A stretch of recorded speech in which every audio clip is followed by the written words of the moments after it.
It's 8 o'clock on Today. Coming up, testing positive. First Lady Dr. Jill Biden comes down with COVID after spending the long weekend with the president just days before his major overseas trip. We're live with the latest. Caught on camera, a pier collapsing at the University of Wisconsin, sending several students into the lake. Straight ahead, how it happened and the latest on their conditions. Plus, smash hits, remembering Smash Mouth frontman Steve Harwell, who died at the age of 56. His fans looking back at the man and the music.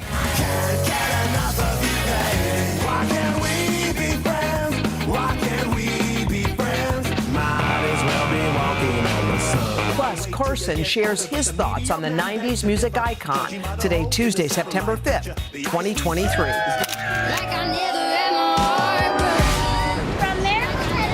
Brought Emerson to New York City for her 10th birthday.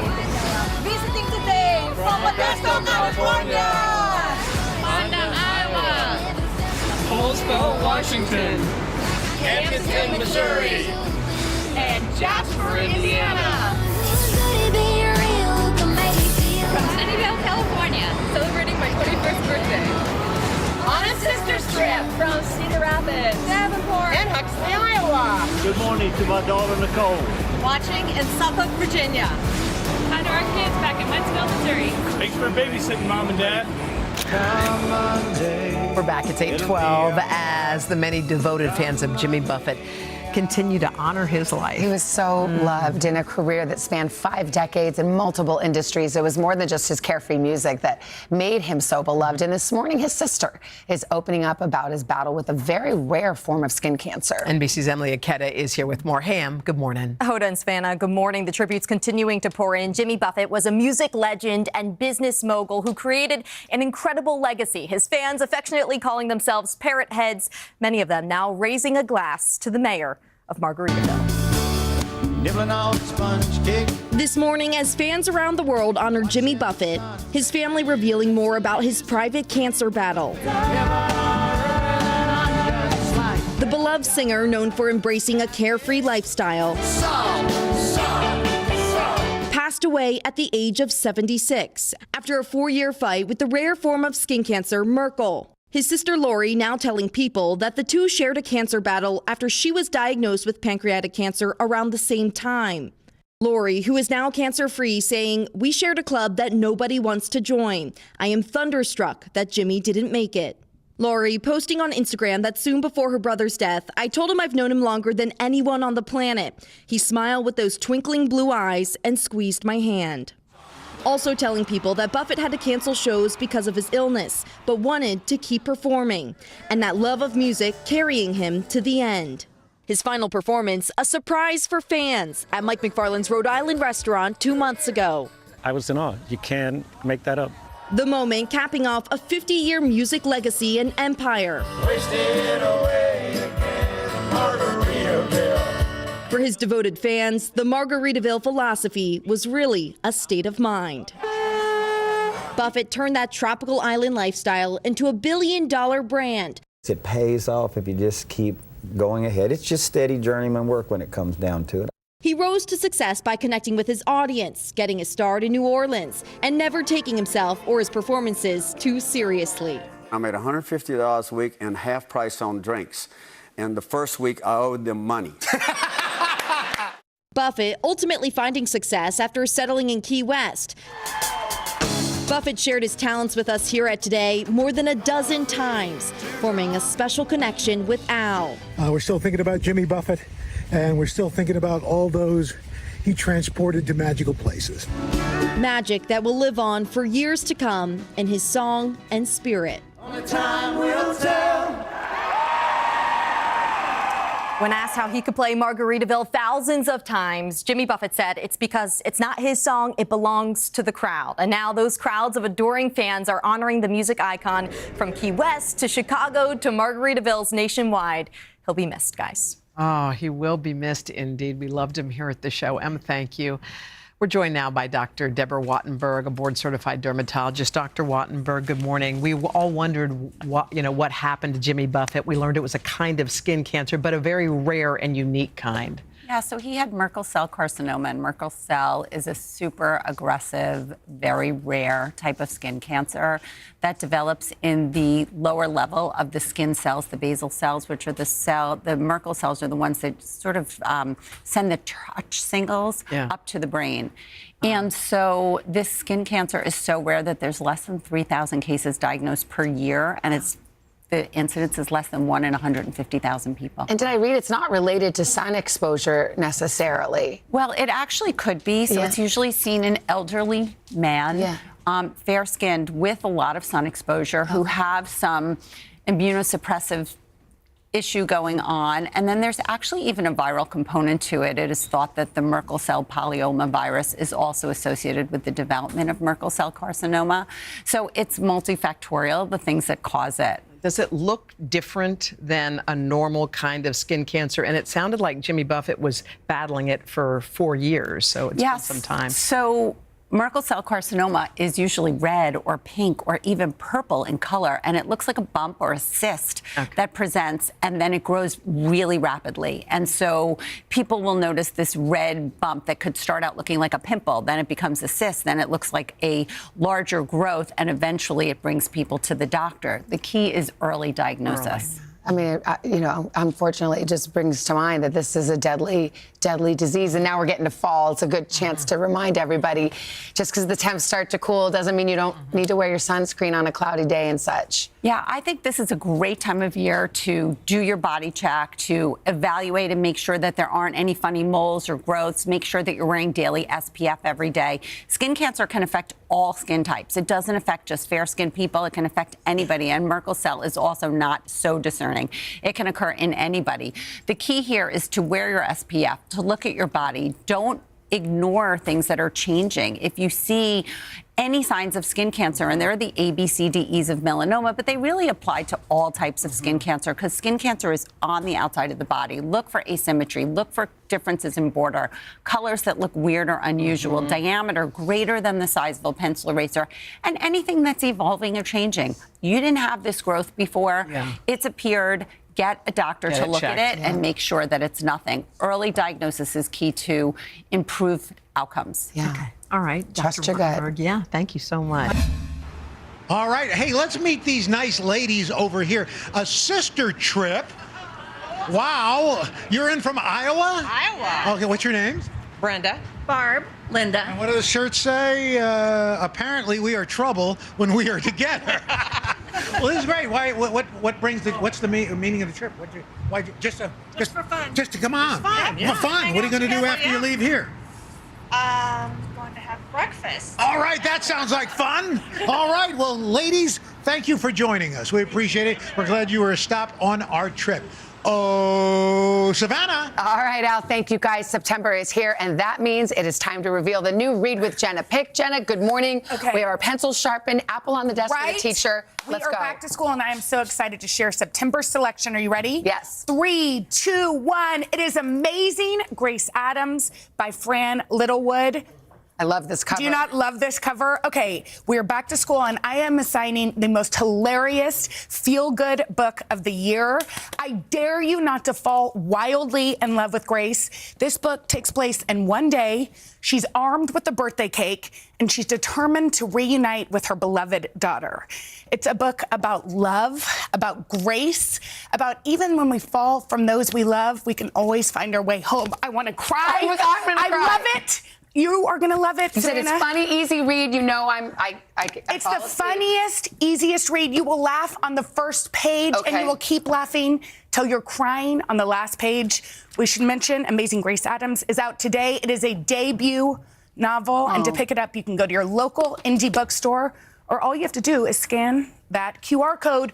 Read with us. The assigned reading is fun this year. That's one of my back-to-school resolutions is read more. Okay, start with this one because it's funny and fun, and you'll love it. Okay, I'm done. Okay. Well, I'll report back with my book report. Awesome. Jenna, I'd like to see it. Thank you. Coming up next, best-selling fashion and household items to improve your wardrobe and your cleaning skills. I see you. Hello.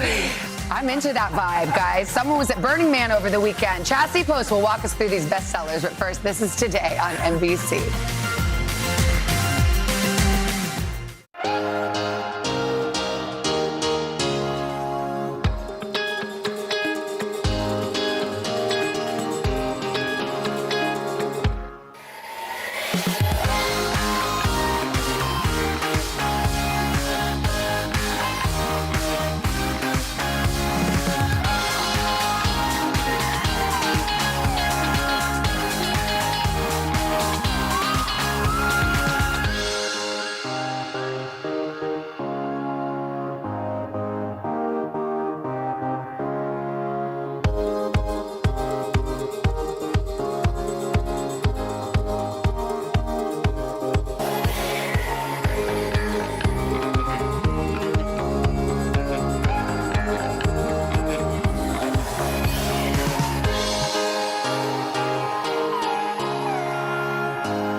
Welcome back. 8:37. We got a new round of Today Bestsellers. This morning, we're sharing some of our favorite finds, from smart storage to tools that can make cleaning so much easier. We got all the details. Shop All Day contributor and our pal, Chassis Post. And you can purchase everything you see. Scan the QR code.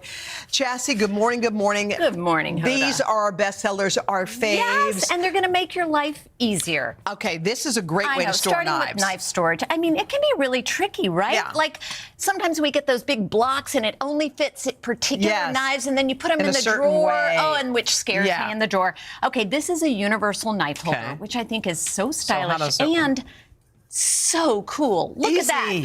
And guess what, Hoda? It'll fit 15 different size knives, even a space for kitchen shears. I mean, and they just slide in. Isn't it satisfying? By the way, you're so right, because when they have the certain slots for the certain types of knives, and it doesn't fit. How much does this one run? It's around $22, and it hardly takes up any counter space and really easy to clean. Okay, if you don't like squeezing your toothpaste, you've got the solution. Well, I have to say, I mean, have you ever finished an entire tube of toothpaste? I waste so much. And it's also for kids. It's hard for them to, if they're brushing their teeth themselves. So this is a toothpaste squeezer, and I love it. And so you just take the little key and you just slide it in, right? And then you crank it. And you twist? Yeah. So and you put your it pushes all the toothpaste up. So every morning, it's like a fresh tube of toothpaste. You can use it for all your creams and lotions, right? And it comes in a set of 2 for $12, and it acts as a little stand. It stands right there. Oh, so it's cute. Yeah, it's a little luxury. I love that. A fresh tube of toothpaste every day. Okay, now for everybody who doesn't like or doesn't know how to clean their shower, which is everybody. Yeah, what do you have? This is, fans are obsessed with this stuff. It's called the Wet and Forget Shower Cleaner. Okay, and so what do you do? And it does exactly what it says. You wet it and forget it. So you spray it we've got some B-roll, all over, top to bottom to your shower. So you're talking the glass and the tiles and everything? Everything. It'll also clean your chrome, the floor, even your shower curtain. It'll clean everything. Grout in between? You just spray it, and look at this handy little spray thing here. And then you let it sit overnight. Okay. Then you rinse, no scrubbing, no wiping, and it's about $20. I mean, sign me up, right? Okay, it sounds like a good deal. All right, so jewelry cleaning can be a pain, but this looks easy. Do you often clean your jewelry? Never. I always forget. And then every time I do, I think, why didn't I clean it? It's like a new piece of jewelry. So what do you do? This is the Dazzle Diamond Stick, and I love it so much. I use this on my ring, and it's like a little diamond and jewel cleaning pen. And let me show you. You just use it. It's like a little brush, and you paint the front, and then the back. You get into that setting. That's where most of the goop is. Yeah. You rinse it, and then you dry it with a soft cloth. Hoda, it is miraculous. Wow. And I love it so much. And it looks new, and it comes with a little set of these little wipes will also clean your gold and silver jewelry. It's under $20.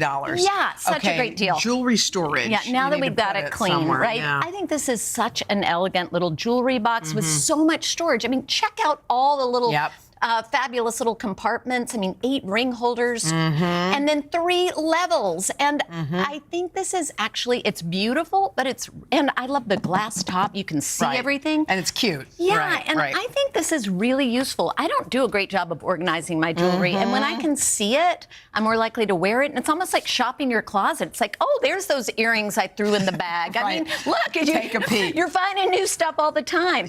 I think often you need to organize your closet, but bags usually just end up in a pile somewhere. And I love this. Firstly, it is great looking, that clear acrylic. So again, with that, seeing what you have is a great thing. But this is great for, clutches and wallets and smaller bags. You can see everything. So maybe, again, you'll use it. And you can also use this in different parts of the house. We've seen people use, with all your plastic baggies and organizing the sizes. And I just think it's so chic. I love it. And it's around $26. All right. If anyone's looking for a new bag to start off the fall, what you got? This is such a great bag, and I love it because it's got a party trick. Because you can switch out the strap. So see these little straps here? They're kind of guitar strap inspired. So it's like a boho vibe. And what I love about it is, it's a great bag in general. It's faux leather, but check out how cool this looks. Like if you add a little pattern, even with stripes, it's really cute. And if I get bored, I just grab another strap. So you can and change I out the switch it out. straps. Yes. And it's got good space in it. It's got great space, Yeah. and it's a bucket shape, which you're going to see a lot of. And Good. so each bag comes with its own strap, but for Okay. $13, you can switch it up. $32.99. Yes, Looks good. All right, Chastity, yes. thank you. Again, purchase these items, scan the QR code, or head to today.com/shop. And just a little reminder, Today does earn a commission from our purchases. All right, Savannah, over to you. Okay, we're getting ready to eat. If you're looking for just an easy dish to whip up, it's back to school, long, busy day. Who has time for it? Kevin Curry. He's here. He's got a delicious recipe. A 15 minutes. 15 minutes total. 15 minutes fire chicken. But first, this is Today on NBC.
This morning on Today Table, we are turning up the heat and making meal prep easy with a dish called Fire Chicken. This popular recipe comes to us from Kevin Curry, the author and founder of Fit Cook Meals, and you can get all of the ingredients you need by scanning the QR code right on the screen. It's a one-clicker. Hey, Kevin, good morning. What's going on, Savannah? You know what? I like this because it's quick and it's easy. Like I felt when I read the recipe that I might even be able to do it. You can. In fact, you're going to cook today. Oh, I am? Okay, Yes. so what do we, all right, well, okay, challenge Chicken accepted. breast. Chicken breast. Okay. Season it with, sea salt, pepper, All right, and then a just- little bit of coconut sugar. And that's Okay. because it's going to help to caramelize it. Yeah. And also, that sweetness can offset some of that heat. Okay. All right. How much coconut sugar? You can do the whole thing and just mix it Really? up. Okay, Yes, and then the whole mix it thing. up. Yeah. Wow. You didn't buy it. It's all right. Okay. Mix it up. Okay, I didn't buy. You're right. Yeah. You're right. Exactly. Why be cheap? Yeah. That's it. It's on the Today Show. Sky's the limit. Okay. And then put that right here in the pan. Okay. Maybe Did I about mix half it of up that. enough? I Yes, feel like I it should have looks put really more good. salt and stuff. There we go. Okay, look at you. Could you use Little chicken Gordon thighs, Ramsay. Kevin? Say it again. Could you use chicken thighs? You can use chicken thighs. Oh my gosh, I know Al you, loves you the love. I chicken know. thigh. I was waiting for that. Oh my I was gosh. waiting for Al to say Seriously. something about chicken You know thighs. the answer to that, too. And salmon too. Salmon is really good. Oh. Okay. Salmon's my go-to. All right. Little hot Get oil. that going. Yes. Get that, sear that up. This is going to be about 11 minutes in all. And remember Okay. that smaller pieces will cook much faster. Okay, I like how you did that. Good for kids too. Absolutely. All right. So once that is done, take that out. Don't wipe the skillet clean. Let's move on to our sauce. Okay. All right. Now, is the coconut sugar going to make this cook differently at It's all? going to caramelize it, so it's going to look really nice, just like and this. brown and pretty. And Okay, brown, cool. yeah, Okay, exactly. so pretend that cooked. So for that cook, and all that stuff is in here, right? Yes. All Should I and I'm move- gonna you want me to in- move it yes. No, this right here. Just go Okay, right here. okay, sorry. We're going to just pretend. Okay. People know that on this Yeah, TV. okay. Yeah, we got it. So a little bit of oil, and then we're going to add in about 2 tablespoons of butter. Okay. Nice. Okay. Boom. There you go. Ooh. And then some garlic. All the things. Yeah, get all the good stuff. All the fragrance, all I the just hear aromatics going. tastings over there. What is this? And then that is sriracha. Oh, if you can find it, sriracha. sometimes it's kind of hard to go. Sriracha. Yes, Does it feel real sriracha. spicy? Oh, What do you think? It's hot. It is. It's really hot. It's really hot. You would need to bring it down. You need to bring it down for the kids. Okay. Yeah. Okay, Yeah. bring it down for the kids. For the kiddos, just use barbecue sauce. All right. Okay. Oh, barbecue sauce Barbecue is a sauce good would be idea. good. Yep. Same amounts and everything? Same amounts, Okay, exactly. Cool. Okay. And now you're gonna add in the chicken. You're gonna coat that really well. Okay. Now it's really hot. Now let's cool down our palate with some salsa. So Okay. we're gonna move on to our mango So I'm not salsa. the chicken's cooked. The This chicken's is just about already warming cooked. it and Make sure it's mixing. already cooked and put it in that sauce. Okay, great. Absolutely. Done. So now we're gonna chop up some mango. Is Now, there I'd a love- trick to cutting mango? I got to tell you, my kids love mango. I can't open the thing. I don't know. how to do it. well, here's my trick. It's hard. No one can do Yeah, it is. It is really hard. If you have trouble dicing it, Yeah, I just do. buy it frozen and then let it thaw and then That's stuff that up. cheating. No, it's not. Well, it's creative. It's creative. All right. I've got a hack I'll show you later. You It's do? a great Please do. hack. I have a So they're great like, mango love hack. mango. Okay, I'll hold you to it. Yeah, okay, great, perfect. Okay, so we got chopped mango here. You're gonna add in some avocado. Oh, I love avocado. Me too. It's good. So and make much. sure it's ripe and nice and creamy. Yes. Then cilantro and some lime juice. What a beautiful trifecta. Awesome, isn't it? The three of those. And then and it whole comes thing? out. Yes, ma'am. Look at that. Oh, look at She's that. cooking. Look at that. Cooking, Look at me. cooking. That- Stop. And add that right here on top of our chicken. Okay, I love that. You don't want me to, I know I would have been wanting to salt this, no? Is that No, crazy? you don't really need to. Okay, because I like to remember, salt my fruit. Because I like to salt mine too. You do? Yeah. Like a tomato, put a little tomato. Okay, whatever. Yeah. All right, just put it on top. Oh, not all of It's it, on but the yes. chicken. Oh, okay, But not yes, just Okay. a little. Yes. Yeah, okay. Exactly. So that's why we don't want to add there. like too much salt because sriracha already has it. Okay. All right. Should and I then taste it? there you go. I want the salmon version of this. Yeah. Like The salmon version is so I can good. already- and Did you do a faster. whitefish? Because Hoda likes Absolutely. a whitefish. Love a whitefish. And much faster too. So good. 10-minute meal. Yeah. How was it? Well, I'm Okay. trying to do this classy, Not too late. okay. Yeah. and I don't have a knife here. this is as good as white meat chicken can get. I mean, Yeah. it's Okay. as flavorful as white meat Yeah. chicken can Wow, I like the kick. And it's That little super easy, sriracha. right? It's super easy at the packed end of with the day. flavor. Awesome. Yeah. Enjoy Now this what- with brown rice, with quinoa, whatever. Oh, yeah. Cauliflower rice too, if you're doing low carb. Wow. So Easy peasy, lemon Thank you, squeezy. Chef. Yeah. Limey Great. squeezy. Way to go, There's Kevin. lime juice in there. Thank you, Kevin. All right, he is back with more easy prep ideas in our third hour. You can buy all those ingredients that you just saw here, including frozen mango. frozen mango. Or Hoda's going to put the hack. We got to put it on I'm TV. going to show you the hack. It's real Hoda's good. hack. Yes. Do it on the show. Okay. Get to it. Tomorrow, mango hack. Mango hack. I can actually, anyone have trouble dicing up an avocado? Because I have a hack for Oh, that. really? Yeah. You would have a hack for that. Yeah. I see your mango, and I raised you in avocado. Dueling hacks. We're gonna have You know, you should scan that gonna QR vote. code and check out today.com/todaytable. 2 hacks with a And couple of earn hacks. some All right, here we commission go. from those purchases. Did you think I wasn't going to read it? Well, it didn't seem like it. Well, they're telling me to stretch. So here we go. Oh. We're back in a I didn't know I moment. had to This is rest on. today on NBC. I would have sung a little So I bit. was stretching. Wow. That is the.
All right, we're back on the plaza, Mr. Roker. How about some birthdays? I like the way you're thinking, Mr. Melvin. Let's give those Smucker's yards a twirl.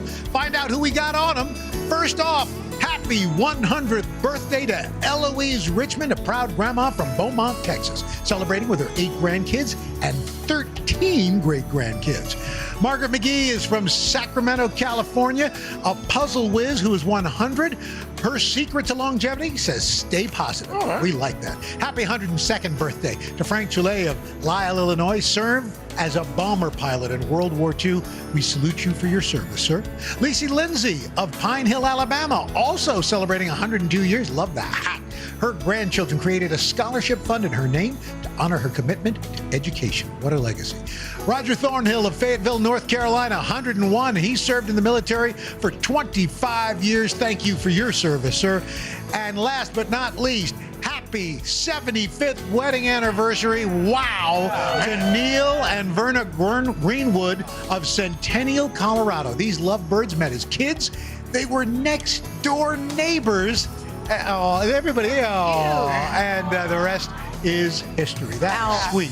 Al, did you see this big Al right here? It's a little disturbing. But you know what? He said that you were avoiding him. Was Al avoiding you? Would you mind? Yes, he was. Yes, yeah. Well, look, he cut out eyes so that he could wear it. He's also got staples on my eyelids. So I did need a facelift. So what's your name? Perfect. Carl Zimmerman. And Carl, how come you decided to bring that here? Well, I got this in Knoxville, Tennessee when you came down to do the biggest human letter. Oh, remember yes, that? yeah. They're handing these out. All right. Yeah. Well, yes. Did you put it in the overhead on the flight, or is it like you put it at the bottom of the suitcase? How do you keep it so nice looking? Well, we just kind of put it in a suitcase and kind of rolled it a little bit. There you go. Who doesn't like getting rolled with it, Roker? Roll. That's how we keep our Thank you. I know. That's it. They just roll me up and At keep the end me of every show, we roll them back Roll up. me up. I There love you All go. right, guys. Coming up on Hoda and Jenna, we're tripping. Find out where we're headed and how you may be able to come along. All right. First, You be tripping. That's right. in the third hour, we're going to save you some money with tips from the co-founder of Crazy Coupon Lady. You remember? Oh, she's great. Oh, yeah. All right, we'll do all that after your local news, some weather, these quick messages. And then we be tripping.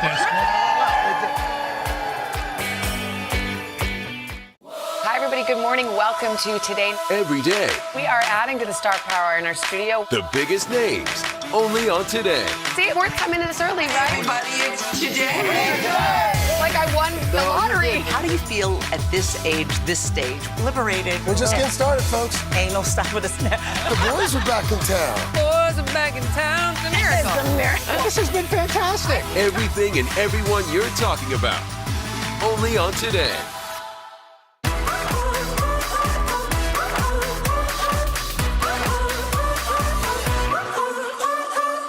I woke up smiling on my face.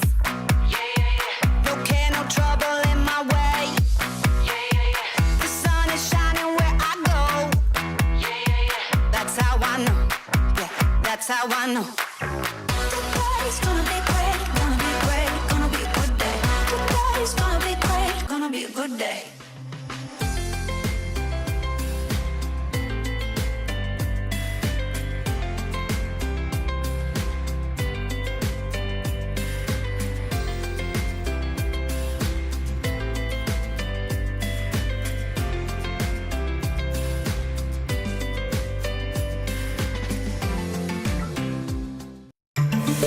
This morning on the third hour of Today, trapped in the mud. We're making it out. Thousands of Burning Man Festival attendees finally getting the green light to leave after a massive storm leads to chaos and turns the desert into a mess. We're going to be live with the exodus underway. Then, clipping coupons looking a little bit different these days. How you can trade in those scissors for just a few clicks to get the best deals. And we've got Kevin Bacon in Studio 1A with a live announcement just for us about the power of human connection. And then we've got your September entertainment preview. Well, Hawkeyes, remember this face. Don't shoot it by accident. New films and shows with some serious star power. Today, Tuesday, September 5th, 2023.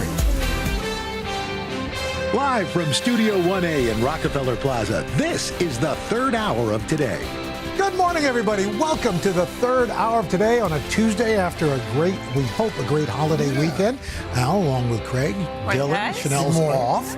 So how did we spend our Labor Day weekend? Well, am I going first? I think you are. Yes. You labored. You were laboring yesterday. I labored, so I worked yesterday. But we had some dear friends of ours, Todd and Jackie, come down from Boston.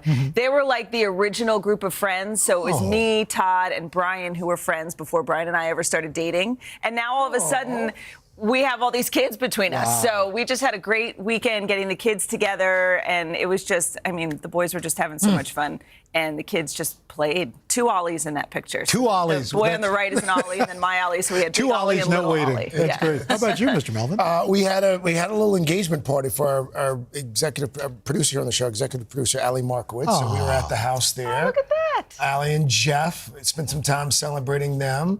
Got to spend a fair amount of time with my favorite Beautiful Markowitz, pictures. Sandy Markowitz. And there's Mr. Mazzarelli there. But we did that on Sunday and chilled out. There's Larry. Ali's parents. Yeah, very nice. Good looking. Jeff and Renee there. These are great pictures. So we had a good time doing that. And Maz and Cecilia hung out. I didn't know they were dating. So we did that on Sunday. How about you? I got to tell you, the whole Jimmy Buffett thing hit me really hard because he was a friend of the show. He was here so much, and so I decided we had margaritas and grilled cheeseburgers. Oh, I love that. Did a little we did the same thing. cheeseburger in paradise, and just toasted do you have him. One of those outdoor griddles? I do. Of course he does. I went. Those are smash burgers. I've gone into the smash burger very heavily, so we decided to honor Mr. Smash Buffett burger with in those. paradise. Smash burger in paradise, and then Nick and I did a little lunch on the boat over. Awesome. We had a good time, and I got to babysit by myself. I had Sky overnight. Oh, how'd it go? It went great. Look at it. Look at the way she looks at it. She's just the best. She went to. I put her down 8 o'clock. She woke up at 2 a.m.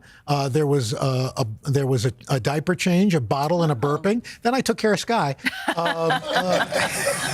Saw that coming, didn't you, Anthony? Did you see it coming? She went back to sleep 2:30. Slept till 7. So I love that you have just been introduced to the sleep swaddle. These sleep swaddles. What are these sleep sacks? Yeah. We didn't have a these. picture. We'll have to show. Yeah, we'll show that. But yes, no, his mind was blown when he saw this little. Look at this, a weighted thing. It's unbelievable. It's amazing. Anyway, well, we hope you enjoyed your Labor Day weekend as well.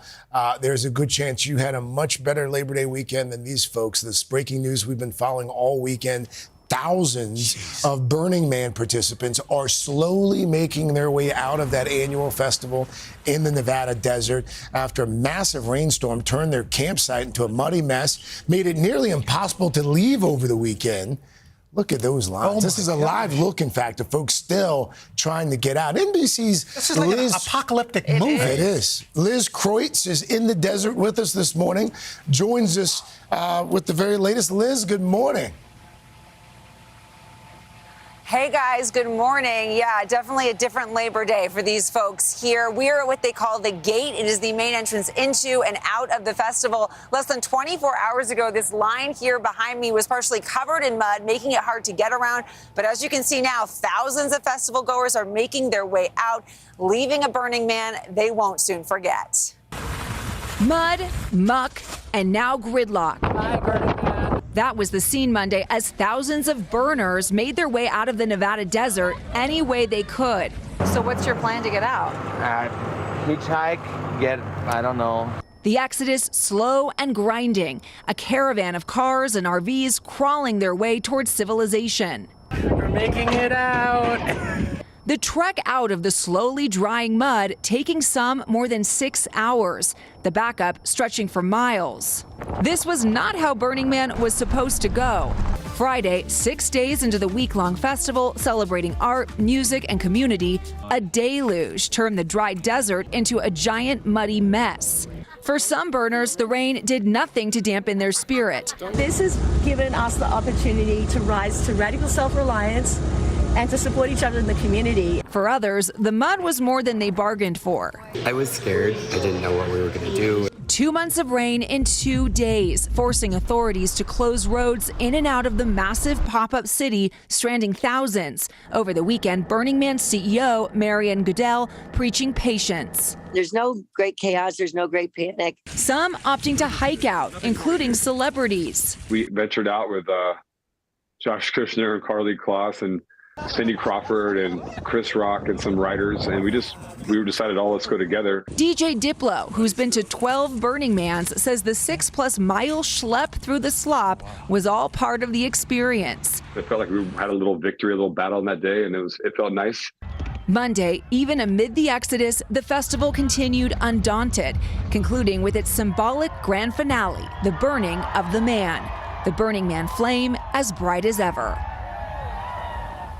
And again, guys, some people did try to get out right after the rainfall, some even hiking out. For those who did have to stay or maybe wanted to wait till the end, they are now caught up in the seemingly endless long line of cars. It has been gridlock since yesterday. One person told me it took them more than 9 hours to travel the 6 miles from the heart of Burning Man, Black Rock City, to right here at the exit. Guys. Man. Wow. Who wouldn't want to be part of that?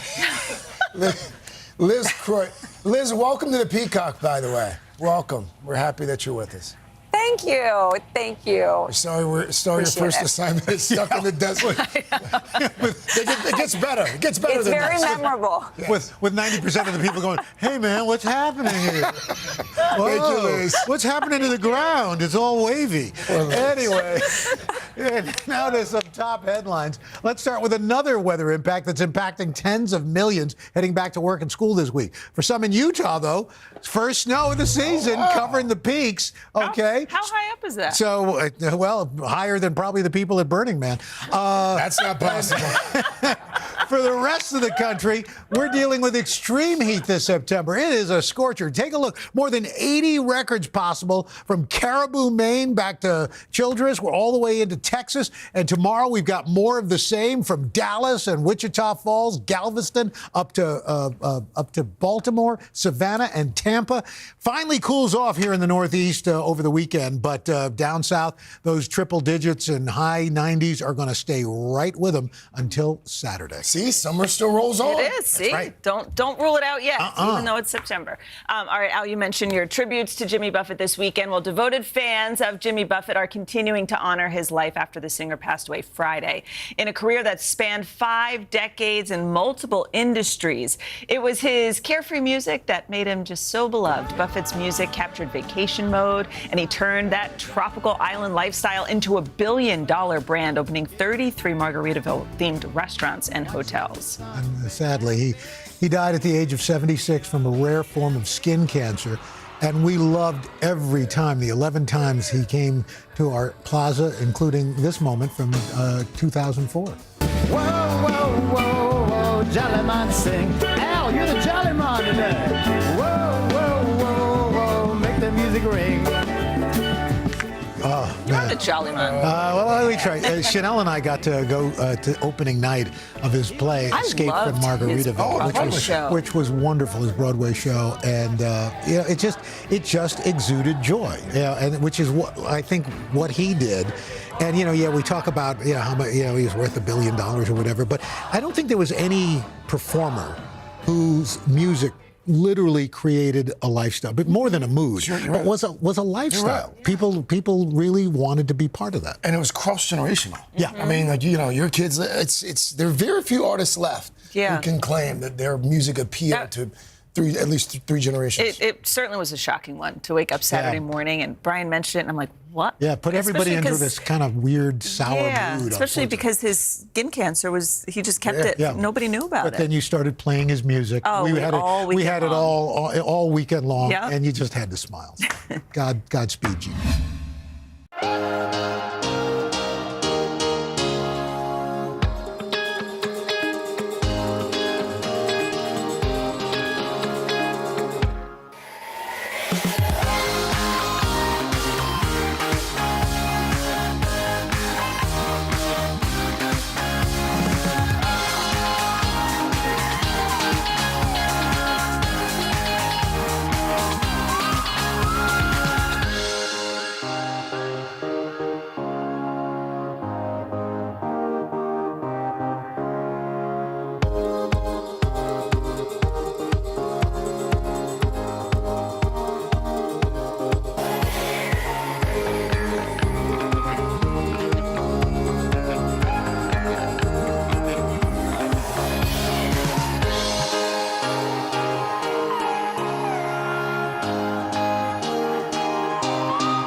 for Consumer Confidential. So the days of clipping coupons at the kitchen counter may be in the past, but modern-day couponing still exists, and some say it's actually easier than ever to get a good deal. So here to walk us through it all, co-founder of Crazy Coupon Lady, Joni Demmer, is here with us this morning. Good morning. Hey, Joni. Good morning. Thanks for having me. So we're going to break down exactly how couponing has changed because it's all moved to your smartphone. Right. And really, the paper coupons, what used to be that kitchen table Sunday afternoon ritual, are no longer. We used to have 4 big, thick coupon inserts in every Sunday paper. You remember them. Well, 2 of them discontinued earlier this year, Unilever and P&G. So now on a good week, we're only getting 2, but the coupons are actually still there. They've just moved, and now they're digital-only offers. Find them. I feel like I liked the tactile coupon because I knew I was getting the deal, and now I'm not so sure I'm really getting the best of the best. So there's something to miss, but there's such a convenience that's been added. So there's apps like, Kroger, Target, Walmart apps. There's also apps like Ibotta,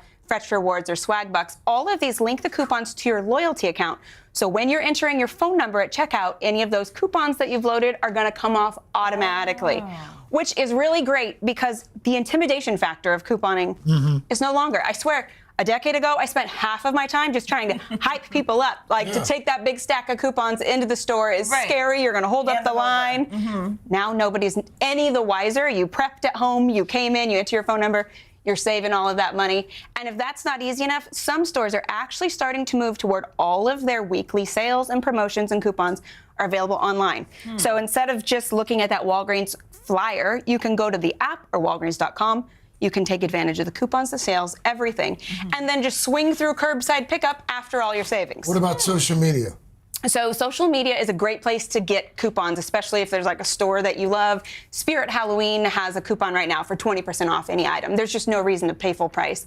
Email's another one, and text messages, I would say. Stores are really, really ready to send you a text, or a sneaky way to get an email coupon is actually to add the things you want to your cart, make sure you're logged in, and then leave. And don't close out. Because they send you stuff. Oh, your cart is lonely. Right. Oh, don't you want to finish your purchase? Yes. Your cart is lonely. Am I crazy? No. Yes, I am. Same. Okay, so talk to us, Joni, about something you call the art of the stack. Yeah, stacking is what I do, and it's what gets me totally amped. I've never been one to care about a 50-cent off coupon, right? My time is valuable. I'm only here if I'm saving 50% or more, and that's where stacking comes in. 50%? Oh, yeah. No, I got a high bar, and I'll show you later. So stacking is really about bundling, a great sale price, a loyalty promotion, high-value coupons, and if you can use all of those things at the same time, then you're getting a crazy deal that's actually worth my time. Okay, so you've got an example for us. Yeah, I brought a few examples for you. So the first one comes from Target.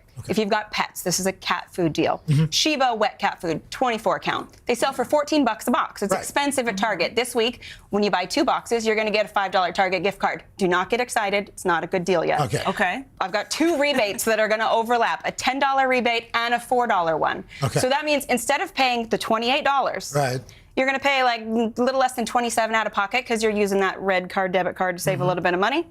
And then you're getting $5, $10, and $4 back. So in the end, you're paying less than $8 for $28 worth of pet food. 72% off. That is stacking. And it gets even better when we go to the drugstore. So the next deal I've got for you, this week it's CVS. Tresemme shampoo or conditioner, mix and match how you like. The 28-ounce bottles are $7 a piece, and there's 2 overlapping promotions. This is going to turn into a math equation very quickly. You got to buy one, get one 50% off, and buy 2, get a $4 reward on your next order. And there's a $4 coupon in the app. So the math on this one, instead of $14, the BOGO 50 takes you to $10.50. The $4 off coupon means you're paying $6.50, and then you're still getting $4 off your next order. $2.50 instead of $14. 82% off? Okay, last one is Crest and Oral-B. Save the best for last. Okay, Crest and Oral-B, both on sale for $3 this week at Walgreens. When you buy 2, you're going to get a $3 reward, and there's a $3 coupon in the app. No, it's not $0. So instead of paying $6, the coupon takes it to $3. You get a $3 reward. You get back as much as you spent. That is a freebie. Wow. And you know what you say. If it's free, it's me, baby. Boom. Do you do this for people? Like, are there places that actually do all this is my work? business. This is what Crazy Coupon Lady's been doing. That's incredible. Well, what are you doing later? Because I got to go to the CVS to get some stuff. Let's hit it. So just and he said he's got to buy a new Mercedes. Give me 6 months. Okay. I'll get that for free. Joni, thank you so much. Thanks for having me. That was great.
As promised, back in 60 seconds, and we're back with a special guest who seems to have a connection to everyone on Earth, on and off the screen. We'll talk about that in just a moment, but we're talking about, of course, the great Kevin Bacon, who's entertained us in numerous shows and films for a couple of decades now, from Animal House to Footloose, so many more, too many to mention, actually.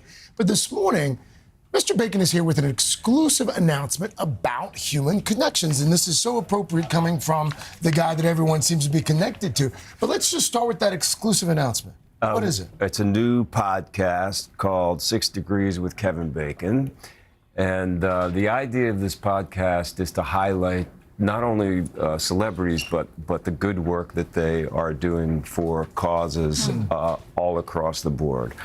I think that it's important to remember when you look at famous people, a lot of times we're interested in, divorces and scandals and think of us mostly as overpaid, buffoons. But a lot of people have causes that are very, very important to them. So in the first half, we talk, I just kind of shoot the breeze with people, and then we bring on the person who is running their foundations or the things that they care about, the people who are on the ground doing good work. Yeah. And we talk also about why they would choose a life to give back, basically, which is something that I didn't choose, but a lot of people do. Yeah. So you've got some great names in this podcast. You got Jewel, Matt McConaughey, Mark Ruffalo. Why did you decide now? Because it seems like this is one of those things that can help bring us together, as opposed to when we talk about connecting and connections. Yeah, I think that the game 6 Degrees of Kevin Bacon was a kind of a silly sort of idea that some college kids came up with, and I at first I was sort of horrified by it, but then I started to think, if you take me out of the game, the idea of us being connected as human beings on this planet is a beautiful concept.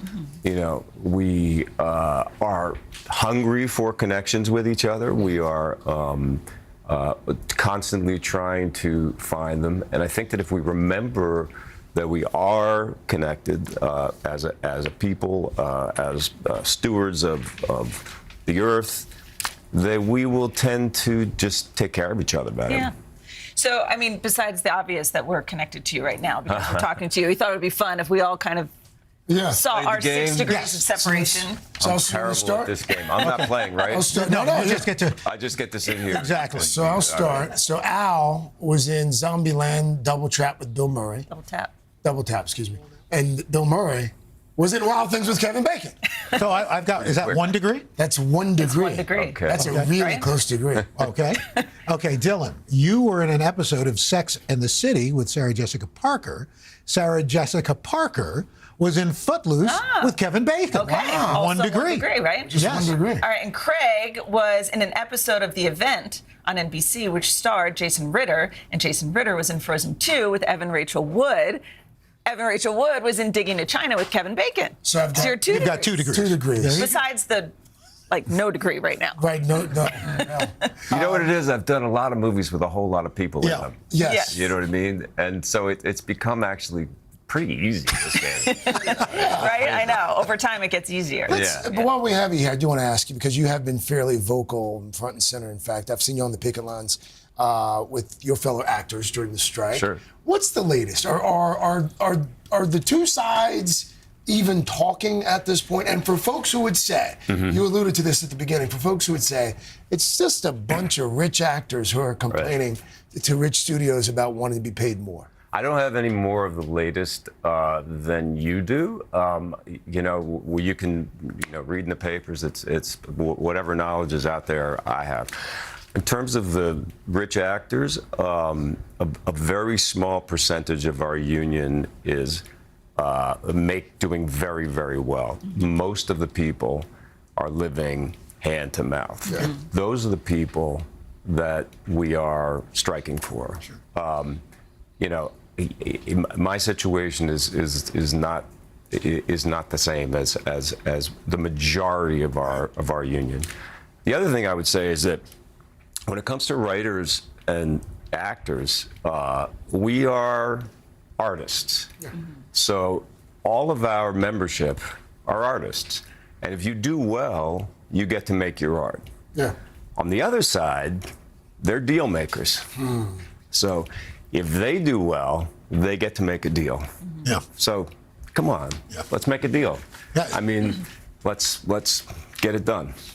Yeah. Average after a SAG-AFTRA member makes less than $26,000. There you go. One last, you just celebrated a lovely anniversary with your wife. I did, Kara yeah, Sedgwick. 35 years. 35. Yeah, yesterday, yeah. That's a big deal. That's what, I love, what's I love the that you secret? both posted old pictures of you guys. It's so sweet to see. Yeah, we maybe just got married. I don't even know if we were married in that picture. What's the secret? What do you think? No secret. Never have the secret. The secret is don't ask a celebrity on how to stay married. Facts. We love that. And by the way, and I think asking for a friend, Dylan Driver, is there any possibility that we could ever see another Tremors? You know, that's the one part that I've always wanted to revisit, and so it's been complicated, but I'm ready. You're down for it. Let's make a deal. So in the strike, so we can see another Tremors. Right on. All right. Kevin, thank you. 6 Degrees with Kevin Bacon, available right now on the iHeartRadio app and also available everywhere podcasts are heard. Always good to have you, sir.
We are back with your September Start Today plan with our Today Fitness guru, Stephanie Mansour. The challenge this month is to help you get your cardio and your core in top shape. As a reminder, don't forget, join the challenge by just scanning your QR code right there. Stephanie is here with Today community members Michelle McElroy and Jerry Thomas. Good to meet you guys as well. Thanks for being here. Thanks for coming. Okay, so Steph, what is your core and why are we exploring this? You know, many people think the core is just your abs. So spoiler alert, it also includes your inner thighs, your outer thighs, and your low back.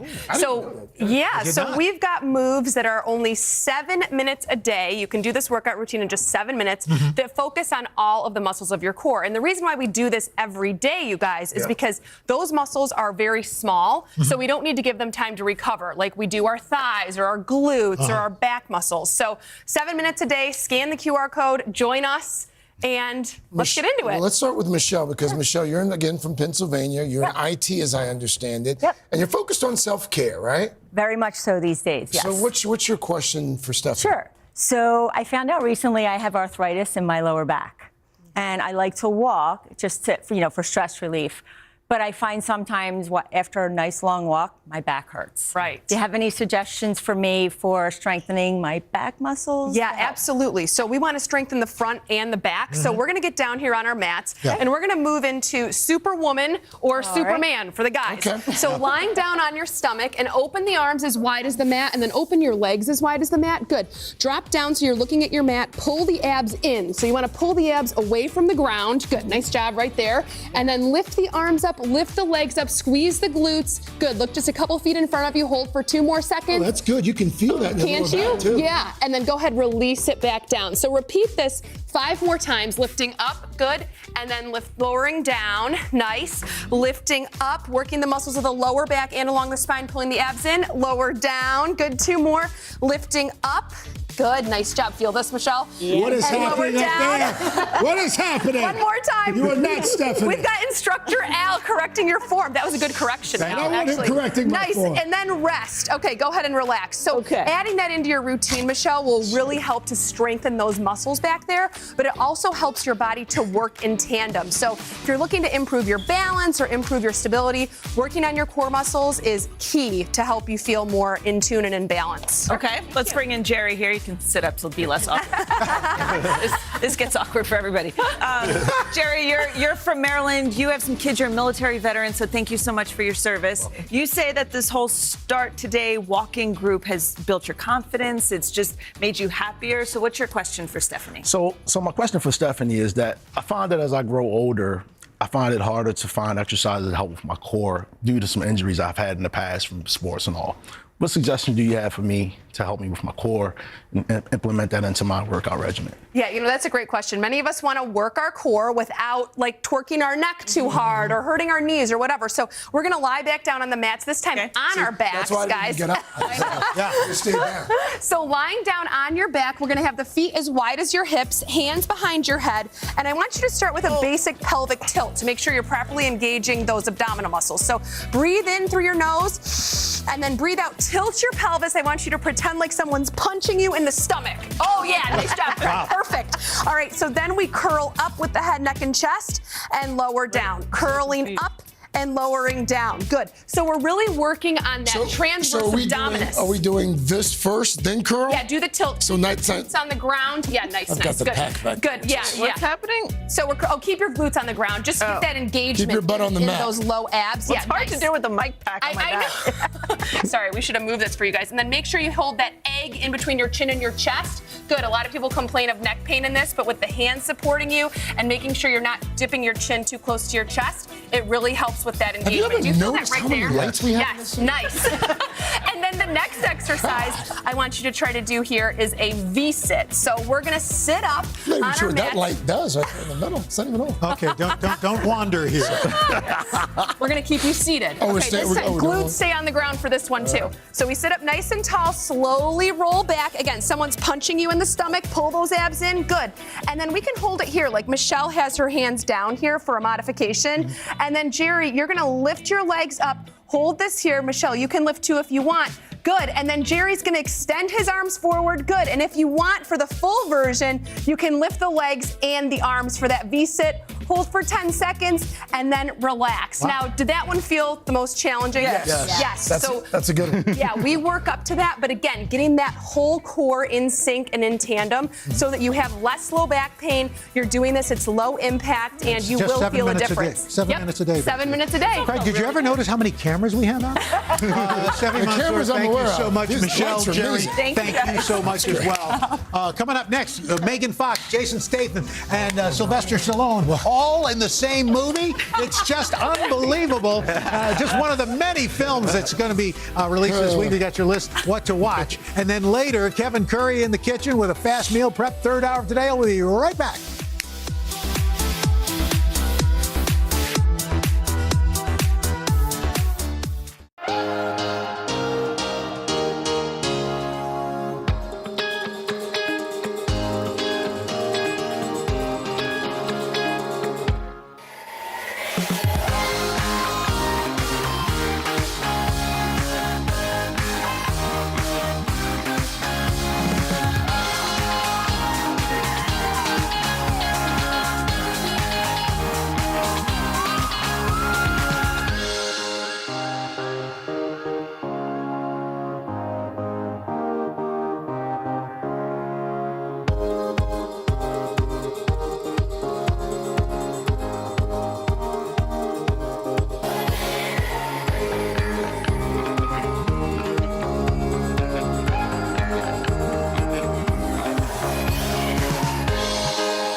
September is jam-packed with movies and shows we do not want to miss. So here to give us a preview is our good buddy and NBC entertainment contributor, Chris Witherspoon, also the founder and CEO of entertainment app Viewers, Pop Viewers. I love that. Good morning. I love sound effects. Good morning. Good working out, you guys. Well, yeah, look, they got that glow about them. So from our sister company, Focus Features, something people have been waiting for, My Big Fat Greek Wedding 3. I'm so excited, you guys. Pack your bags. We're heading to Greece. Okay. This time, not for a wedding, but for a big old family reunion. The family patriarch, you might recall Gus, he passed away, and his last wish was for everyone to come together and go to his home village where he was born and kind of reconnect with their roots.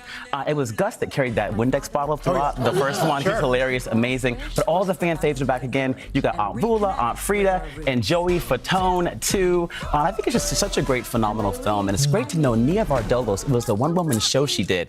This got turned into a movie based on that. That's awesome. Rita Wilson, Tom Hanks, they saw it and loved it.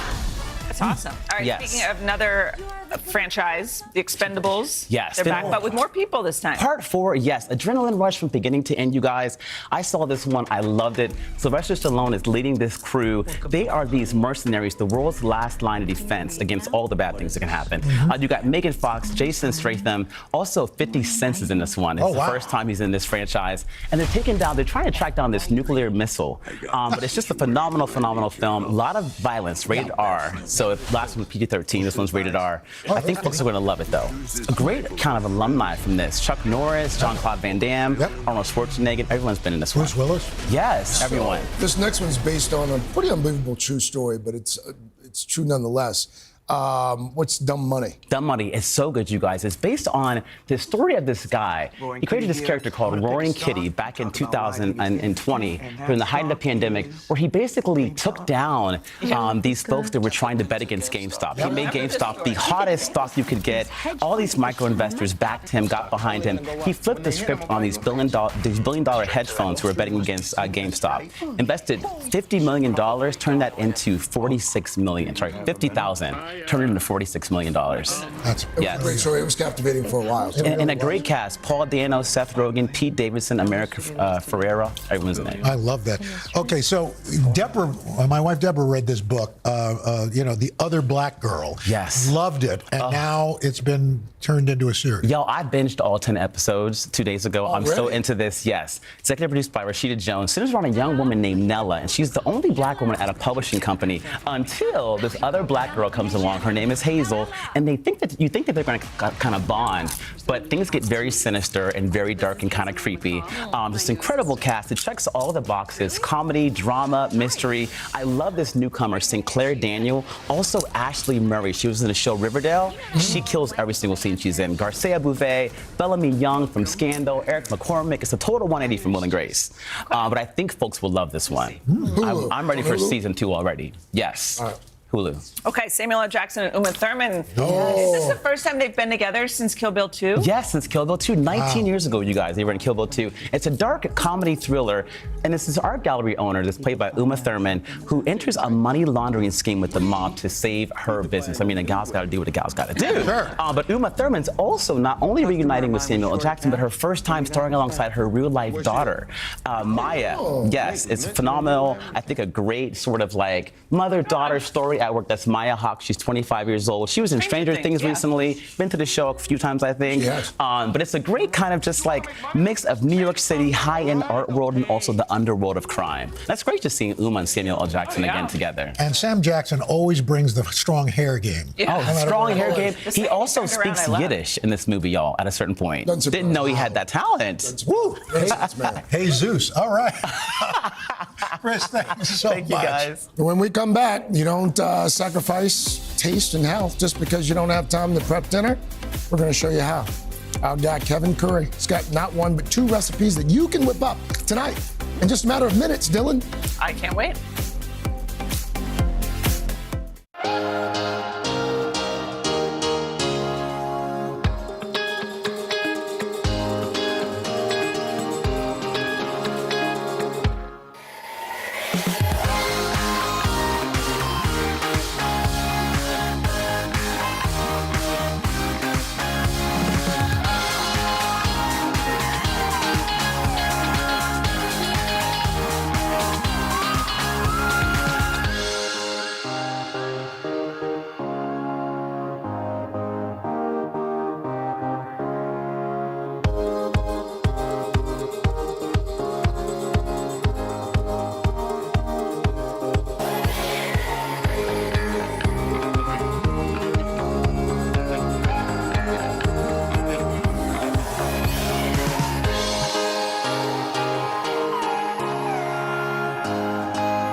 morning on today's table, we are making 2 delicious and simple meal prep recipes that you can whip up in just 15 minutes. So joining us is author and co-founder of Fit Cook Meals, Kevin Curry. So if you want this recipe or these ingredients, just scan the QR code on your screen. Kevin, you never disappoint when you're here. Your food's delicious, and we don't feel guilty after we eat it. So. Absolutely. And this is a really easy recipe. It's only like 10 minutes. Okay. All right, so the first thing we're going to make is the dressing. So this is some red enchilada sauce.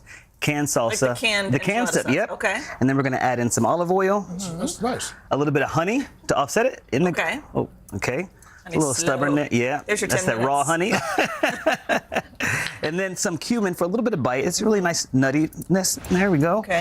And then some vinegar. Does type of vinegar matter? I know there's like 1,000 different types I like of white vinegar, but some people like this one because it's a little bit sweeter. Okay. And then some lemon juice, boom. And then you're going to whisk this together. This is going to last you all week long or even longer, too. Okay. And the most important thing, season it to taste. People write me all the time, Kevin, I didn't like it. Just season it to taste then. Salt, pepper, and we're good to go. Yeah, exactly. All right, now here's the salad. Oh, because you can buy so you can buy this. Oh my gosh. chopped lettuce. You can buy this Yes, chopped the bag. up. Yes. Yes. And then, for the tomatoes, you're going to just want to take out the middle part. Okay. And this is important because if you don't, it's going to wilt the salad. Just like this. Yeah. Same Do thing. anything with Same thing with cucumbers. middle juicy part? Or you just kind of I just toss it, or you can eat it if you want to. Yeah. I mean, I don't Kevin, really is do that that. true with every time you Cucumber use as a tomato well. in a salad? Cucumber as you well. always take the seeds out. Yep, I do. okay. And sometimes people have issues with their stomach, and the seeds can do that too. Diverticulitis. Absolutely. So we have our bag. Okay. Yes. I didn't even know that you knew that. No, All it- right. it is a thing. It is. Yeah, Yeah, it that is. is true. And I'm sure many people are thrilled about that. Yeah. Now this is People have chicken breast. They have problems. It's a real Hello to my thing. mother-in-law who's suffering with it right now. So. I'm sure she Okay. likes everybody This knowing is some rotisserie chicken. You're gonna take. Could you use a chicken Sorry. thigh? You can. Could you use chicken thighs we can then? use chicken thighs for Al. All right, chop this up just like this. All right, and then just So put this is everything literally together. all stuff you can You're even just buy throwing chopped, and you could just it's throw it 10 right minutes. in here. So corn, frozen corn, Right? some queso, Cheese, okay. and then the beans, and then we have canned over here beans. we have some shrimp, Okay. and then we have some onions. So if you want to put Oh, that so we're in gonna there, cook yep. this. Wait, are these the same? No, these are 2 different ones. These are actually the same, but if you want to have this, if you want to have this like sauteed, then do it this way. Okay. So this is onion, garlic, and then we're going to put in some oregano, Okay. some smoked paprika, some chili powder. Just put that all in there, right there. Okay. Make sure it's super fragrant. Get a nice color on it. Shrimp Gotta is hold it. Yeah. yeah, sorry. Shrimp is so quick to cook. Yeah, and exactly. And they're small too, so every little spoonful, get a bite. And then we've got some chips. Where are the chips? Right there. Okay, and then just get some tortilla chips. Okay. Crush them up. Boom. It's like Topped your right on there. croutons. Okay. Yes. Same thing. Now here, this one is a quinoa salad. Okay. You can actually buy frozen quinoa. And it's already Really? done. Yep. I didn't know that. You Wow. can buy it frozen. Whole Foods. 3 minutes. So this right here, this is going to go in here. So Okay. after we cook up the shrimp, it's going to look like this. We're going to add this to the quinoa. Okay. All right. Then we are going to add in some bell pepper, Nice. some colorful bell pepper. Now this is a little bit more expensive, so if you're penny pinching, the green one's fine. This is a can of green chilies. Yeah.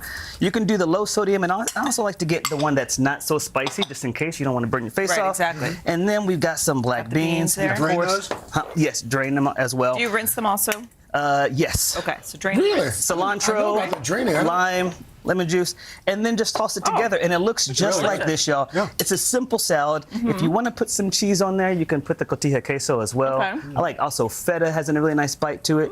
But this is so fresh. You can eat this hot or cold. So if you're going to a workplace and you don't want to heat up seafood, Yeah. it's okay. You don't have to. You can eat it cold. It's delicious. You can eat it cold. Absolutely. It's All right. super easy to do. Kevin, thank you so much. Thank y'all. These are so easy and so quick. So scan the QR code for the recipe. Head to today.com/table.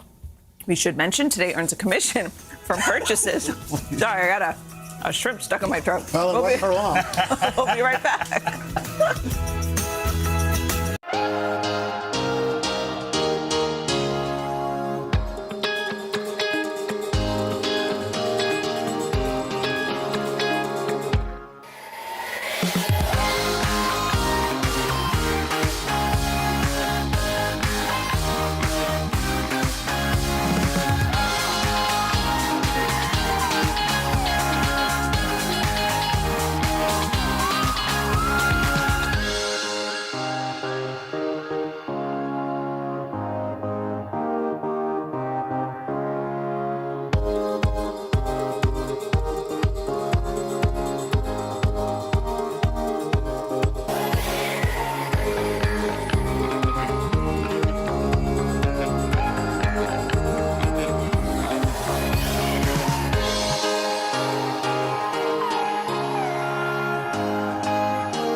tomorrow, right here in the third hour of today, two of our favorites, Carlos and Alexa Pinavega, they're going to join us to talk about their new book. It's called What If Love Is the Point? Wow, they've grown up a lot for us since they had kids. And coming up on Hoda and Jenna, be there as Hoda and Jenna go head-to-head with Hot Ones host Sean Evans. Have a great day, everybody. Bye-bye. Bye-bye.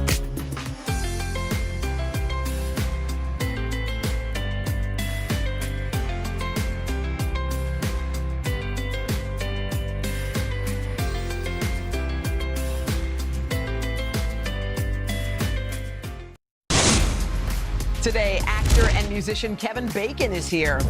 And we're going on an epic getaway. Find out where we're headed and how you can come too. And the big Diana Ross surprise everybody's talking about. Watch the Legend's special tribute to Beyonce with the help of 60,000 fans. From Studio 1A in Rockefeller Center, it's Today with Hoda and Jenna. It all starts right now. So let's go! Hey guys, it's Tuesday. It is September the 5th. And do you feel like everything's kind of shiny and new? Oh, I feel like everything is shiny Bright new. and sparkly. Class is back in session and we have new coffee cups. Oh my God, please. Wait a minute. Aren't they cute? Wait, they feel good in your hand. They're shiny. They're shiny and bright. Let's see.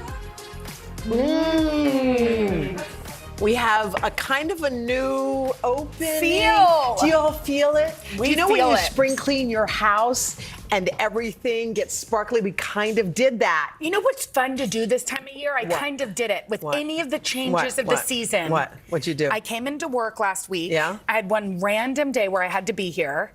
I was like, let's make a vision board. Like, I started to get really into being creative and What was on grounded. your- what do you have? Well, I haven't actually made it yet. Okay, but you thought about it. But I did think of like goals for Yes. my year. Treat September like you did January. Yes. I love, by the way, that's a brilliant idea because this is definitely a reset. Yes. It is school starting either. Many have already started, Yes. but a lot of people are starting today or tomorrow or later on this week. And it is a fresh start. I love the idea.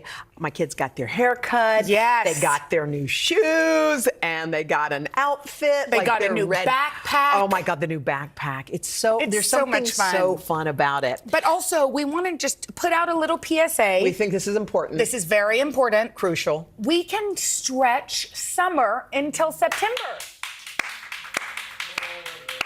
People are booing us.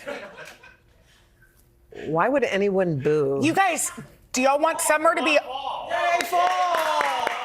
No, we're not saying one or the other isn't quid pro quo. It's just like, let summer slip until September. Fall will still be here. Look, here's the truth of it. We have to let summer linger, y'all. First of all, it's 90-something degrees. I'm sweating like a hog. Like a hog. I'm wearing shorts, and it's the first day of school in the Northeast. But I think we should stretch it because what was the official end of summer? September? 23rd. So we're not even 23rd. stretching it. We're just letting the season be the season. We're just following the calendar. Okay, we're not trying to change it.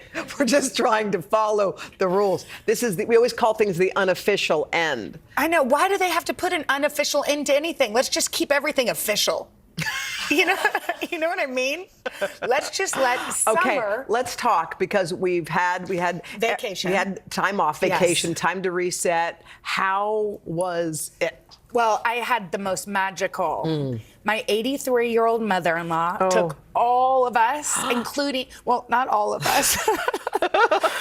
One of us stayed home, but it was okay. He liked it. That was Hal, but almost all of us to France. Oh my God. We went to Normandy. We saw the D-Day beaches, the cemetery. meaningful. We saw those are just some weird artistic pictures that when you're in France, you think you're an artist. What did your kids, because your kids are of age now that they are kind of understanding, were you explaining stuff to them? Yes, and I was so impressed with them. Yeah, tell me. Like their favorite day was when they went and visited the American cemetery in Normandy. What did they They take just from thought it? it was, and they just thought it was moving and they could feel it, and they never said like, I'm bored. They never once. I mean, there was one day where there was a little grumpiness. But how did you tee that up? Because I feel like that's something in the pregame. I think there was a lot of pregame and a lot of teaching of history. Neela read Poppy some books. And then also it was like, your grandmother's 83. Yeah. Her father fought in World War II, and it's going to be meaningful for her. And so how was she, by the way? It was really beautiful. Oh, wow. So anyway, it was a once in a lifetime, and to like witness your kids' face. They'd never been anywhere, so to witness their face when they saw a different culture, and it was really incredible. That is really cool. That's beautiful. And that also does show. And what else? Tell me more. That's all I did. That's big, right? That was, by the way, that's really And you know what? They were well behaved. I think if we set our expectations for our kids. How about the flight? They That's a long suit. flight. Yeah, they slept. They slept. Okay, see? I mean, as far as I know, because I slept. It worked. You were like, and good night. Put on your problem. If you have a problem, don't wake me. Wake daddy. Yeah. By the way, that's awesome. Okay, tell me about your trip. Had a great trip, too, with my kids. Took them with my sister. We just went to Mexico for a fun. And let me tell you something. It was magical. It was one of those vacations that you take and you say to yourself, like, if they could all be like this. And this doesn't happen. Look, we have our share of meltdowns and things. Totally. Everybody was happy. Everybody was healthy. Everybody was like, it was one of those that you just said thank you. Yes. Like, we're all here. We all feel good. And that's it. We swam and we ate and we drank. But also, I could could totally tell you had a magical trip because you posted 1 million moons. I know. I love You saw the big blue moon. That was the one we took.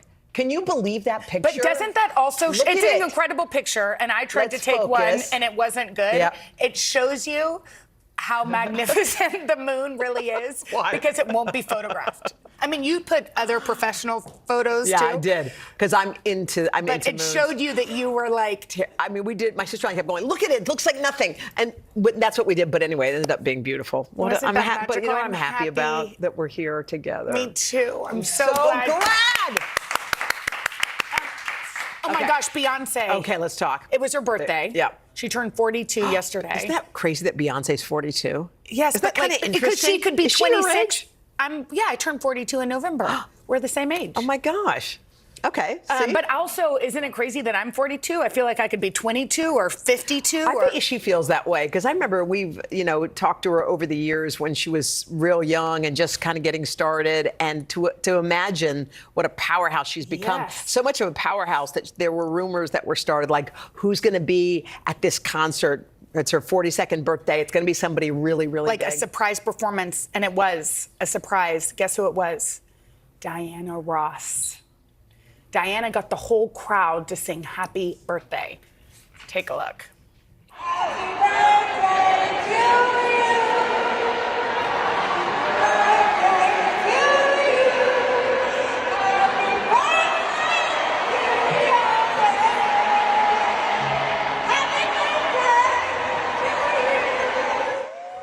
Wow. Do you think Beyonce knew, or did they surprise? Oh, she knew. She knew. But can you imagine? Because you know that Diana Ross was somebody that she grew up just loving. Idolizing, I'm sure. And also, Diana Ross, she comes out and sings at her great concerts, but that's epic. That's big. Everybody was there at these concerts. Everybody. And she told people to wear silver. And they did. Everybody wore it. Everybody who went? Kelly Rowland? Who was there? Kelly Rowland. Of course.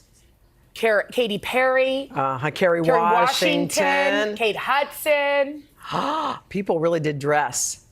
Oh, that's my friend Jamie right there. Wait, what? The one with taking Where? the picture.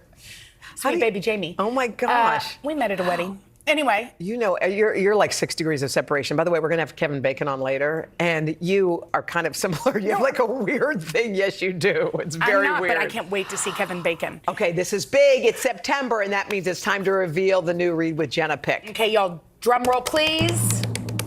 It's back to school time, and our book is Amazing Grace Adams. It's by Fran Littlewood. Okay, so what's the story? Okay, I love this book so much. Okay. It is sort of a late coming of age. It follows this woman, Grace Adams. I dare you not to fall in love with her from the first page, as she kind of has a break Her life is falling apart. She gets out of her car, she closes the door, and she's taking back her life. And it is hilarious and fresh. It's a story about a mother's devotion to her daughter, but also to herself.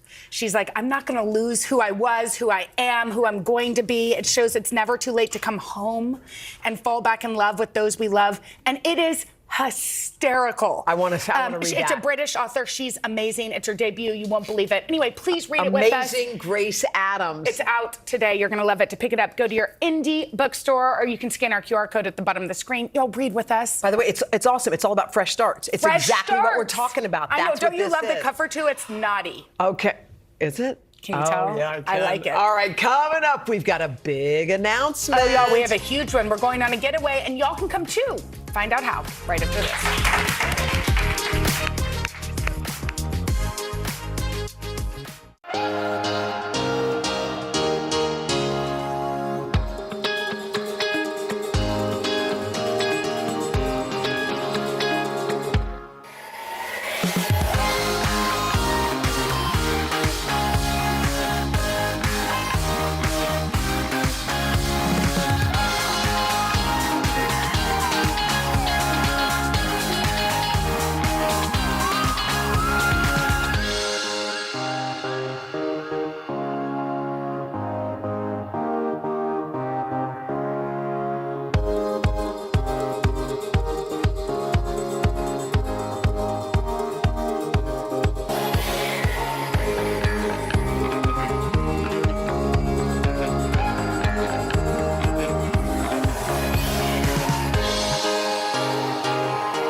It's September, the kids are back in school, and we're ready for a little me time, aren't we, Jenna?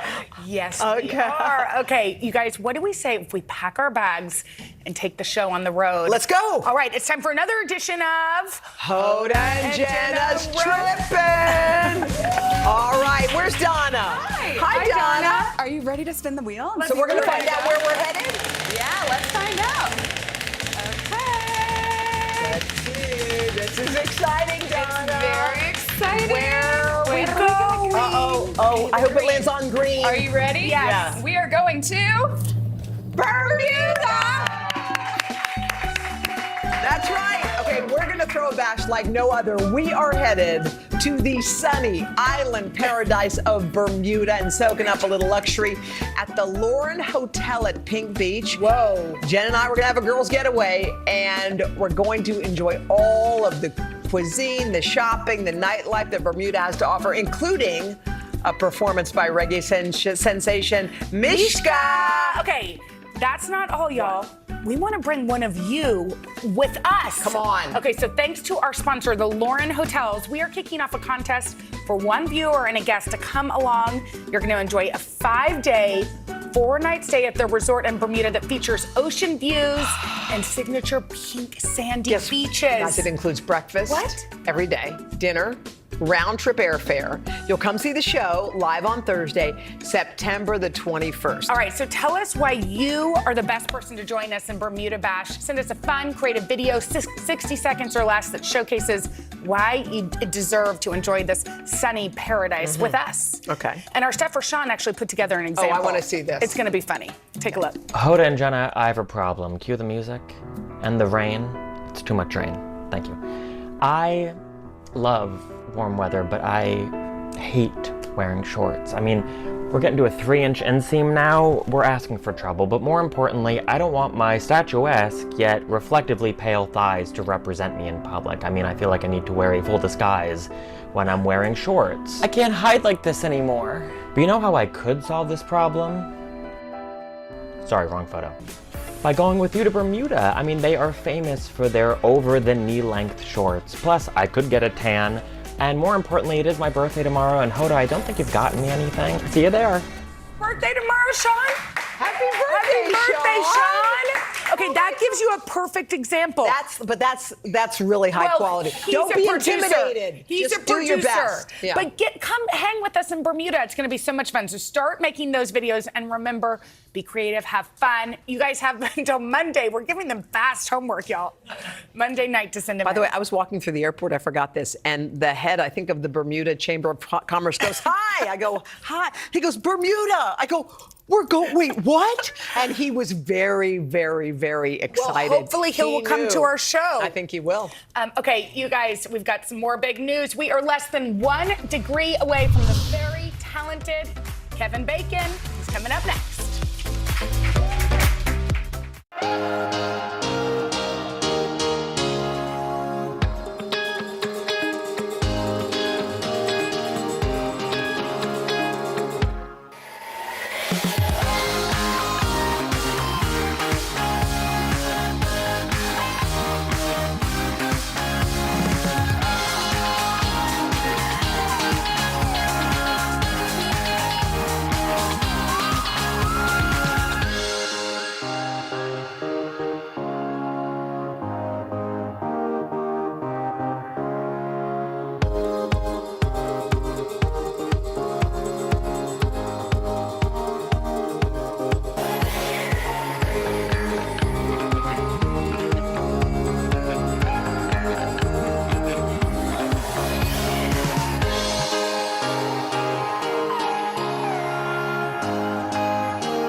Kevin Bacon has been in so many movies alongside so many famous co-stars that he inspired the popular water cooler game, and you know it. It's called 6 Degrees of Kevin Bacon. Yeah, I don't know if he was that into it at first, but recently it sparked an idea for something bigger, which he explores in his new podcast, 6 Degrees with Kevin Bacon. Okay, so we just said you weren't really that into the. What about it bothered you? I thought it was a joke at my expense, really. You know, I mean, when they would connect me to Laurence Olivier, it was kind of like, can you believe this loser can be connected to one of the greats, or Meryl Streep or something like that. But that's just an actor's insecurity. And in the long run, I was like, well, I guess this is kind of, I also thought that it was going to go away, and it just didn't go away. It never did. It really didn't. Yeah, it didn't go away.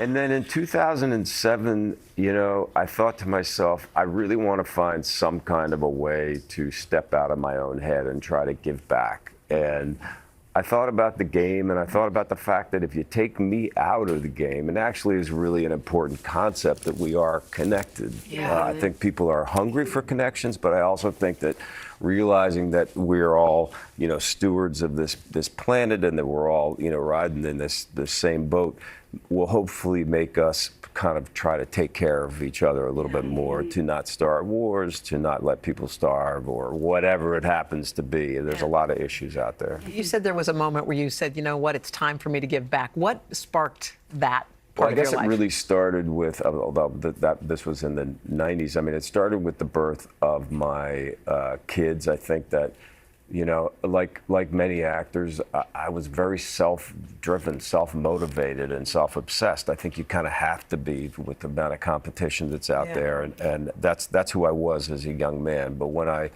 got married and have children, all which happened within a couple of years, I started to go, you know, there's a bigger world out there outside of me,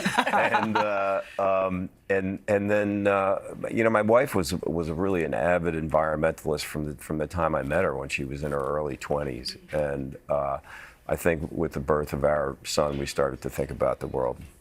First of all, we adore your wife. She's been on this show many times. She's the loveliest. You guys just celebrated your 35th. Is that right? That feels wrong somehow. Yesterday? What What'd you do?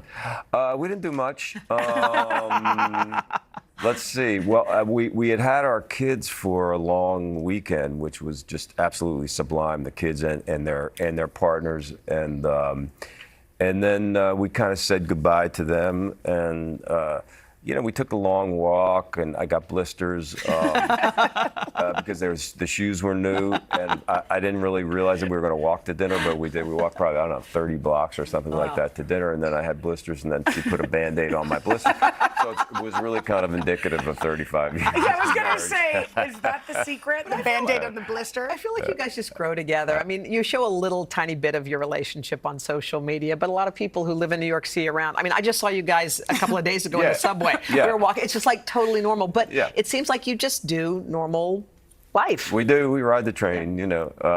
It's the fastest way to get someplace if you have blisters. So, So we just like hanging out together. One of the things that you talk about on the podcast, but also anybody that sees your social media knows, is you love music. Yeah. Mm-hmm. Was it your first love? Like, was music something that you were into as a little kid? I was really into it, although I really loved both things. I mean, I wrote my first song, I think, when I was about 12, but I didn't have an instrument then.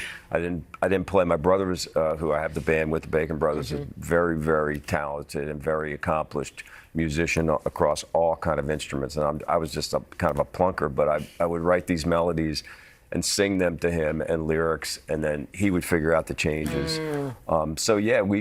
We continue to play, and I continue to write. I love it. How about Billy Joel? How about you? Was that unbelievable? Right. That was crazy pants. Oh my God. Wow. Billy, I don't know how this happened, honestly. It's still a little bit of a dream. I mean, somehow they got in touch with me and said, would you like to come to the show? I was like, of course I want to come to the show. They were like, okay, would you like to do a song? And I was like, what? Wait, what? And somebody said to me the other day, is that on your bucket list? And I was like, what? But I always thought a bucket list was things that you actually could imagine happening to you. So no, it was not on my bucket list. It was on my NFW list. And did it feel that way standing up there, like in Madison Square Garden? Madison Square Garden sold out. I might add. That's for you. It was.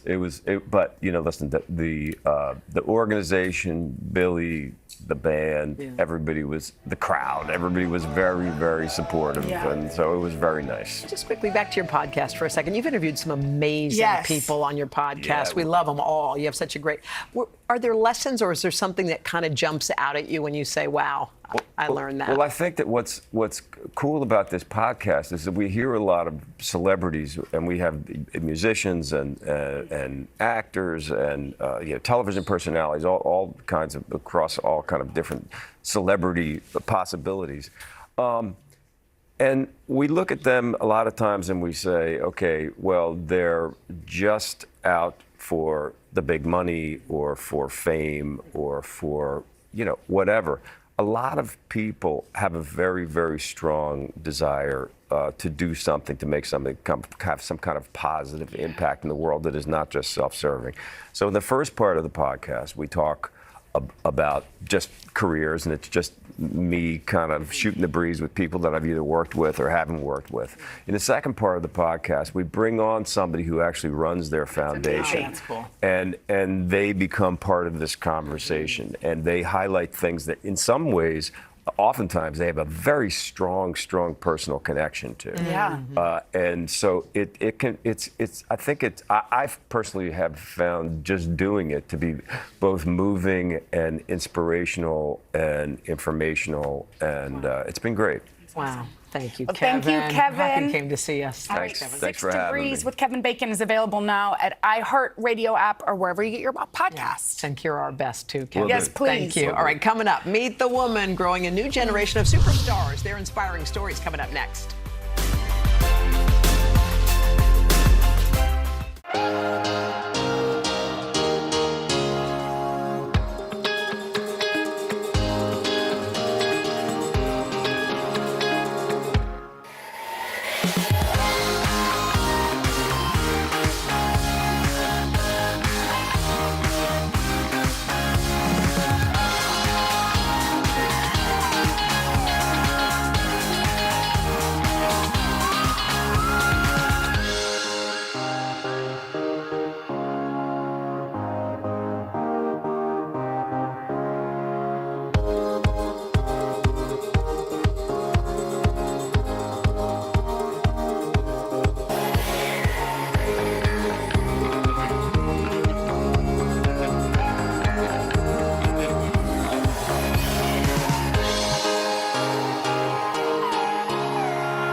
We are about to introduce you to a coach right here in New York City who is changing young girls' lives through the game of basketball. Her name is Shanae Joy Jones, and she's the woman behind a powerful sisterhood. It's called Grow Our Game. So I headed down to the famed 92nd Street Y in New York to play and meet with the next generation of young leaders. Take a look. It's the bounce of the ball, the feel of it in your hands, and the swish of the net that makes players fall in love with the game. Playing at NYU was arguably the best experience I had in my life. It's a passion Shanae Joy Jones knows firsthand. Good job! Keep it up, Eva. Nice job, kid. The former college player and now coach has made it her mission to empower young girls by spreading the joy and the lessons that basketball can deliver. Raise your hand if you like basketball. Okay, what do you love about it? When you feel the ball, Yeah. it's kind of like you just want to shoot it, Yes. you want to dribble it, Yes. you want to pass it. What do you love about your coaches? When you're like, I can't do it, they're like, you can do it. You got this. Believe in yourself. New York City girls ages 4 to 12 are hitting the court thanks to Coach Jones' nonprofit, Grow Our Game. I played when I was in junior high and high school and loved it. The lessons that you learned, even as a kid, how did they change you as a grown-up? Being an athlete is tremendous, and the transferable skills that come from it, it's really about teamwork and working under pressure. Also figuring out how to overcome adversity. Lessons the coach and her team of volunteers aim to pass on to their young players by creating a love for sports. There's so many issues and barriers with girls just joining. By the time they're 14, they're dropping out of sport. Girls are dropping out at twice the rate of boys. Coach Jones wants to kick down those barriers. First and foremost, there is no cost for any of the girls to participate. I want Coach Jones to know that she has made such an impact on my daughter's life. We feel like family. In the last 4 years, the nonprofit, which relies on donations and grants, has multiplied to nearly 200 girls. What are you teaching these girls? I'm trying to teach them confidence and passion through the lens of basketball. The bigger piece is trying to find that inner voice that's Yes. telling you to just keep going. Yes. Even when it's difficult. It's a skill useful on and off the court. A recent study found that 94% of female senior executives played sports. Even if a child isn't good enough to make it on scholarship, there's a million skills you're learning that have nothing to do with that. Those are some of the best leaders. Yeah. Not the star players. It was a young player on the last side of the bench that decided to run and get the water for the superstar. Yeah. That's actually the young girl that's rising. What do you guys want to be when you grow up? I want to play for the New York Liberty. I would like to do is be a coach, kind of basketball coach, football coach, whatever kind of coach it is. So for one afternoon, these future leaders of sports, business, and beyond can let this former player join their game. Y'all ready? Yeah! Take it back. You got it. Yes! Yes! Way to go! Good job. Nice dribbling. Good dribbling. Nice job. You can do it. Yes! Come on! We're always doing our affirmations at the very, very end of our sessions, okay? I am strong. I am strong. I am smart. I am smart. I am beautiful. And I can do anything. Everybody ready? Let's go. Sisterhood on 3. 1, 2, 3. Sisterhood! Woo! All right. And here with us today is Grow Our Game founder Shanae Joy Jones. Oh, my gosh. Look at you. Beautiful. Thank you. I'm trying to hold back my own tears because I feel like the testimonies are so powerful, right? Like when you're so caught up into the work, even just hearing the feedback from the girls and some of our parents, that means a lot. Well, to hear that one of them wanted to be a coach, that's because Girl. you all model that Yes. for them, you know? Yeah. Yeah. I became a coach because the coaches I had, since young were all women, which is very rare. Yeah, totally. But they were such powerful beings. Well, this is a real sisterhood. In fact, speaking of sisterhood, we have some of the players just hanging out right there on the other side. So we just want to say hi to your players. But here's the thing. You said something really important. This creates a sisterhood. But as you said, you don't have to make it professionally. You could be the bench warmer at the end. And studies have shown that those are the people who rise in the ranks of corporate America. It works. Baby, 94% of C-suite holders, right? Yeah. Those women, in fact, played sports. And I think those statistics are something that we have to continue to put out there in the space, because we hear so much about girls dropping out of sport that, again, the most important piece is sticking with it because of what it gives back to you as you're getting older and becoming a professional in this space. Well, we have a little surprise for you. Yes, Sinead, we do. Okay.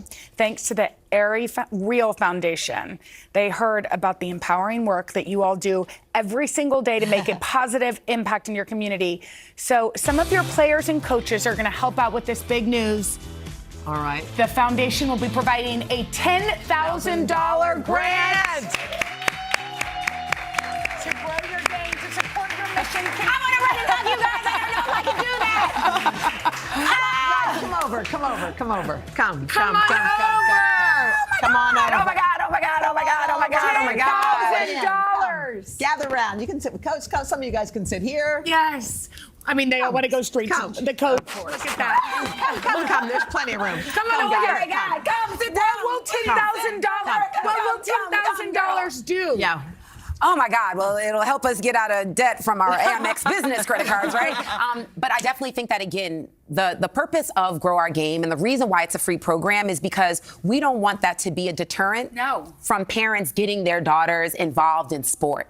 And so with the $10,000, without a question, it'll pay for the customized basketballs that we use, which are those beautiful pink balls you saw, in the piece. So important to have that. These beautiful bright pink shirts, and even the orange shirts. We do a bunch of different colors throughout the year. We should just point out, when I went to do that shoot, the parents who showed up, they all came. It just was the most beautiful sight in the world. It was midday and parents made it. So I want to say thank you to every parent of these children. They're going to make it. Some are here. Amazing. Thank you guys so much. Sinead, thank you. I want to shout out the 92nd Street Y, by the way. They hosted us, and it's also hosting its 150th anniversary as a center of culture and community. Oh, awesome. Well, thank you guys. We love y'all. Okay, coming up, he's the interviewer who's made celebrities swear and snort. Yeah. Donna goes head to head with the Hot One Toast, Sean Evans. Yes! You Way to guys, go. thank you. That was amazing. I just want to let you know.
Seasons, more than 1 billion views. It's safe to say that Hot Ones is one of the hottest shows around. Yeah, and our girl Donna recently sat down with the show's host, Sean Evans. Okay. Hi, Donna. You look pretty hot. Hi, ladies. Well, I'm getting in the theme.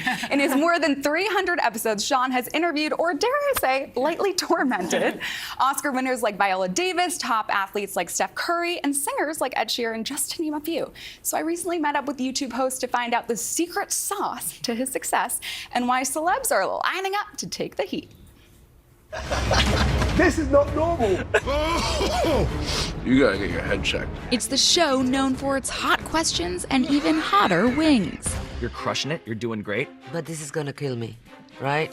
Since 2015, Hot Ones host Sean Evans has been challenging his guests to eat 10 wings with progressively fiery sauces, all while asking burning questions. What role did roadside boiled peanut stands play in your life? Are you seriously trying to do this interview still? Guests are often impressed by Sean's well-researched interviews. When you spent a week in spring training with the Dodgers back in 2010, is there a story that stands out? So funny, not a lot of people know that. I did that. He's so excited that you just asked that question. I was so excited. I want to fight you. But the hot wings frequently lead to some heated exchanges. It's okay. It's okay. Damn it! Who are you? Why are we here? Nobody's ever whooped your after all these chicken wings. For our interview, I decided to cool things down a bit. I met Sean at the Museum of Ice Cream in New York City, making sundaes. Do you want any chocolate taco? Yeah. It's hilarious because you're watching these celebrities writhe in pain, but they come out of it praising you. Yeah. Maybe it's a lesson in trauma bonding or something. But I think, I've seen people challenged, I've seen people down and out. Then it becomes this emotional roller coaster that kind of makes it a thing that is kind of, I think, been the special sauce in the whole thing, or that's allowed it to last for so long, is you end up kind of really getting to know this person through this Hot Ones gauntlet. I'm gonna throw like a little bit of everything. I'm going everything. Oh, I love you know? that. Like, Wow, you're really trusting the process. I am. Sean, a native of Evanston, Illinois, and broadcast journalism graduate, created the show with producer Chris Schoenberger. We had an idea for a celebrity interview show, but we wanted to disrupt it. And we were like, well, how could we do that? And we shot the pilot, and we haven't stopped shooting it since. And in a way, I feel like we accidentally invented that what's it like to have a beer with this person show, you know? Hot Ones has become a cultural phenomenon, nominated for 2 Daytime Emmy Awards and even spoofed on SNL. Beyonce? Sorry, I'm good. Your girl's throat just closed up for a second, though. I want to play a game called Brain Freeze, Oh. where the questions are icy, not spicy. Okay. First question. Do you enjoy watching celebrities go through their painful times? It depends. There's a line that when it crosses, I am like, I'm so sorry. You just want to curl up in the fetal position on a bathroom floor, you know, and like I've been there. So like when that's going on, I'm like, I know. Just 2 more wings left. We're almost there. You're doing great. Which celeb has panicked the most? Pete Davidson comes immediately to mind when I think about that. Wow. 2 wings to go. Do you ever skip a hot wing while the celebrity is taking one? No, over 300 episodes, 21 seasons, 3,000 chicken wings, and I have eaten every single one of them. That's amazing. Yeah. You are cleverly reactive, you're direct, you're also empathetic. What do you attribute all that to? I don't know. Maybe there's a Midwestern sensibility, an impulse or a natural reaction to see the good in people. But overall, I'm just an idiot trying my best. Oh, wait, what? Well, guess what, guys? Sean Evans is here. Yes. Okay, y'all, see what happens when he takes his place in our hot seat. Okay, we're going to be joining him right after this. Way to go, Donna.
right, we're back with the host of Hot Ones, Sean Evans. And before the break, we got a taste of his hot sauce-fueled success. And now it's time for our own tasty torment. It's a game we're calling Hot Seat. Here to host is Donna. Come on, Donna. Okay. All right, this is how it's going to work. I'm going to ask you guys a juicy question related to hosting a talk show. Okay. And then select one of you guys to answer it, okay? If it's too juicy, instead of answering, you can pop a sour candy in your mouth. Okay, Are you ready we're to go? ready. Come on, let's come do on, it. Sean, you're in trouble. Okay, here we go. First one. Go for Sean. Name a guest you considered dateable. Hoda? Oh. Simple. Before he was married or now? Well, Blake Shelton was definitely dateable, for sure. I mean, Who's the most recent one? Ooh. Josh Lucas. Oh, Josh Lucas. Oh, yeah. Josh Lucas. Sweet Home was Alabama so 2, we're rooting hot. for you. Okay. Yes. Name a guest that almost bailed on your show day of. Sean. Oh, we've had some people bail day of. Go ahead. Yeah, I've been Throw like, him yeah, out just there. standing there, sitting there on a set. Oh, he's But, looking at the sour candies. You know, Do it. in the host game, you know, you can't bury You someone can't because it bury always someone. comes back Yeah, around. don't. So Oh, he's gonna What are you All going right. with a lemon ball? That lemon ball Interesting. looks dangerous. Okay. Okay. going in. Name. How is it? Sour? It's very Too sour. sour? actually. good, He can good, handle good. anything. Yeah. He's the You host of thought Hot he could Ones. handle everything, but turns out sour is his Okay, Achilles. here we go. It's my Let's see if you kryptonite. guys can handle the heat. Okay. Ready? Name the last project you exaggerated about watching or liking to the guest promoting it. Oh, Jenna? No, Mama ain't gonna tell you that. I'm going with a Skittle because I bet it's delicious. Okay, because it recycles. All right, here we go. Name a guest who made the most special requests before arriving. Most special Sean, you request. know that's Oh, you. Sean. Best. Who? I was just talking about sour. Oh, Yeah. One more time. with Which the question. guest has made the most special requests before arriving? Oh, You know, as guests have gotten more famous, the milks have gotten more and more exotic. yeah, they need different kinds Like of milk. anything weird? Yeah, they get like Milks, yeah. super weird. The milks cashew? get super weird. The craziest request though, I don't know. Everybody's got a strange writer. I'll just pop another one. All right, everyone has one. All I right, got last a one. double barrel. We don't have time. Oh, we don't? But you know what? Congratulations, you all are amazing talk show hosts. By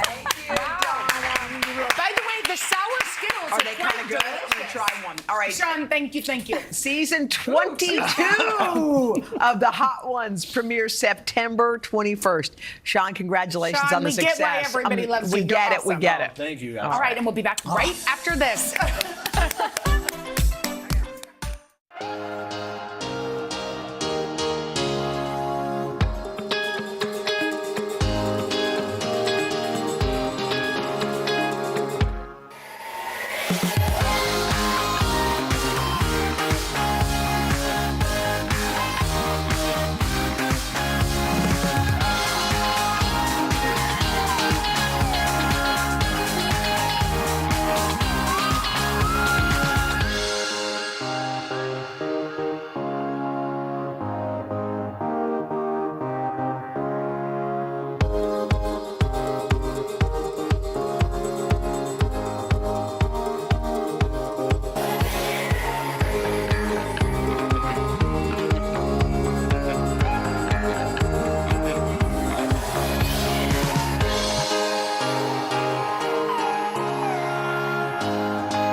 All right. By the way, we just want to say thank you. Thank you for starting your week off with us. We're so happy that you are here, and tomorrow, y'all, we have Christopher Maloney and Dating Court with Devin Simone. Won't that be fun? I'm just so glad I'm we're happy back. we're home. All right. We'll see you tomorrow. Hey, y'all, mark your calendars. It's Oh, no, actually not again. Tuesday.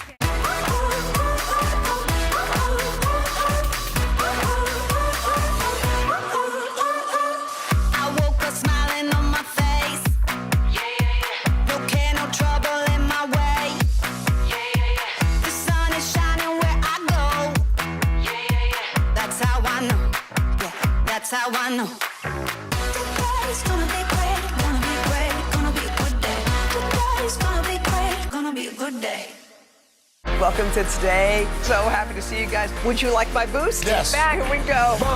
Sometimes we just do things to help. That's our Hoda. Happy birthday! We got an awesome crowd, y'all.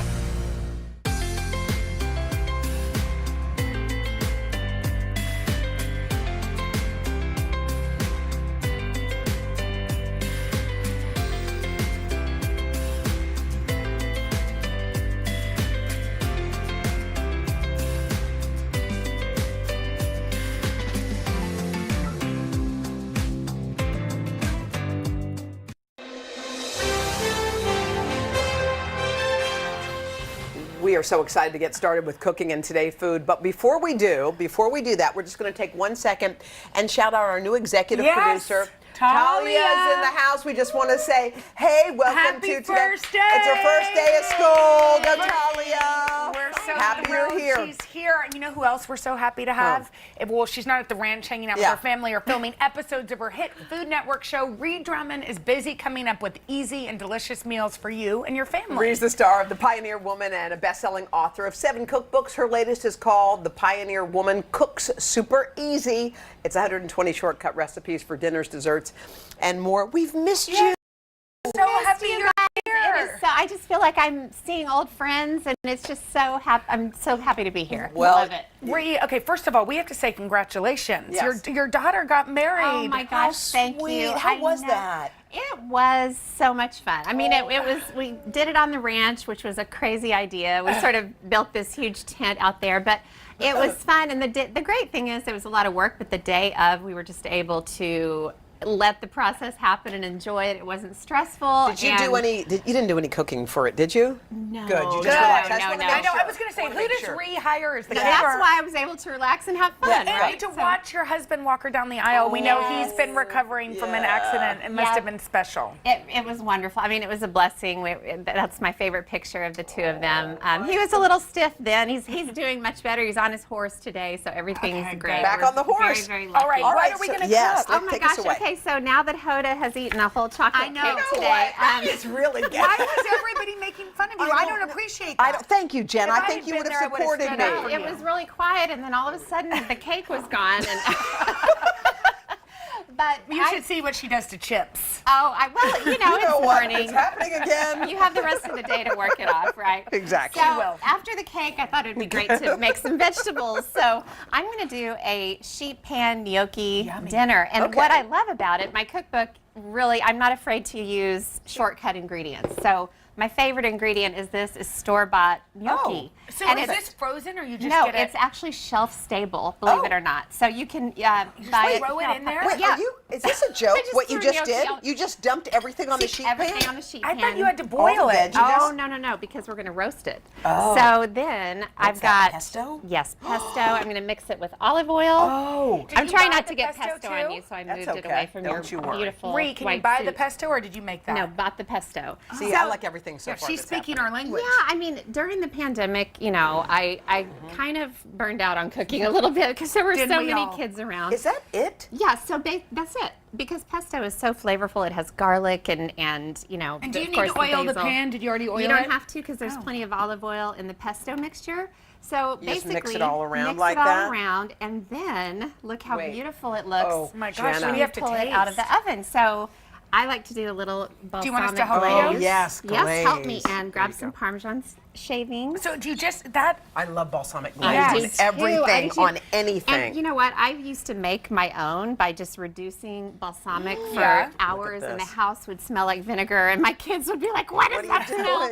This is kind of crispy. It's delicious, isn't it? And see how all the my veggies God. got beautiful color. But it's such an easy meal, and I would totally just eat this. But Wait, we could do this too, which is huge. look at what we just In did. 1 second. Put it in the oven. Is dress this it. basil? What did you? What is that? Tore basil. Oh, tore basil. Yep. And I'm so lazy. I don't even want to chop basil anymore. Just chop So I it. just By the way, tear it I and like put it on there. exactly. Oh, should we go around the back? Yeah, There's we more? have another recipe. taking Okay, that. great. Honestly, sheet pans are kind of my thing. I love them. They're just I get nervous if I don't have 20 ready to go at all times. So this is a sheet pan salad, and I love this concept because you basically roast any veggie you want. It's the squash time of year. So this is a mixture of cubed butternut squash and delicata squash. I love delicata What squash. is that? I I'm don't know. What obsessed is it? with Me it. too. Do you ever So- put it on toast? Oh, yeah, mash it up. Yes. What are you talking It's about? just a squash. This is what it looks like. Oh, And in it's the basically store? kind of an heirloom type of Okay. squash. But the great thing is you can eat the skin. It gets really tender. So butternut, it can be a little bit tough, Should I not do- very should I tasty. add Yes. some? Drizzle, and then we're Salt going and to do pepper? another roasted vegetable situation, salt and pepper, Italian seasoning. This is so brilliant. And This then is just so toss. brilliant. But here's what's fun about What? it. So roast it, and it's like 450, 25, 30 minutes. Okay. And look how gorgeous. So that's delicious on its own, but I build a salad out of this. Thank you. So You make your basically- own dressing too, don't you? Well, sometimes I doctor up bottle dressing. So, but I'm using the roasted vegetables as a base for a salad. That's delicious. Isn't it good? Yes. And the dressing is tahini, mustard, lemon juice, olive oil, honey. Okay. And then, isn't it pretty? 10 plus. 10 plus plus. Pomegranate seeds. Yep. Yep. Pistachios. Pistachios, pomegranate seeds. This I love is- pomegranates. It's pretty at Christmas. And then goat cheese, which Hoda doesn't love. Thank you. Well, Hoda likes doesn't it. love It me. just doesn't love her. Okay. There's a lot Thank of you TMI so in much. this segment. There's a lot about Hoda. Anyway. Ree, thank you so much for these recipes. Head today.com/food. And for Ree's new book, it has recipes just like this one. Head today.com/shop. I predict a bestseller. Me too. Okay.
And we're back with Today Food. Thrilled to say good morning to our next guest. Finally, after all of those teases, the pioneer woman herself, Ree Drummond, has made it all the way from her ranch in Oklahoma. Are you near Blake's Ranch in Oklahoma? Not so much. Not so much? But, we're in the same state. Yeah. So, we know each other. When I was there marrying him and Gwen, I would have stopped by your ranch and said a little hello. Next time. Or your 25th wedding anniversary. I could have renewed your vows. Well, Ree's also out with a brand new cookbook. It's called Super Easy. It features more than 100 shortcut recipes, which we like the sound of that. Actually, lots of them going on in the ranch in Oklahoma. You look absolutely stunning. You've got a daughter who just got married, right? Yes. Hard to believe. Yeah, and you're about to celebrate your 25th anniversary, and Carson's going to do renew your vows for you. That's hard to believe too. I know. I'm only 29. I don't know how I could have been married. For You look 25 29. years. What happened to you? During COVID, all I did was eat and drink I and not know. work out. Well, And listen, same. I was wearing pandemic pants this time last year. I don't know if you remember, but yeah, I just, the wedding was a great inspiration and motivation. But then once I started kind of exercising more and getting healthier, it felt so good that I just kept going. So I'm kind of glad I'm over that hump. And now it's about just maintaining and enjoying. Well, I don't know if these delicious recipes are going to be on any maintenance, but they really smell good. Speaking of my wellness journey, let's eat some tots. Yes. With cheese all over them. So, yeah. It starts with chicken. Yep. Yes, so I'm going to make tachos. Now, do you know what tachos are, Carson? no idea. You need to know. So, tachos are just like nachos, but they're made with tots. Oh, Yum. So I baked some tots with a little We have the cumin gang and eating chili already. powder. Okay. Cooked some chicken, add some celery. So these are buffalo chicken tachos. Yum. Celery, garlic, and green onions. Did you and make then- up tachos, or is that a thing? I never heard of tachos. It's kind of a thing, but it hasn't swept the nation yet. Yeah, so It's going now to. it will. I'm kind of hoping, but be anything trending by the you end of can the segment. put on nachos, you can put on tots and Okay. call them tachos. Love So it. then, of course, buffalo sauce, and then you just let this simmer. I started Delicious with raw smell. chicken, but you can do rotisserie chicken to make Okay. it easier. Yeah. So simmer that until it's luscious. Have you and changed what saucy. you cook now because of your sort of wellness journey? Has it put you on a No. different path? Or you... No, and the thing is I have teenage boys, college students, lad, Right. is a, Ranchers. Cowboy, and so I have to make food that everybody loves. Right. And Yeah. I'm not good when I deny myself, Yeah. whole Butter categories and of oil food. and- So I'm just kind of learning to eat. I like to say I eat a Rhode Island-sized piece of cake instead of a Texas-sized piece Right. of cake. That's the best way. You get the flavors and the taste. How does that It's taste? just That's really delicious. good. Everything's good. So good. So you pull the tots out of the oven. They're seasoned, so they're a little bit elevated. I kind of push them into a pile. Yeah. Pepper jack cheese Yum. all over. I Okay. mean, this is It what gives a little life's all about spice. right here. Right here, yeah. And then you spoon the saucy chicken all over. And so you can do ground beef and Got some hit. black beans and do sort of a Is the chicken Tex-Mex. gonna, because it's hot, melt that cheese, or are you putting this back in the No, oven? it's going back in the oven. Okay, I yeah. thought So so. Okay. because you That's want to amazing. melt the cheese like nachos. So all the cheese you want, melt Where's mine? it. Oh, here we go. That's delicious. Okay, yeah. cheese. Pepper Actually- jack cheese, the buffalo sauce. It's hearty. It's got a kick, but Oh, jeez. did you know redheads can tolerate spicy food more than anybody Really? else? Is that true? Yeah, so This is good. You love it? we'll delve into the genealogy of that some other time. But, Wow. but basically, you garnish with blue cheese, and to make blue cheese dressing, I just take ranch dressing and add blue cheese to it. Oh, And clever. It's Another very shortcut. easy. You can do bottled ranch, or you can make your own, but Brilliant. nice little shortcut. So this is why my teenage boys love me. Oh, I can see They why. really- That is delicious. Hey, Carson. Really, Yeah. really good. Hey, this is gone. I mean, Yeah. wham. What happened? Oda's eaten a whole bundt cake already. Oda, we have not started the cake segment yet. Hey, take a breath. No one's missed these eating segments more than Hodes. So good. Remember, Rhode Island, not Texas. She's going state by state.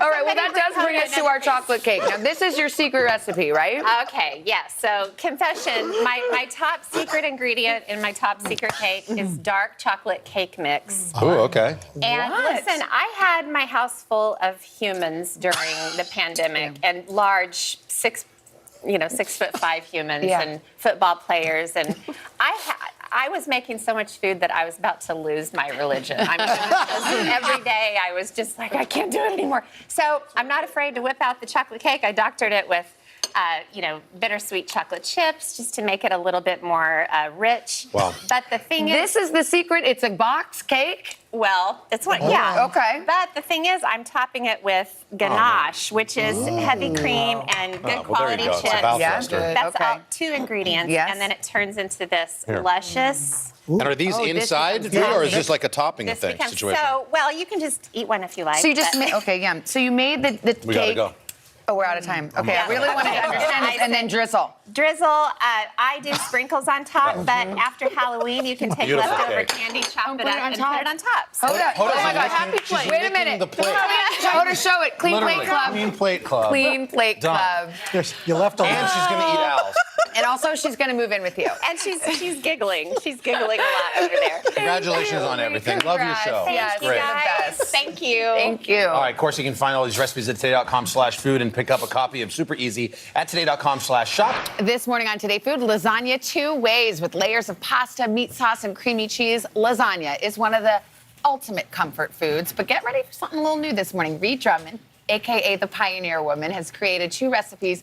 They're going to become your favorites. Her latest book is called The Pioneer Woman Cooks the New Frontier. Reed, good morning. Hi, Savannah. It's good to see you. Now, you're doing something really different with lasagna, which is risky. Well, it's a little risky, but when you see these recipes, you will totally understand. I like to mash things up, and you don't want to make lasagna over and over and over. So we are going to make shrimp scampi lasagna roll-ups. I like it. Which are as good as they sound. So I cooked some shrimp in butter, onion, garlic, Yum. little thyme, and chopped it up. Okay. So I'm going to make a sort of a shrimpy, cheesy filling. And this is cream cheese, ricotta, egg, and Parmesan. I mean, what could possibly go wrong? I know. Looks so I mean, good. it's all right. Sign me up. Yes. So I'll let you stir this together. Okay.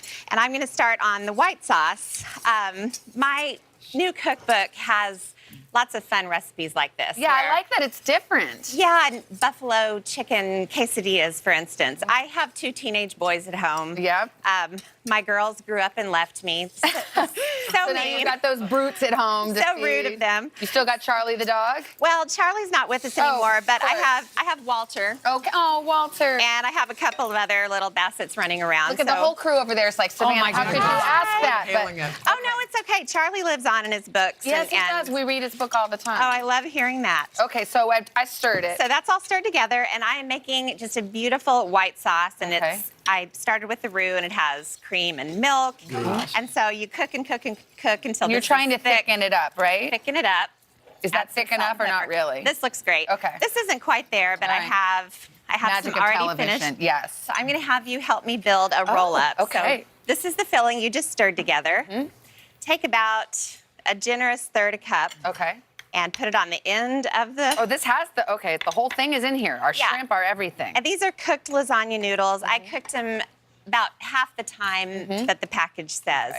And then just roll it up. Hence the name, lasagna roll-ups. They're so cute and pretty. What do you They think? are so cute. Oh my God. Are you dying? Oh my goodness. Between bisque and a lasagna. Oh. Good point. That's exactly what it is. And then I always put the seam side down. Yeah, of course, to make it look pretty. I poured the white sauce in the bottom of the dish. Oh. And then I'll let you pour And the then you're rest gonna- of it am I all pouring over. or am I drizzling? No, pour. Okay, pour just that get sucker. in there. Okay, yeah. Why not? Look at that creamy yummy. Isn't that gorgeous? Yes. And then top it with mozzarella. And you can see the finished dish right here with parsley on top. That doesn't look crazy difficult either. No, it's not. And my daughter, who lives in Dallas now, saw my new cookbook, and she said, when I come home, will you make me the shrimp scampi lasagna roll-up? So, I mean, why not? Look at it. It's gorgeous. I want to taste that. So that's lasagna one way. And Now the this second shocked way, me. Lasagna soup. I mean, it's really earth-shattering. Okay, It's- tell me.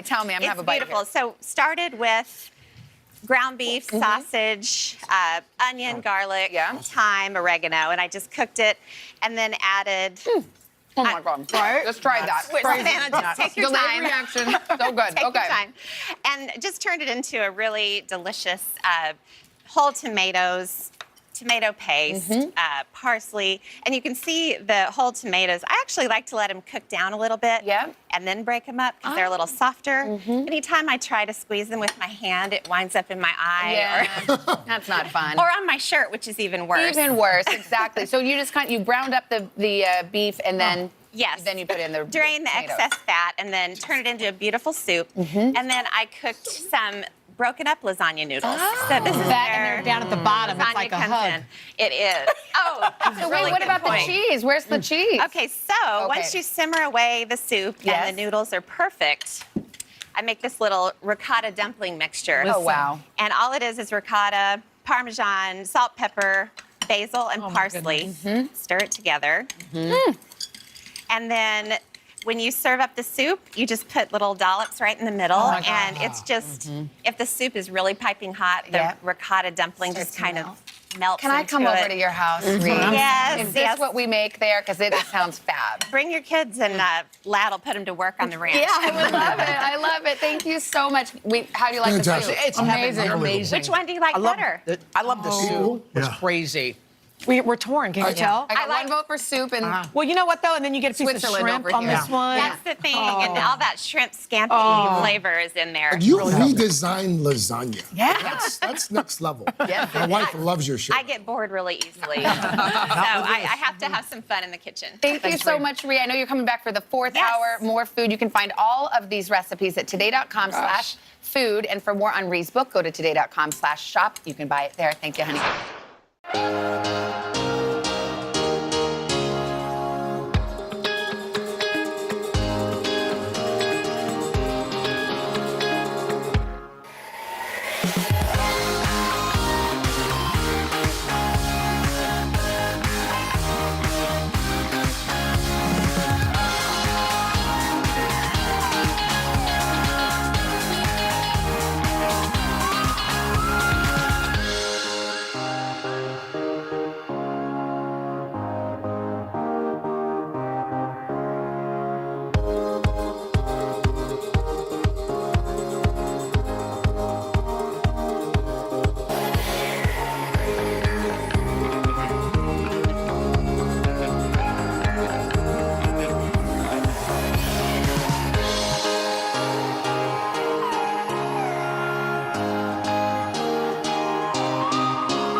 Ree Drummond is busier than ever. Not only is she a mom of 4, she's a New York Times bestselling author. She has 3 million Instagram followers, and she's a star of the hugely popular Food Network show. It's called The Pioneer Woman. And somehow she's also managed to find time to put together a new cookbook called The Pioneer Woman Cooks the New Frontier, which features a couple of recipes that we're going to be making today. And she took all the photos for the book. Of course, she does everything. She did that too. My camera's a mess. My camera's sticky. Food all over it. So she's got roast chicken for us. Look at this. Yes, I'm so happy to cook with you both. I'm a big fan of both of you. We so love thank you for having me. So I wait, can't cook. Yeah, me either. But wait, you're based in Oklahoma, and you just do your everything from your home? Is that Pretty how it much. works? We film the show at our guest lodge, so at least they don't have to trip over my teenagers' laundry, dirty socks in our real house. I was telling her that my daughter, Christina, is like, she is the most incredible woman. Her voice puts me to sleep. I watch her. Her life is idyllic. Yeah. My voice puts my husband to sleep, too. All right, so we're making chicken today. Yes, I just want to show you my favorite way to roast chicken. Okay. I'm wearing gloves just for the spatchcocking. Yeah. So do you know what spatchcocking a chicken is? No. So Spatchcocking. it's super easy. Basically, you have to put on gloves, cut the backbone out, which is just snip on either side. Okay. That's the unpleasant and part. splay it out. But then you splay it out, and the whole point is to kind of the whole point is to get it as flat as possible. You can use your palm and kind of push, but that way a chicken that would normally take a lot longer to roast just takes really a fraction of the time. So then you wind up with a beautiful roasted chicken. So what I like to do is make sort of an herb dressing, and it's just simple olive oil, herbs, cut some baby gold potatoes in half and just toss them in the herb mixture. How long does this take you to make? You want to help me and just kind of scatter them around, and then you'd brush the same mixture on the chicken. Now, is this a greased pan or is this not? It doesn't have to be because the chicken has so much stuff. beautiful grease as it cooks. Okay. So just really about 30 minutes total. You start with a high heat and then lower it, and then look what you wind up with. Halfway through, I add cherry tomatoes and zucchini, and then put it back in and finish it up. And you have this beautiful roasted chicken, which I like to serve as roasted chicken, but I also like leftover roasted chicken. Can we try this? Yes, Maria, of course. that's like your perfect meal, by the way. Right, that Have is. a bite. Chicken. I mean, I like French fries, but we're not having that. But I'm sorry, Maria. I should have made fries. we're not allowed to eat that. I think roasted chicken is the perfect food. That is yummy. It's good for weeknight family meals. But Are you surprised at how your cooking, your passion, has turned into this incredible success? Well, I think you nailed it. Just passion. If you are passionate about what you do, it can take you in directions you never thought you'd go in. And that's I've had so much fun with Pioneer Woman because it started as blogging. So come around. And I want to show you what you can do with the chicken if you don't want to slice it up and serve it as roast chicken. So you can shred it, which is my favorite thing in the world. So I'm going to make a beautiful chicken and wild rice soup. Onions, celery, and carrots. And then I'm going to deglaze with some white wine, which I love in any soup. It just adds beautiful flavor. And it's getting to be soup weather out there. It's getting to be. Finally, did you have a hot summer here like we did? We had a scorcher. It seemed to go on forever. And then add some flour just to thicken it up. And then you'll cook this for a bit. Do all your kids cook? No. Sadly, no. My daughter Paige loves to cook, and she's a great cook. The rest of my kids love to eat. So welcome to my plight. But I love to cook, and so it's what's that? Chicken stock? Chicken stock, and then water, and this is so easy. Wild rice. I didn't know it was that color. Yeah, it's not the mix that you buy in a box. It's real wild rice. Minnesota has wild rice. That's it comes from Minnesota.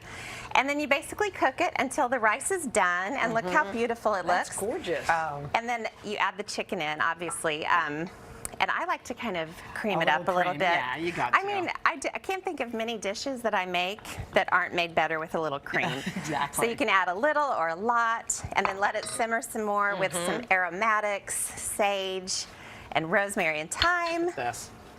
And then I love to add kale also. To the soup? To the soup, Oh, yeah. At the end, is that kind of the Kind last of at touch? the end, you Yeah. just let it simmer in the last few minutes. Tell us what this pasta situation is. Okay, so again, what you can do with the leftover chicken Yeah. is make a chicken spaghetti casserole. And I think casseroles are just the ultimate comfort food. And this has mushrooms and a little bit of wine, of course. So if you can spatchcock a chicken, you can do anything in life. You can spatchcock a chicken. We need a t-shirt that says that. Yeah. But really, you can make soup and casseroles, enchiladas. Reed, So- these were all delicious, awesome meals. I mean, they seem easy enough, too. Very easy. Thank If you. it's not easy, I won't do it. Awesome. Oh, that's good. For these recipes, head to today.com/food. And for more about Reed's cookbook, go to today.com/shop.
And welcome back. We're back with Today Food. This morning's guest, you know her, you love her, Reed Drummond. She is known as the Pioneer Woman, and today she's showing us 2 easy recipes for a family feast. You've got a simple, easy pasta recipe. What are we cooking? Yes, so I am so into shortcut homemade ravioli. And what makes it shortcut is that I use wonton wrappers. So these are just in the store. And I made a little mixture of ricotta, Parmesan, salt, pepper, lemon zest. Wow. And I just put a little, I can't get too close to you guys, but put a little dollop in the middle of the wonton wrapper. And then I just take my clean finger and rub a little egg wash around the edge. And then take a second wonton wrapper and put it on top, line up the edges. And then you just want to press it together. Oops, I grabbed 3. That's okay. I'm doing this on the fly.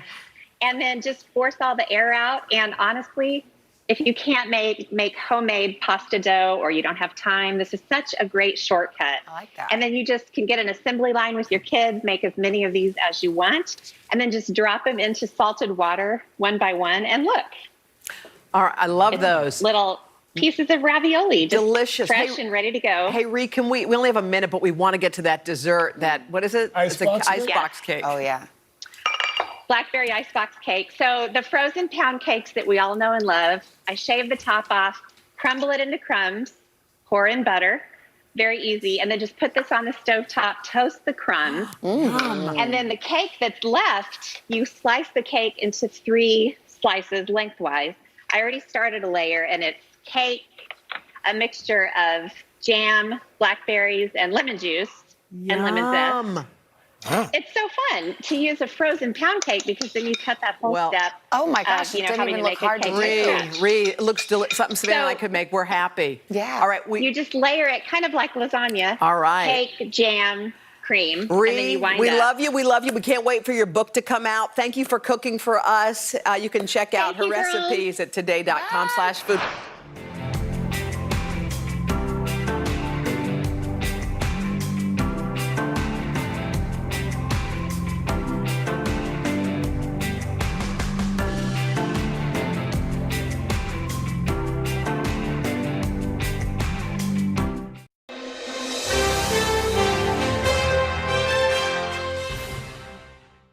believe this, Jeffrey, that your two young girls are authors at ages 13 and 11? Yeah, I just want to say the picture of the cookbook is probably like a year ago, kind of. So they're like growing every day like apples. And yes, the apple doesn't fall far from the tree. It's incredible. I'm blessed and I'm so proud of them. Well, Madeline and Anna, what are your favorite things about cooking with your dad? I love family time, and I just love cooking with you because it's so fun. just love cooking. Does he let you do things, or does he kind of take over and say, honey, like this, do it like that? It's sort of like, if I'm just in the kitchen, I can do it, but sometimes he has OCD in the kitchen. Anna, what do you think about cooking with the big man? It's really fun. He teaches me a lot of like new tricks and like tips with everything. Well, okay, so we want to hear, you guys are making an apple crumble. Do y'all ever go to the orchards and pick apples? Every yes, year. all the time. We love it. And there are so many apples out there. And today we are going to use Cortland's to make an apple crumble. And it's very simple. This is a sort of a foolproof method. If you mess it up, the peeling or whatever it is, don't worry about it. So I'm just taking a Cortland apple. I'm going to show you how to peel it just top down like that. Very simple. Top down. And, okay. And if you want to do this ahead of time, what I recommend is you take a bowl of water and put some lemon in it and just drop the apples in that. That way it keeps it from browning. Very easy tip. And I'm going to show you that it doesn't matter if I leave a little on, it's fine. Another tip I like to show is how to core. Now, a lot of people take that core and dig and all that. That's way too much work. I just put it right on top end and go down like 3 or 4 times. Yeah, just cut around it. Just like that. And voila. Boom. Okay, that's done. Then All I'm right. going to cut it in some slices and give it over to my girls, and they're going to show you the rest. Okay. Okay, So what's this is next, like a guys? little moving factory we got going on here. Okay, like so Here you go. Here you go, Anna. Want to pass that down? I'll put the rest. Okay, I think that's good. So I have some apples here, and I have buttered a baking pan. I'm gonna add some cinnamon, some sugar, of course, and you're just gonna mix that up. Yeah. Try to not spill it everywhere. And Madeline, could you use brown sugar if you'd prefer it for the crumble? Yes, you could absolutely use brown sugar. Okay, good to know. Okay, And now what do you then do? I am going to pour it in, and I'm gonna fill about 3/4 of the way. I think that's good. Yeah. Yeah, that looks beautiful. So now we're gonna start with our crumble. This is the topping of the apple crumble. So we have flour, dried oats, brown sugar, cinnamon, salt, and then this butter.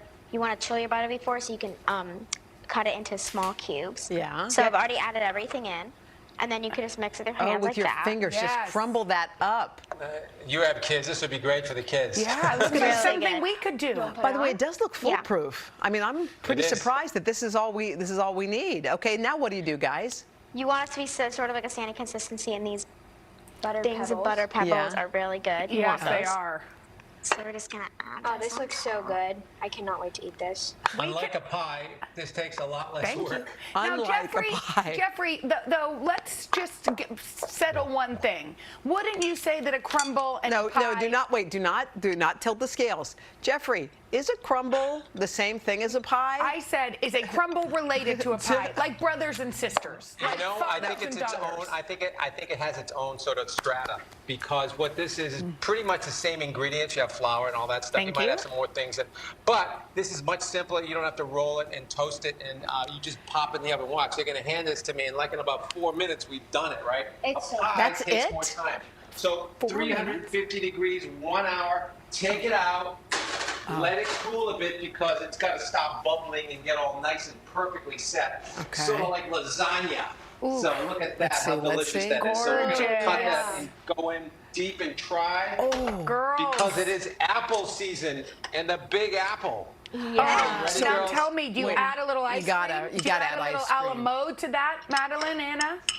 Yes. Yeah. It's so good. You could always add anything you'd like to. Yeah, even Is in it the so morning good? you could add ice cream. Oh, so There you go. good. Oh, I This is wish like we could fall have some. Yeah, This is that is sad. This delicious. is real sad, y'all. All right, well, you've inspired We'll be us. back soon. All right. Thank you, guys. Girls, y'all are great. We wish you we can't wait till you can come to our studio And cook with talk us. about your book and cook with us. And Jeffrey, you can come too. Yes. Thank you.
to know how fortunate I am to be joined by not one master chef, but two master chefs here in the kitchen.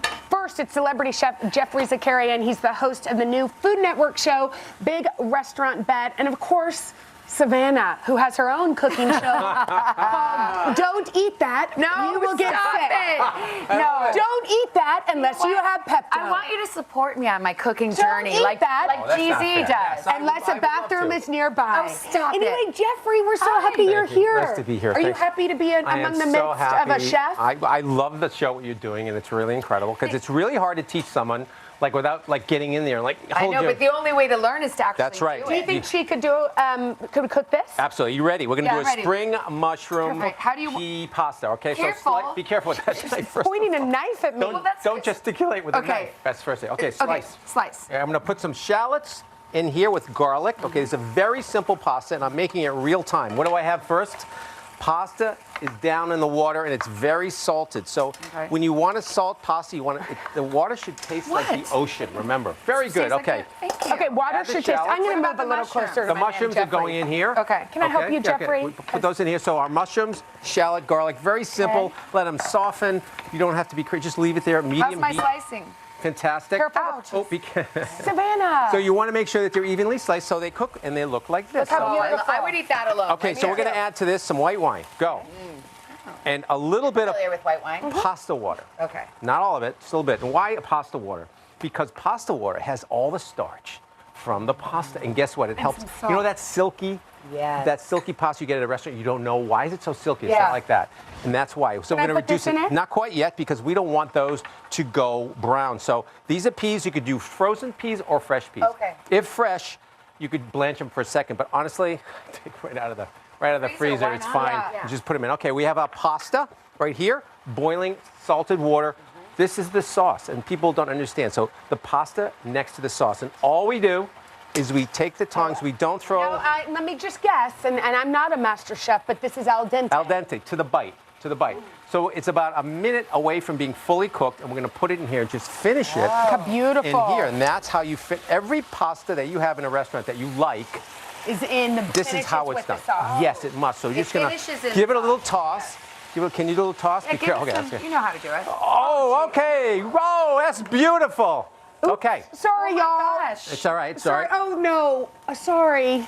I'm going to fix it. Watch this. See this? I'm not going to take it off the pasta. Just like this. 1, 2, 3, 4. I'm Maybe sorry. you need a cooking Then show. comes the peas. Then comes. I didn't mean to make such a It's mess. okay. A little cheese. A little cheese. And because it's a little dry, and we're missing some, Yeah. we're going to add a little bit more pasta water. Watch this. Just like this. See, All you right? even spill a little, and Just you're a a minute. master chef. And then at the very end, little. some chili. I love gosh, chili. this looks Very so good. finely minced chili. And we're ready to go. We're going to add a little basil to it. All right? And you're going to come over here and taste. Your knife skills are excellent. Well, thank you so much. We're going to chef. chiffonade. That's what that's called. And there you have it. We are done. A beautiful spring pasta. Be careful. Spring Okay, you pasta. try to flip it. Let's see you flip It's it. hard. And I want to see You're some really, air. what you're doing is I want to see you're some really air. not flipping. You're really just folding. So you fold. just No, no. very small. Very small. Okay, why are you giving her tips? Okay, go flip. There you go. Much better. Excellent. Wow. Thank you. All I right. learned so much. I'm We have actually over going to here. say that was great. Come on, I'm going to make it rain some Okay. pecorino romano. And this Here, is would your. you like a bite? Yeah, I would. There you go.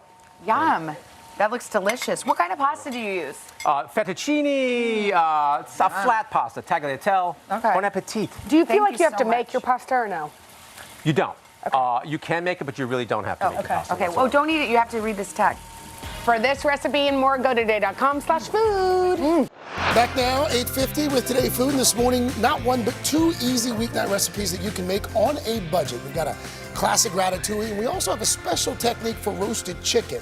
Celebrity chef Jeffrey Zakarian here to show us how it's done. He, of course, is the host of the new Food Network show, Big Restaurant Bet. GZ, welcome back. Thank you so much. Nice to be back. Before we get into it, Chef, you've got to weigh into this debate here. Uh-oh. I don't know if you saw this tweet from Stephen King earlier. Yeah. Apparently, Stephen. The Stephen King? The Stephen King.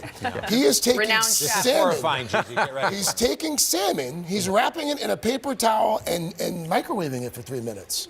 What say you to that? Absolutely. What? Yes. Why not? It's a really gentle way of cooking Because it's salmon. a 1982 device? No, it really works. I cook fish in a microwave all the time because you don't have to put any butter. It doesn't. You don't have to use Is it even utensils. I'm shocked. I know. No, it works. Really And it works. doesn't smell? No, well, it might, but it it's might, fish, but yeah. it is fish. All right. Well, chef is apparently team Very Steve. good. Vegetables too. Asparagus is great. Spinach is great in the microwave. Yeah, it's fish is where I. All the nutrients stay. There's no water loss. You dump it in water, all the nutrients go in the water. All right. There you go. Well, let's get into a more traditional way of food preparation. Okay. Here. So, spatchcock. We're gonna make What does that mean? It's a fancy name for a flattened chicken. Oh. We're going to do it. So we take a regular chicken. I'm using gloves, so it's more sanitary. I'm just going to go down the back. Yeah. And that's the back of the chicken. And you can go either way. You can use a knife, but I've decided to use some kitchen shears. Yeah. Okay. And what I'm going to do, just like this. Oh, wow. Very easy. That's it. This is saved for the stock, chicken Okay. stock. We don't throw anything away. All right. And then you just put it like this. Oh, and oh wow. You hear that? Wow. I know, it's hard. I know, it's hard. So what's the benefit of cooking chicken that way? Well, it cooks in. Speaking of a Stephen King horror. You're worried about salmon in the microwave. God. I'm cracking chicken over here. Jeez. Okay, salt and pepper. Great question. Really, really easy because what happens is you get half the time. So a normal chicken like this would take about 45 to an hour. It's about a 3.5 pound bird. Yeah. You want to season with authority. You really have to. And it takes half the time. So for this to get up to 155, 160 eternal will be about 30 minutes, 35 minutes. Now, very important, hot cast iron pan. Skin side down. Okay? Now let's go over here. You can see what we're doing. We have this going. Beautiful. Now we're going to turn it over. And you want to help me with this? Be careful. That's Watch right. out. We got a jumper. Okay. And put the lemon. I like to put the lemon skin, flesh side right there. Just put it in whole? Yeah, and what happens, it gets nice and caramelized. You have a beautiful caramelized lemon. Let's stuff, there's no rules. Okay. If you have thyme and rosemary, fine. Whatever If you don't, got, just throw it in anything there. that's a hard herb, like, savory or sage or bay leaves or stuff like this, I love this. And then you just cook it till 165, very gently, okay? What's the verdict over there? It's so juicy. Incredible. Good, right? So what's the relationship between like quality chicken and technique in which you cook chicken? The relationship. Oh, that is good. Like, is this a fancy chicken that no one at home can get? So you want to cook the chicken to 155, 160. If you can do that and use a digital thermometer, it's pretty hard to mess up a bird, okay? That's good chicken. It might cook a little longer, a little less, but you pretty much, So that doesn't go in the it's so oven or juicy. anything? Yeah, you can go in the oven or sit here, but I put it in the oven. Let's you ready? get down to this ratatouille. Let's cut it down like this, and there we go. right. There you have it. Okay, Ratatouille, one of my favorite movies, one of my favorite things to This is do. a great film. Okay, so basically this is great with vegetables that aren't at their prime. They're a little over. And I got this from my mom and from when I worked in France. They don't throw away anything. And if you have a You couple mean of they're not in season, or you they're mean in season, gone but they might be a stale little or whatever? wilted or like Yeah, not yeah. stale, Okay. but a little wilted, not cook their it anyway. best. This is a great relation. This is a great vegetarian dish. So we're taking eggplant, pepper, zucchini, onion. And what I like to do is heat them in a cast iron pan separately. Why separately? Because when you put them all together, it's mush. So what we do is we season it. We don't season, we just put them in there. And then we sear them off separately. So you cook each vegetable. Yeah, put it in the same pan, and then we sear the eggplant, the onion, the pepper, and here we have all of them right now, all together, already seared. And we're going to just add our last ingredients. And this is such a fantastic dish. Onions. Onions. Oh. Pepper. Peppers. Yeah. As they say in my town, Boston, garlic. Garlic. Okay, stir that around. Thyme, bay leaf, tomatoes. Now, a lot of people would put stock or water in this. You don't do No. You're going to see it looks dry, Yeah. but once you bake it, all the water in the vegetable, which are mostly, vegetables are mostly water, comes out. And look what you have, this gorgeous. How long do you bake it? This is about an hour, About an hour? hour and 10 minutes. But you want it to look kind of like it's a little over. And I like to serve this room temperature to warm. And when you grate this, you can put some Parmesan cheese on it.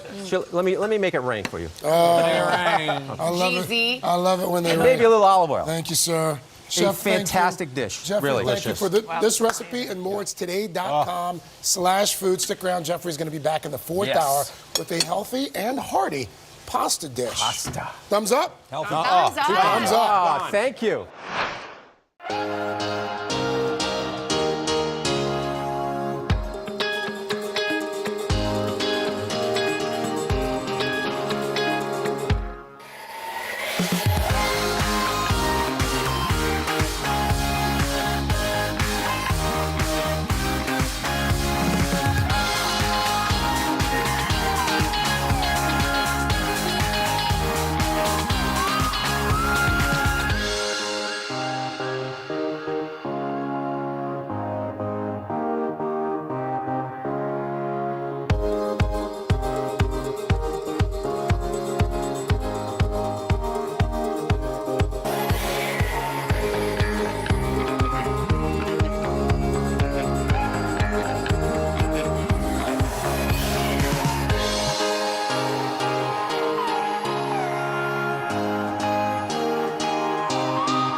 you know the saying, chicken soup is good for the soul, especially in the cold months. And someone who loves chicken soup so much he makes it for his family all the time is celebrity chef Jeffrey Zakarian. He's the co-host of the Food Network's The Kitchen. Right now he's in his kitchen. He's at home in Florida. Hey, Jeffrey. Hi, I'm sorry I'm in Florida. It's 50 here, but I know it's really cold there. You know, that's we didn't know you lived in Florida, and now we're kind of angry at your tan. Look at your tan. No, I'm tan all the time. You know that. Anyways, everybody loves a good chicken soup, and what I'm doing here is I'm going to do a mashup, right? I'm doing a chicken noodle ramen mashup. And the reason why I like it is you talk about healthy eating, New Year, really delicious, but also yummy. I mean, food has to be yummy. I don't know about you guys, but if it's not yummy, I don't want it. But look at this. Look at all these gorgeous vegetables. That's right from the market. Beautiful. There's nothing fancy here. Carrots, parsnips, some onions, some leeks, some great herbs and ginger. And it's very simple. So let's start with our vegetables, okay? So we're going to make sure our vegetables are cut evenly. Why? Because they cook evenly. Really important. Oh, but all the same size. That makes sense. All the same size. A soup is so easy. Just follow these techniques and you're going to be very, very happy. And the addition to making this soup is you get leftover stock that you can freeze. Okay, we're going to take our celery, our carrots. We're going to just cut them on the bias like this, very simply. And it's very easy once they're lined up together to make sure they're the same size. Really easy. So we've taken our leek and make sure you cut it open and you wash it because there is dirt in there. And just follow the same methodology. Just a nice, probably this is 1/4 inch. I'm just guessing 1/4 inch.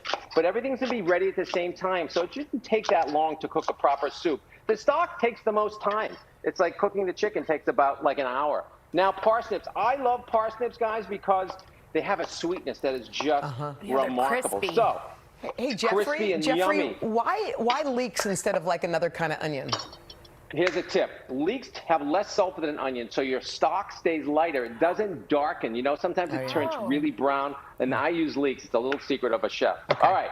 So are you ready for the big deal? Yes, let's cook a chicken. Yes, sir. Very easy. We have our veggies. We're going to go over my beautiful wife is holding the camera. She's the camera person today. So we have a pot, a very big pot, and we're going to put it on high. And we're using a 4-pound chicken, just like this. Use a tongs so you don't have to touch the chicken. And just put that right in there. All right? And then another secret, guys, chicken wings. Oh. Tons of gelatin and tons of meat. There's tons of meat on chicken wings. We're going to put those in. Okay, sorry. You had us until you said the word gelatin. For a second. What does that mean? Gelatin. Gelatin is that stuff, that umami you taste when you smell soup that your mom's cooking or your grandmother cooked. And the schmaltz is the chicken fat. So all that together is loaded in those chicken wings. And then chicken stock. Now, you just cover this. Notice no water, no salt, no pepper, nothing at all, just chicken stock. You could use water, but I like to get it up just a bit, just jab it a bit. And I put a touch of white wine vinegar or wine. You don't have to, just a little acid. Now, we're going to let that chicken go for about an hour. Once it comes out, we're going to put it on a rack, let it cool, and then we're going to take all the delicious chicken off. Peel it off. So, do you take the bones out? Or you, I take the bones out, everything, and then we have our beautiful stock. And remember those veggies we cut perfectly? Yes. I know you know how to do that now. Yes. All right. We're just going to slide that in there, and magic. A couple of peas. You take frozen peas. I think this is going to probably take 10 minutes. You have all the flavor there. The miso is really special. The miso is soybean paste. It gives a little saltiness. It's really, really delicious. Where's the ramen? The ramen. Where's the ramen? It's coming. All right. So remember, we have our soup.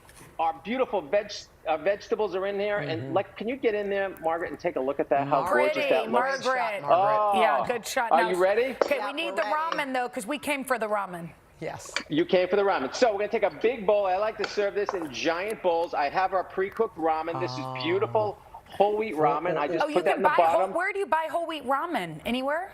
There's tons of it. Tons of it. You can use regular, but I like the whole wheat, right? Yeah, it's better for you. Now we're going to have some fun. Now we're doing the mashup part, right?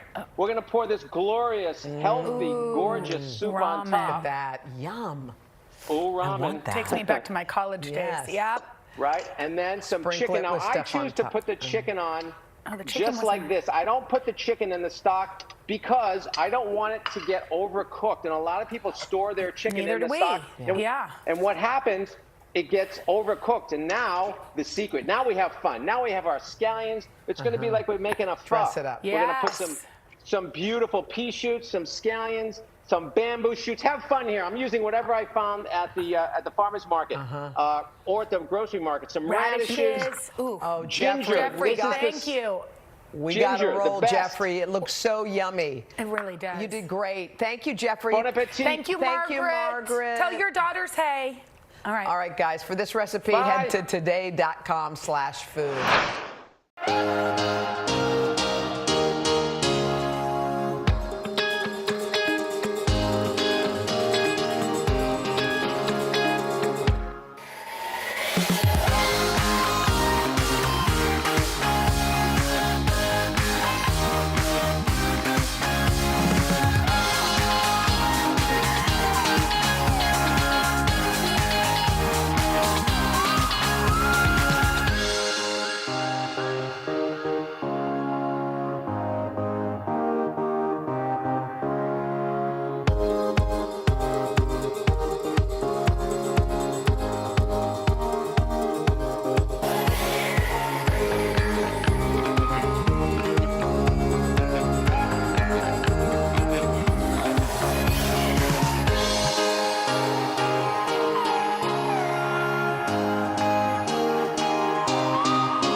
You're still thinking about what to make for lunch today, you're going to want to see what chef and author Jeffrey Zakarian's got. And this dish is one and done. And even better, it'll make use of all those veggies that you bought that you didn't use that are just sitting in the refrigerator. Okay. Hi, Jeffrey. Hi, good morning. How are you? Good morning. Okay, before we get to this delicious dish, Yes. which I'm into. Yes. Our whole producing team, including our executive producer, Joanne, cannot stop staring at your Instagram, and evidently it's going viral. Hey. What are you doing here? Which Instagram? This, right here. You working out, putting us to shame. Oh, okay. Yeah, you know, I try to do that every Wednesday. I work out every day, but I try to do that every Wednesday. I did it as a joke first. People said, why don't you just post that? It'd be fun. And I did it. Now it's you know, look what happens, right? Stuff you don't plan on, like the pandemic happens and life changes. And so that was life-changing, just like the pandemic. I mean, oh my God. Honestly, most of us just gained the COVID-19, so the fact that you Speak put for yourself, 25 here. the fact that you put those abs to work is helpful because you're cooking up something really delicious today. And You we're are two so Southern girls. Yeah. We're ready to eat. We sure are. Okay, what are you cooking? This couldn't be easier. This is a Manhattan corn chowder. So chowder's great, but you know, it is summer. This is a hot or cold dish. It's fantastic. It's gluten-free, and you can make it dairy-free. Have a little butter. You can take the butter out, olive oil. It's very simple, so yummy and so delicious. I like to call it a one-pot wonder. Come over here. I'm going to show you. Oh, I like very that. simple. I am just in a pot, any kind of pot. You don't have to have a fancy pot. I put carrots, onions, leeks, celery, a little chili pepper, and garlic. I'm sweating it. Now, this is the base for any soup in the world. Gumbo, chowder, chicken noodle, whatever you want. Then all I do to that, very simple, is I'm going to add some tomato paste, some fresh thyme. You can use whatever herb you like. Some a little bit of canned tomato that's pureed. Ooh, yes. And then very simply stock. Now I like to use vegetable stock. I find it very sort of neutral in flavor. Yeah. But you can use water. Yes, you can use water. And during the pandemic, I cook most things with water because I don't want to have to keep running out and getting stock. All right. So then you just add your potatoes. And 25 minutes until the potatoes are cooked, and then add the corn at the very end, about 5 minutes, because you want that bite on the corn. And summer corn is coming. You can feel it. You can see it. Yeah. It's not quite there, but you can use any corn. A great tip when you're using store-bought corn, make a soup, because it doesn't matter. The soup turns the corn into magic. Is that frozen? Is that frozen corn, or where'd you get that No, corn? that's just corn I took out of a cob. I bought it at the supermarket, completely peeled and shucked and wrapped, and it's fine. So I'm going to let this cook for about 35, 40 minutes total. Jeffrey, I have a question for you. Look at this. I like my chowders a little creamier. What would I add to it that would give me that white, creamy looking moment? Absolutely. So this is a Manhattan chowder. We've substituted cream with tomato. So you simply take out the tomato, put the cream in it, and boom, you're happier. you're at your happy place. He's from the South, so he wants a little cream, you know? No problem. I love cream too, but this is summer's coming, and we want our abs to look, kind of okay, right? Oh, for sure. And you know what I love about this? It seems like one of those recipes that you can freeze and save for later. Yes. Absolutely. And plus, I serve this with my fried chickpea salad, some toasted garlic bread. It's a meal. It's a soup meal, and people kind of forget about real hearty soups can be still healthy. Gluten-free, dairy-free if you want. Just take the butter out, and you have like everything in here. And with a salad, you have a perfect composed meal. And by the way, it's so easy to cook for company, easy to cook for kids, easy to cook for anybody. Anybody. So, Jeffrey, is there anything in the kitchen that you cannot live without? Anything in the kitchen I can't live without. Probably, that's a really tough question. Come on, anything. He thinks your actual kitchen looks good. Yes. Well, at the kitchen is something that's really fundamental. You need fundamental good equipment. So I always tell people, buy less, spend more. And you'll spend the same as you get all those other gadgets. So buy the best, just don't buy a lot. So definitely like cast iron, anything Le Creuset, anything Dutch oven-ish works. I love to have very, very good pans, but I don't have a ton of stuff because where are you going to put it all? So I always say, spend more, buy less, and you'll spend the same. I think that's such a good idea because also there's half the stuff stays in the back of the cabinet and you never even use it. It's so true. Absolutely. It's so true.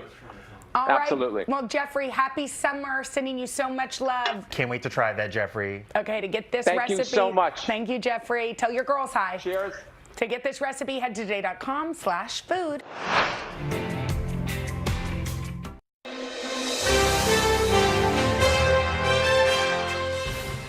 It is one of the longest running food shows on the Food Network. Folks love watching the up-and-coming chefs beat Bobby Flay, or at least they tried to.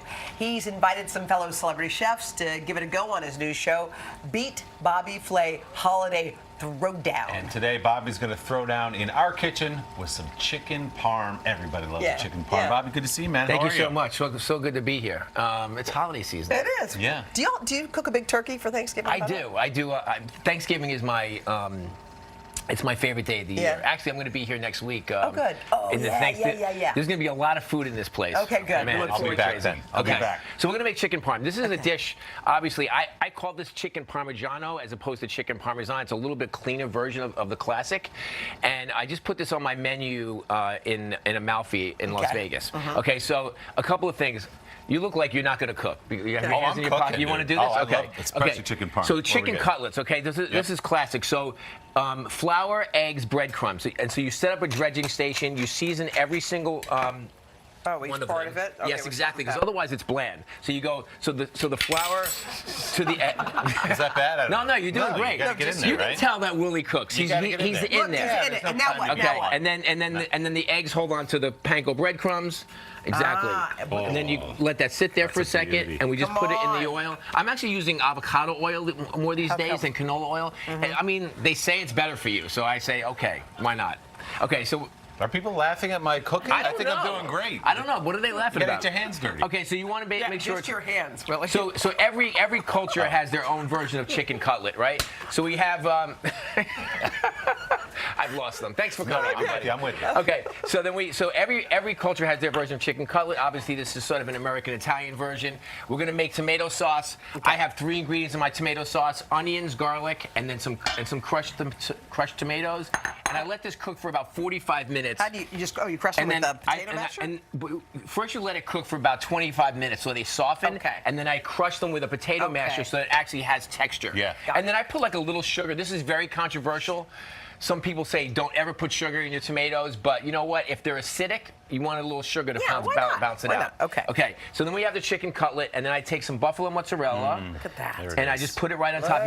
Now here's the thing that I do. You see, I leave some of the crispy bits uncovered because we want that good contrast of texture. Crunchy, yeah. Exactly. We put it in the oven. I love this kitchen. You put it in this oven, and then it comes out of this oven right here. Okay. Yeah. All right. So here it is. So then we take some of the tomato sauce, and instead of dousing it all over the chicken and then ruining that crispiness, I put the tomato sauce on the bottom. And the cheese is melted on top. And then see, it's a much That's cleaner so good. version. Yeah, A little bit that's of nice. fresh basil and a whole bunch of Parmigiano Reggiano cheese. Look at that. May I start, Chef? Yes, you can. Okay. And then some fresh arugula because this is a very healthy dish. And then a little bit of just olive oil on top. And there we go. Can I sneak in here, Bobby? Get in there. Let me Get in try. there. Get in there. Thank you. Is it yummy? So good. Yeah, I mean, see, here's the thing. The really nice thing about it is you get obviously the acidity, the sweetness, the tomatoes. You get that crispy contrast, the texture on the chicken, and of course that fresh mozzarella is. And it feels beautiful. a little light, which you can't always say for a chicken parm. Well, the thing about chicken parm, and you and I sort of share that love of chicken parmesan, where it's kind of doused in all that cheese and tomatoes. But this is to me, this is like a Tuesday night version of the Sunday night meal. There you go. Yeah, exactly. Did I hear you're in a movie? Wait, Bobby Flay is in One Delicious Christmas. Let me tell you something. Come on. Yes, the Oscar buzz has been so overwhelming. Wait, I mean, what are you who do you play yourself? I play Tom Kingsley, who is a food critic. It's called One Delicious Christmas. Yes, they wanted me to act. I said don't do it, but they said please do it. So here it is. So when do you see that and where? It's coming on November 11th, Discovery Plus. Oh, it's tomorrow. Tomorrow? Yeah, Discovery exactly. Plus. Oh, yes. so cool. Viewing everywhere. There'll be viewing parties all over the Everyone's place talking about for it. One Delicious Christmas. Exactly. How do you really feel about a food critic, though? I in love real food life? critics. Okay. Yes, we love food critics. Thank you, Bobby. Make this recipe at home. Go to today.com/food. Thanks, Bobby. Great to see you. We're back with Today Food, and one of our very favorite guests, our pal, Bobby Flay. I'm so excited. He's an award-winning chef, the author of 216 best-selling cookbooks. 216? And we At can't least. forget about his hit show, Beat Bobby Flay. By the way, new episode tonight where two chefs go head-to-head in the kitchen for a chance to face off against the master himself. This morning, Bobby is sharing a fantastic pasta dish with us. Good to see you, Mr. Flay. Good to see you guys. Bobby. Thanks for waking up early. What are we cooking, honey? So we're making a baked pasta. It's one of those dishes that I think is fantastic for like a Sunday night meal. It's very, very comforting, and it's something that can feed the whole family. So let's get started. It's going to be rigatoni. It's going to be some hot Italian sausage, some broccoli rabe, and some tomato sauce. A little vodka sauce in there as well. So I'm going to start off by cooking some rigatoni in some salt and water. You've seen this a million times in the Today Show. Lots of salt in your water. Make sure it's boiling. Abundance of water. We're going to cook the rigatoni for about 8 or 9 minutes. Well, while that's cooking, we're going to get our sauce going. So we have some hot Italian sauces that I've cooked off a little bit. Some tomato sauce. I've made my own, but if you have a good quality tomato sauce that you like, you can definitely use that as well. And we're going to add a little bit of vodka. This is that, one of the most classic Italian-American pasta dishes is pasta alla vodka. It's basically a tomato sauce with a little bit of vodka in it and a touch of cream. So it almost becomes like a little bit of a pink sauce. Really delicious. What does the vodka do to it? What's that? What does the vodka do to it, Bobby? The vodka actually helps emulsify the cream in the tomato sauce so it doesn't separate. It's sort of a binder in a sense. And also, it's like, who doesn't want to cook with vodka? There you go. So basically, you're making like a creamy tomato sauce with the hot Italian sausage, and then just because we want to make sure that it's nice and healthy, I'm going to put some broccoli rabe in there as well. Okay. And then we're going to take this sauce, I'm going to pour it right over the cooked pasta. This is some rigatoni that I had, cooked ahead of time. So we're going to cover the pasta in the sauce. And I'm going to add some fontina cheese to it. Yum. And this is all going to go into a casserole dish. And I love cooking things.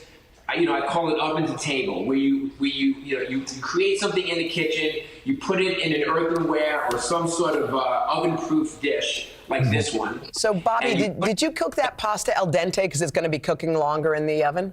Yes, that's a great point. You want to cook it a little bit undercooked. So maybe like 3/4 of the way, because it's going to sit in the sauce.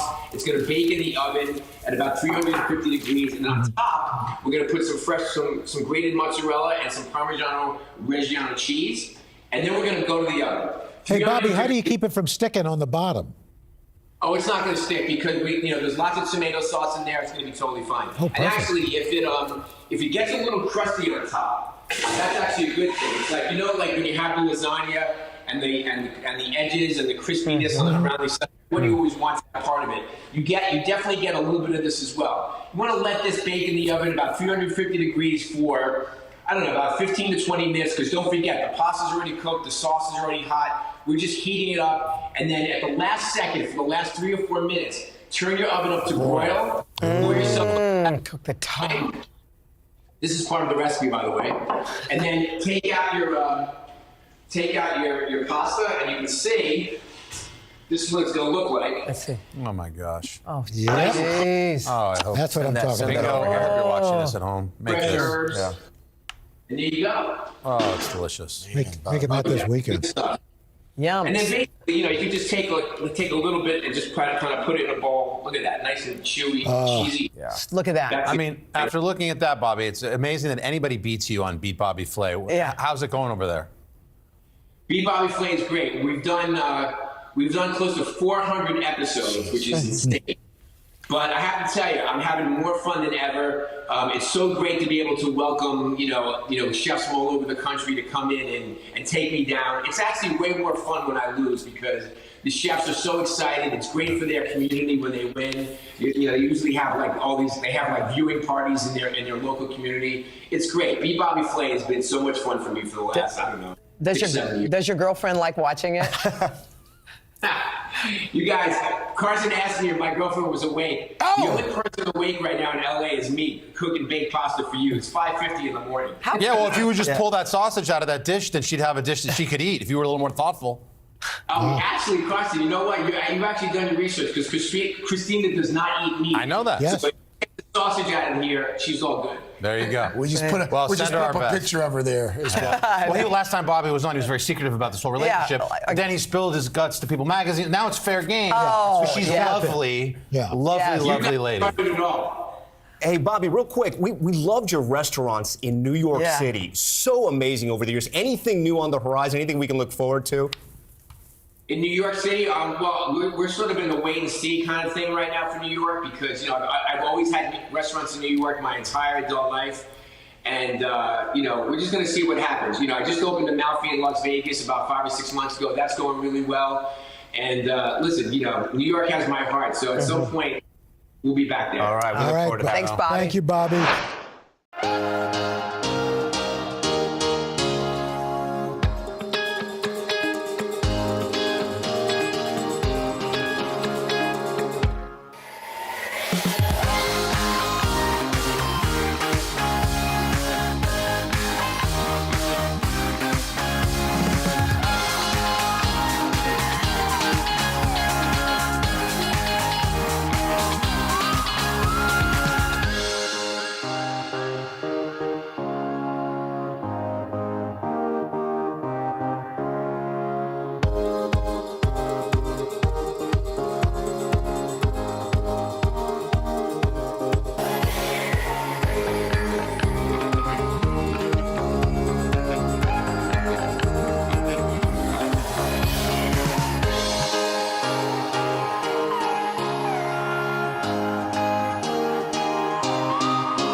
This morning on Today Food, the one and only Bobby Flay. For decades, we've watched him create some of our favorite dishes on countless TV shows and more than a dozen cookbooks. His latest is called Sundays with Sophie, and it takes us inside the Flay family kitchen, a collection of dishes inspired by meals with his daughter. Bobby, good morning. Good morning. Well, this has got to be near and dear to you. Does Sophie cook too? You've been teaching her your skills? Yes, she does. So Sundays with Sophie. Sophie's basically standing in for everybody. The idea is that it's Sunday meals or just meals for the family around the table. And actually, I devised a lot of these recipes during the quarantine because, like everybody else, I was cooking 3 meals a day at home. And so the recipes are incredibly simple, and they're really built for the home cook. Oh, good. I love that. Okay, simple. You had me at hello. Okay. Talk about this poached egg. This is cacio e pepe poached eggs. Cacio e pepe poached eggs. So cacio e pepe simply means cheese and pepper. Yes. We usually see it classically on pasta. Yeah. But everybody's cacio e pepeing everything. No, Now, is this a breakfast or is this? I know. Is this breakfast or is this dinner? No, Like, this is like breakfast or brunch, or like it could definitely be like a late night. Listen, there's plenty of times I love eggs for dinner. Me too. And so basically what I do is I make a vinaigrette. This is very simple. So it's some white vinegar, some honey, some shallots. Okay. This reminds me of when we did our cooking thing together. I know. Remember? I know. Do you want me to stir that? I can do that. Yeah, now. sure. Go right ahead. Look. Exactly. Look at me whisking. And then some olive oil. And then we're going to add some Parmigiano Reggiano cheese, of course. And then some cracked black pepper. So there's the cheese, there's the cacio and the pepe, so to speak. I mean, this is Black delicious right here. This is our little dressing. Exactly. There you go. So then we're going to poach some eggs, and a lot of people are I'm intimidated. All right, show me. So it's 2 ingredients. One of them is water. The other is some vinegar. Okay. And the vinegar is going to help the egg. This is my big word of the day: coagulate the egg. Oh, okay. So that kind of brings it to a little bit. Do you guys know how to poach an egg? Got it. Al, I know you do. No. Raise your hand if you can poach an egg. Al can. Okay, yeah. Al poaches eggs with his eyes closed. Okay. Okay, so we're gonna just, and here's a little tip. I crack the eggs and I first put it into a little ramekin because if I break it, I don't want to put it in here. Oh, true. And a lot of times you do that if you just kind of go right into the water. Okay. So we're gonna let those poach. They poach for just like I don't know, 3 or 4 minutes. And the best thing to do is kind of just do a little whirlpool so it gets a really beautiful shape. Seems like it'd be hard to get those out. Oh no, without they come breaking right them. out. Really? As soon as you can get them out, you just take them out. Very, very simple. Okay. Should be no problem. Okay. We have some toast over here. All right. Okay. So sourdough bread, some kind of country loaf. I like mine like slightly thick, maybe sort of like an 1.5 inches or so like that, and then just some good quality olive oil on the bread. Yeah. And then some salt and pepper. And this is one of the things that people forget when they're making toast. Don't forget to season it as well. Salt and pepper your toast. Like bring out the flavor of that delicious bread that you have. I never do that. Okay. Exactly. Good call. Okay. So we have the toast. I put a little more. You just roast this in the oven, or you put this in like the toaster so you can oven? put it in the oven. You can put it under the broiler, or you Okay. can just put it in the toaster. Got it. I think a toaster is probably the best case scenario, right? It works. What's happening over here? Should we get these out? You can do that if you want, but we're down here. Okay. I was just concerned about that. This is Savannah in the kitchen right here. This is the kitchen. Distracted. Coming to Food Network. Okay, so we have a garlic clove, and I just rub the garlic clove a little bit on the bread, just to give it a little bit of flavor. Yeah. This is a very savory meal. A little more olive oil, and then we take our poached eggs, and we put the poached eggs right on top. Right on top of our bread. Okay. And then we take our dressing. Yes. Okay. Now this is the good stuff. And this is where all the flavor comes in. Okay. Oh, yum. Just How do they pour taste, that you guys? right over there. Wonderful. Finished it. Really good. Some Parmigiano. Oh man. Some fresh chives. I mean, come on. Can you make the dressing ahead of time, Bob? Absolutely. And of course you can use it for salads, or you I can was put about it to on ask fish or that. vegetables. Anything. Absolutely. Very, very versatile. Okay. But this is what I was doing at home. It's like, So yummy. you're at home, like you just take the ingredients that you have in your cupboard and you make dishes, and this was one of them. Okay. Well, that looks. Should I have a bite? Yeah. I'm so worried about those other Dive eggs. in and go grab them Okay. out. I just don't want them to hurt. You got to cut it. Okay. Here we go. Someone else gonna have to read Gets this. gooey. Gets gooey. Gets good. Fantastic. Fantastic. Love that, Bobby. Wow, that's a GIF right there. Someone's working on it. You can catch Wow. Bobby again On the on third our hour. third hour. You can also get us recipes. Today.com/food.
This morning in Today Food, our friend Bobby Flay. Bobby Flay is here with an easy meal to make the entire family happy. He's also out with a new show. It's called Bobby's Triple Threat.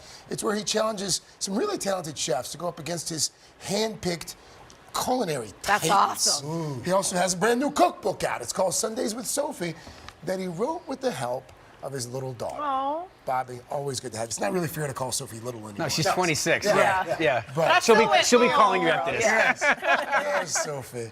Yeah. What was the impetus behind the cookbook? Well, I did all these recipes because during quarantine, like everybody else, I was cooking 3 or 4 meals a day at home.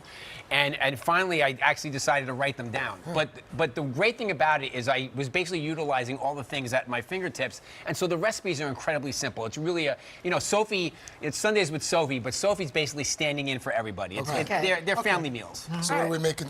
So today we're making a creamy rigatoni. We have some spicy sausage in there as well, some roasted eggplant. So it's healthful, it's spicy, it's got big flavors, and it's easy to make. So People tend to be afraid of eggplant. they do tend to be afraid of eggplant, but this is actually a very quick and easy way to cook it, Al. Just take a little bit of olive oil over some diced eggplant. I put a little salt and pepper, and So you you don't put even it. peel it? No, you don't have to peel it. And I Okay. put it in the oven. That's it. For about 30 minutes, and it roasts. And it gets really nice and soft, and you can reserve it, okay? Then we have some spicy sausage that I saute and, get nice and brown. Try to get a little color on the outside. Make sure it's cooked all the way through. And then you have these sort of juices in the bottom. And then because, it's the fall, I want to make it sort of a little bit heady, so I'm going to add a little red wine to start. What kind of wine do you use? I use a good table wine. It could be a Pinot Noir or Cabernet. It doesn't really matter. And then something that you want to eat. Standing back just 'cause I have a stand white back. You dress have a on. white dress on, and then some tomato sauce, and then you let the tomato sauce and the red wine cook together. Picks up all that flavor. Any secret to your homemade tomato sauce? 3 ingredients: onions, garlic, tomatoes. That's it. That's and it? And you taste them. If they're a little acidic, I put a pinch of sugar. I know that's controversial, but let's make As long as it tastes good. Exactly right. Do you break them up in a blender, or do you? I just- crush them with like a potato masher while Okay. they're cooking. Could you use canned if you? I definitely use canned. Okay. Absolutely, Okay. canned tomatoes are good. So we have our roasted eggplant. We put it in here with the sausage and the tomatoes, and then we have some rigatoni. It doesn't have to be rigatoni. Why do you like the rigatoni for this? I like rigatoni because it has a little bite to it, okay. and also the holes running through it actually pick up some of the sauce. Then we're going to add a little creme fraiche to this, so we can make it creamy. Don't get that on your beautiful I white know. I'm dress. still standing back. Okay. Oh my goodness. And then some Parmigiano Reggiano cheese. Oh, Bobby. Oh man, are you kidding? That's Some money. basil. That's I'm money. here for Oh comfort. my I'm God. here for comfort. I'm very Some fresh comfortable. oregano. Very Very comforting. comforting. You guys, you're like, God. let them cook. We're gonna go eat. That's it. Yeah, we're like, that's enough, Bobby. You know that help. You guys have like a 4-course meal every single day on the show. It's the We're greatest like, place it's time in to the eat world. now, Bobby. But you were one of the first people in the last hour who actually made breakfast for us during a breakfast. We were so taken That's aback. true. We're like, It's very what? rare. Breakfast is very important in the morning. But look, it Oh, was this is pretty delicious. simple to make, and this is amazing. Thank you My very kids would much. love this. And again, I had some ingredients, and that's Yeah. what I came up with. And so the book is really about simple ingredients, and it gets the family around the table. And to me, that's the most important Which is thing. the most important. Yeah. Could you make like a double batch of the sauce and the sausage and then freeze it? Al, absolutely. You can definitely freeze the sauce for sure, and then when you want to use it, a couple weeks later, or whatever, Yeah. thaw it out. But this is also a great family style. Big bowl of this for Sunday Oh, dinner. man. Bobby, Favorite. Make it happen. Thank you, Bobby. The whole family will love this.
We're back with Today Food, joined by one of our favorite chefs, our Bobby Flay. That's right. He's got a new book out next week called Beat Bobby Flay. Conquer the kitchen with 100+ battle-tested recipes. Yeah, this morning, Bobby's teaching us how to win in the kitchen with one of his all-time favorite dishes. Bobby, just when you think you know everything about chili, you're going to do something. Is it a secret ingredient? Is it like, are you going to add some coffee grinds to it? Or are you going to, what are you doing? You're just taking the meat out? You're robbing us? Well, it is a vegetarian dish, but Carson, you have to understand, first of all, on Beat Bobby Flay, I don't get to decide what the signature dish that we're cooking is. It's the other chef. Oh, that's right. So I got challenged to vegetable chili, and also my girlfriend doesn't eat meat, so, you know, I got to adjust. Smart man. So how do you make it good? Smart man. Well, I'm going to tell you right now, so come on over. So I'm going to start by making the base of the chili. I always say everything good starts with onions and garlic, so we're going to start with some onions and garlic, and then some tomatoes as well. And of course, you need to bring some spices into the game. And Bobby, so who's your girlfriend? You buried the lead. Wow. Just kidding. I knew you were going to go there. Yeah. I knew you were going to go there. Well, you brought it up. She's going to rename Nameless for now. Okay. But thanks for I'm asking. just going to Google it. I'll have it by the end of this segment. Wow. All right. So The go chili ahead. When went do you right put out the the meat window. in? Sure did. Nothing remains Where'd nameless, you meet Bobby. her? It's How'd you meet? 2021. How'd you guys meet? Anyway, so then you add a dark beer to the chili, which is one of those secret ingredients, right? And then this becomes the base of it. Now, Carson was asking, like, you know, you rob us of the meat, but you can use things that are vegetables that actually give us the texture. Very of the attractive. meat. Meat-like. So we're going to Carson found her. Carson found her on the internet. We're I not will going not to say it say out the name, loud. but We he promise. But very No, he impressive. didn't. He did. He did. Yeah. Okay, Vegan so or we have, vegetarian?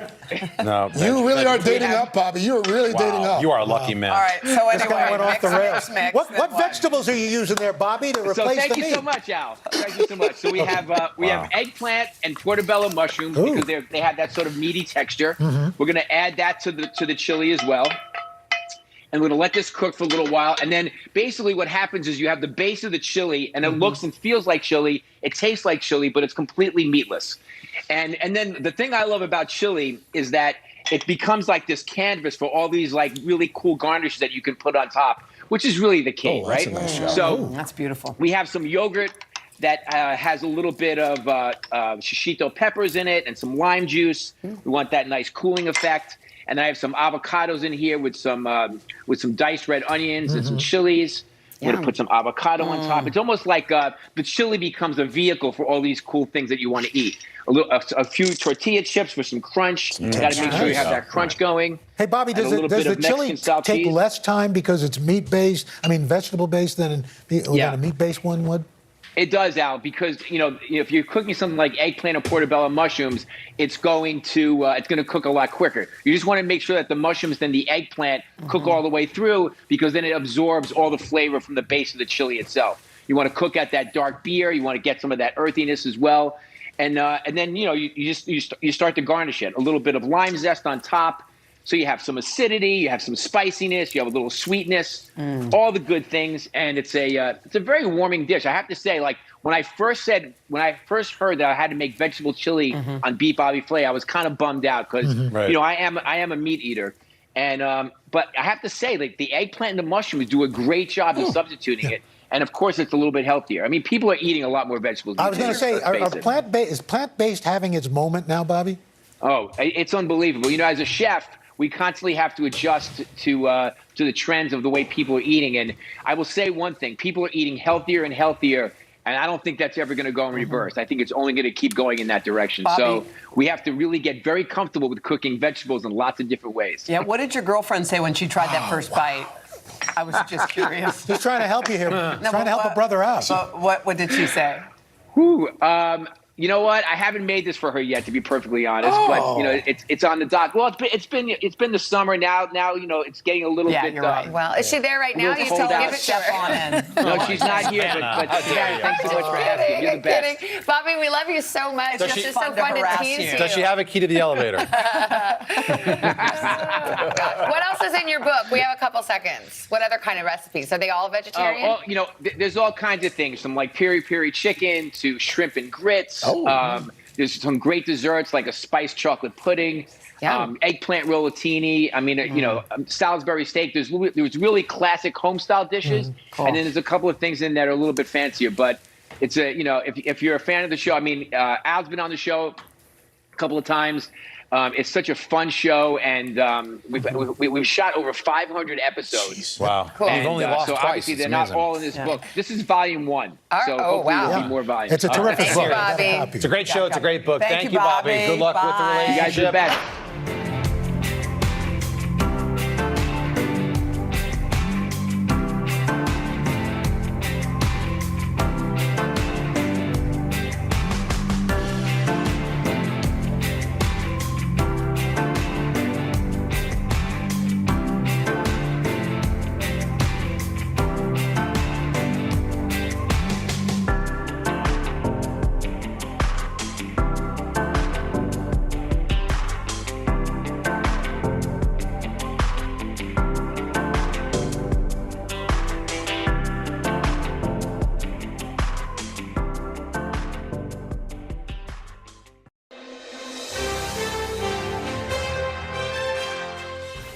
Is there one question that everybody asks that you're tired of? Never trust a skinny chef. If I have to hear that, I mean, my entire life, first thing out of people's mouth is, how do you stay like that and eat all that pasta? I'm like, I don't eat all the pasta. I eat a couple bites of pasta. I don't eat all of it.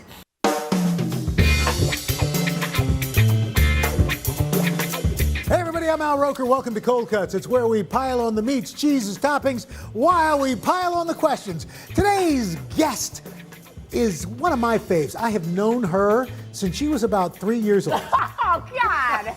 Giada De Laurentiis, you know her from the Food Network. You've seen her on the Today Show. She's a producer. She's a director. She's No, I'm not. Yes, you are. I'm just go with it. You do it all. She's a businesswoman, and most importantly, she's a mom, and she is a very nice lady, and has always been. I'm a very nice to me. lady. First of all, how's your day going? Bright-eyed and bushy-tailed and ready to do some eating and making, I guess, sandwiches. Bread. When you're making a sandwich, I like all bread. all bread. I love bread. All bread. We have different kinds here. I know. I mean, my favorites are a focaccia and a rustic, right? But I will tell you that my favorite sandwiches belong on a little facelle like this. A little what? Facelle. Facelle? Facelle. I didn't know that's what that was called. Yeah, so it's a kind of a mix. It's Italian, but it's also French. The French make their sandwiches on bread like this. There's not a lot of dough, a lot of crust, which is my favorite. In fact, when I get bread, a lot of times I eat all the crust and leave the inside. That's not easy. So this morning I had a little toast and I ate all of the crust on the outside of the toast and I left the inside. So anyway, I like it because it's not very doughy, so I think it's perfect for sandwiches. Wow. Well, see, something I did not know. Here's something else I did not know. Oh. I did not know that you were actually born in Italy. A lot of people don't know that. I don't know why I keep saying that I'm born in Rome. I moved to the States when I was 8. Because I don't have an accent, I think that it doesn't stick. How did you end up without an accent? Because a lot of people I know who've started in a foreign country and leave. But how old were they? Well, I know some folks who are fairly young. I was 8. Maybe that's. And I lost it. I Boom, lost all just the like accent. that. Well, because when you go to grade school, grammar school in the States, you end up assimilating. And so, no, but my parents Yeah. still have an accent. Everybody else who came here, I think the cutoff age is like 18 to 20. If you come here between anytime after 18 or 20 years old, the accent sticks. But anything before, they say you can get rid of it. I've done a really good job. You have. At faking that I'm American. Well, no, just kidding. We see you as American because it seems like ever since the Food Network has been on, you have been part of the Food Network. Well, not that long. I know, but. I'm not as old as some of them. No, but you are. I've been there a long time now. Everyday Probably. Italian is like a staple. Yeah, it's like, what, 16 something years? Does that seem strange to you that it's been 16 years? Yes, and when I look at it's been more than footage from then to now, I'm like, oh wow. Did you appreciate just what you had achieved that early on? There was no roadmap at that time. This is all, as you know well, the love of food and cooking in this way is a whole new adventure. Right. It didn't exist before.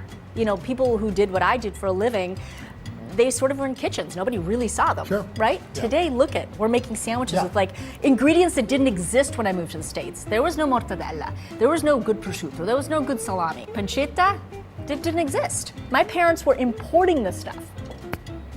Nowadays, you find a plethora. You find foie gras. You find all You sorts get to of use words like plethora. and lovely Parmigiano that didn't exist either. So we've come a long way. For the longest time, I always thought Parmesan cheese was in that green can that you shoot. Because for the longest time, that was Parmesan cheese until they finally started importing it because people loved Italian food. And I think Italian food is one of those cuisines that I don't think people associate. I think they think it's American food. Well, let me ask you, if you weren't doing Italian food, which you are the master of, what cuisine would you be most drawn to? Asian. Really?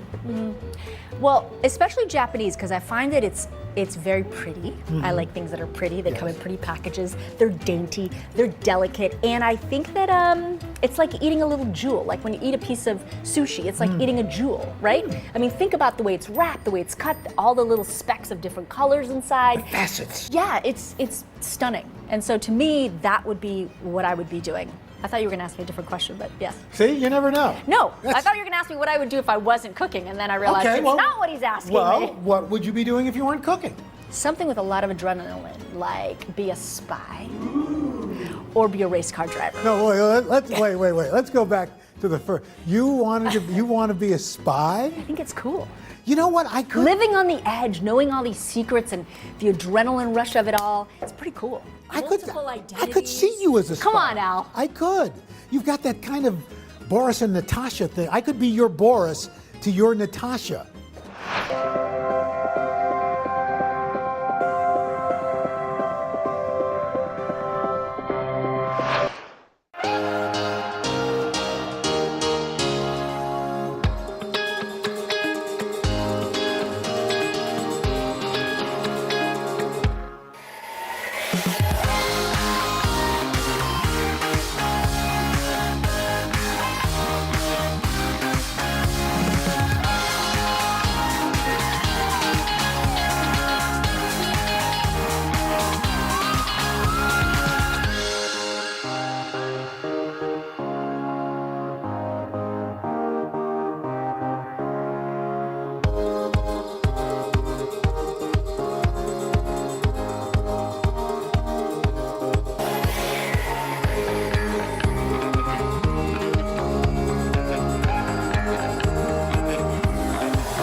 Biggest culinary influences?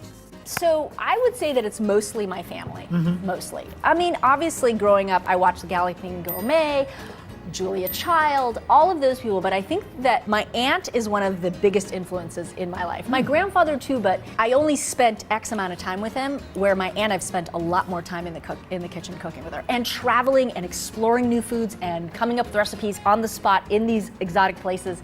And so I think she's sort of my, she never had any children. She is worked and make movies her whole life. She started when she was 18, and she's she's become uber successful at it. And I feel like she's sort of the person I look up to and the one that I got the most inspiration, because she loves food as much as I do. Well, it's interesting you say that, I think, because there's a whole generation that you are the most famous De Laurentiis in America. I'm serious. Yeah, you can't say that too loud, because the rest of the De Laurentiises will I not like understand that. I understand that. We try to keep it all in perspective. But I'm telling you, for a wide swath of this country, you are the most famous De Laurentiis. But for those of us of a certain age and in a knowledge of this business, your family is a big Hollywood dynasty. Yes. Was there ever a point where you thought of going into the family business as opposed to, forging your own pathway? I did go into the family business before I did this.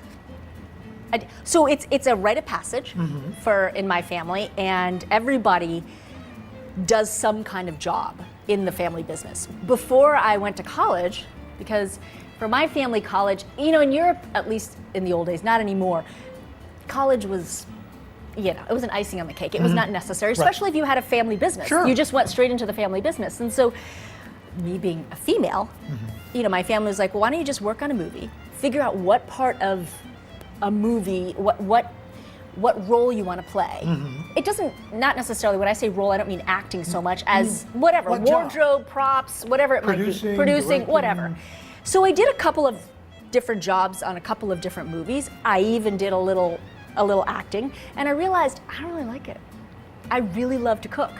I know that doesn't sound realistic at the time because it were mostly men in kitchens, right? And it was sort of manual labor, and my family was like, you're little, you're not strong, the hell are you gonna do? They're gonna eat you alive. It's like, but that's what I like to do. So if I can't do that, then I find something else to do. I didn't like movie business, but I did do it.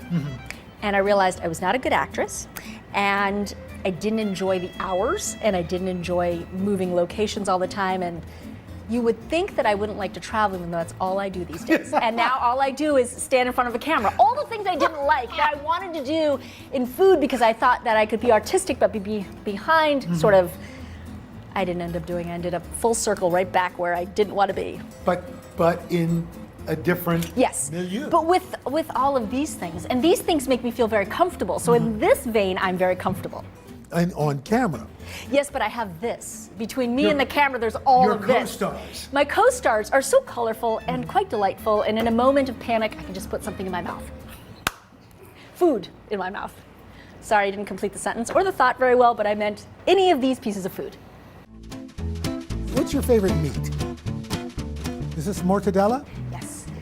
Not bologna, but mortadella. When I was a kid and I would show up with this, everybody thought it was bologna. Have you ever had just straight mortadella? I don't think I have. You should try it. It's the first thing I have when I land in Rome. That on white pizza. Now, what are the white specks? Fat. There you go. So usually it's seasoned with black pepper and pistachios. It's quite delicious. Yeah. We're gonna do a little bit of pesto. Pesto is sort of like my mayo. Oh, that's interesting. Well, it's a fat. It's a fat, yeah. Yeah. It's a tangy fat. Here, I'm gonna give you some. And then I put a little mortadella on top. I'm a pretty simplistic person when it comes to sandwiches. And you have to remember that Italians don't eat a ton of sandwiches. We eat panini, but they're usually not even a lunch item. They're sort of a snack. Yeah. Okay, so then I put a piece of fresh mozzarella, and I'm gonna put a little bit of salt. You know what else you could put is really yummy? Have you ever had fried capers? You know, I'm not a big caper person, but I've never had fried capers. Okay, well, I fry my caper. So we're talking about the meat of your career. Or let's widen out. Has there been a setback in your life that, you know, that you've had to deal with? Yeah, I think divorce. Yeah? Yeah. I was married for 12 years, but I was with Jade's dad for 25. So I was 18. And then at 40-something, I'm like, now what? Now what do I do? And plus, my whole life, I think when you're with how long have you been with Deborah? It'll be 23 years. Okay, so when you're with somebody for 20-some years, your identity becomes, it's a joint identity in a way. Maybe not you and Deborah because you have very strong careers on your own, but most couples and all your friends, everything is sort of intertwined. Your life is intertwined. I mean, it's so funny that you say that because when I was sorry to hear you guys. I know. Up, but it never, not for a moment changed how I feel about you, or either professionally or personally. But I'm in a field that's a lot about family. Right. My whole career is based on family. Not that being married was the only family. Right. But I think for me, what I realized was my identity was intertwined with his. And I defined myself by certain things. And being married or a wife was one of those things. I spent so much time curating that relationship. Now I got to figure out who I am. And I'm also 25 years older. Yeah, I didn't think of it. And a single mother. Yeah. And I work full time. And I think that society can be tougher on women than men. Yeah. I think men can come and go and do different things in their life. And I think women, we hold them to a different standard. It's actually made me more of a, let's say, real human being. Yeah. I am not as perfect as everybody would like to think that I am. Maybe sometimes it takes something like this to realize how appreciated you are. Probably. And probably I think that's what milestones in our lives are. I think that the other one was my brother's death at a very young age. I was already doing Food Network, but it was very early stages. And I remember with him and him dying literally in my arms and my sister's arms and realizing, holy cow, he just turned 30. Life is short. I better get on it. Yeah. And I think that's when I realized, okay, I gotta focus my attention, figure out what the hell I'm doing, and make sure I do it because it's fleeting. So I think things like that really change your perspective, and they're important.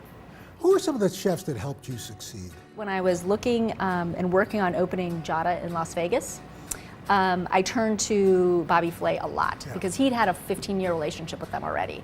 And he just helped me with everything that came down to understanding what this partnership with Caesar's Palace would be, what the pitfalls were, what I had to be aware of, sticking to my guns. I'd never done this before. I went from 0 restaurants to 275-seat restaurant in the busiest corner in Las Vegas. And so I was terrified. And so I think for me, he was one of the people who guided me sort of and really helped me day and night, gave me his lawyers, like really was there to walk me through it.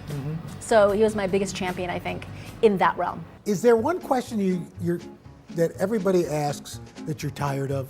Yes. What's that? How could I be so thin and eat so much pasta? Never trust a skinny chef. If I have to hear that, I mean, my entire life, first thing out of people's mouth is, how do you stay like that and eat all that pasta? I'm like, I don't eat all the pasta.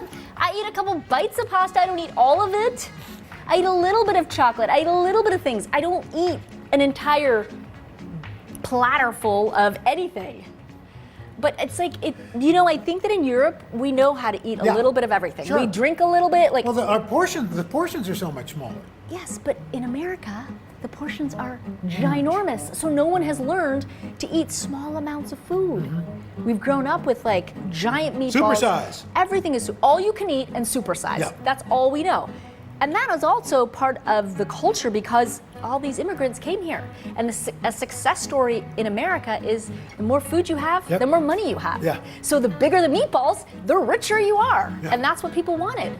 And so I didn't grow up like that. So to me, it's not that strange. You know, it's so funny you say that because to my grandmother, my dad's mother's way of thinking, you were healthy and you were prosperous if you were a little heavier. Of course. And so when But she that met was the Deborah, beauty. she was like, "Oh, child, you gotta gain weight. You gotta And how put a many little meat mothers on your bones?" How many mothers say about their sons, hey, if your husband is super thin, he's certainly not happy.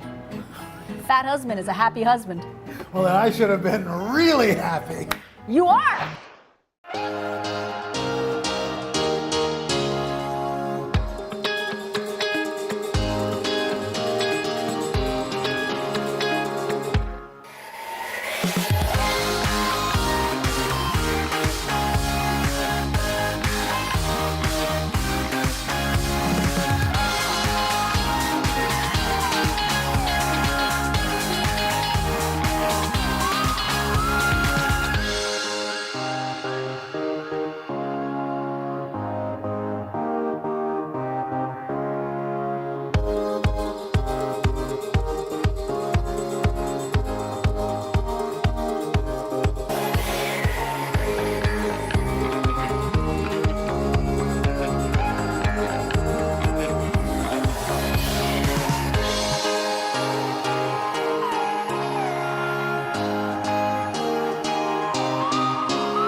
What's the difference between mozzarella and burrata? Well, burrata is different because burrata has like a shell on the outside and it's buttery, so it's a different texture on the inside. It's the churning process that makes it different. It's much creamier on the inside. And it's definitely, like, for instance, my daughter doesn't want to touch it because it's too wet, it's too creamy, it's too milky. You mentioned Jade, who's 9, which is hard to believe. She's 10. Jade 10 years old, double digits. You saw her when she was like an infant She was on a the little counter. peanut. I mean, how has she changed your life? I think that Jade makes me enjoy the little things in this life, and I think that all children do that. They see things, they get more excited about things, and you forget. You know, we realize as we get older, we get jaded by experiences. No pun intended. Yes, and I think that kids sort of get excited about things that you forget should excite you.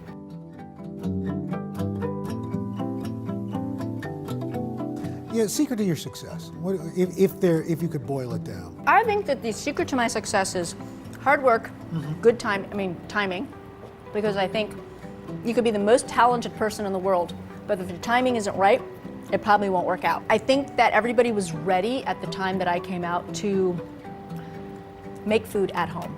9/11 changed all our perspectives on our families, and I came up right after that. And I think after 9/11, people felt like, I want to stay home. Yeah. I want to invite people over. But in order to do that, I need to learn to cook.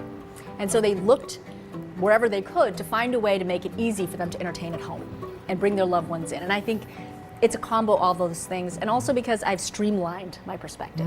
When you think of me, you think of Italian. Yeah. But California Italian, maybe a little bit lighter than traditional Italian American food. And I think that's the key. The key is to figure out what it is you like to do and really streamline it. Have something that defines you. Yes, and streamline it. You've been so instrumental and so generous with your time mentoring other women in this business, especially in the hashtag #MeToo era. What's your advice to women who are looking to enter this end of the business?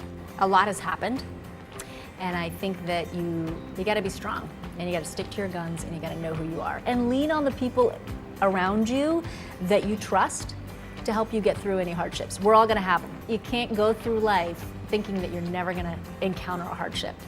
Life is about the ups and the downs, and you have to just learn to dodge them and do the best you can, and really rely on your friends and family to help you through it and to give you advice and guidance. To top it off, our top 3 things. Top 3 Food Network shows other than your own. Oh, what? Other than anything I'm in, right? Okay, Beat Bobby Flay. Okay. Barefoot Contessa. Yes.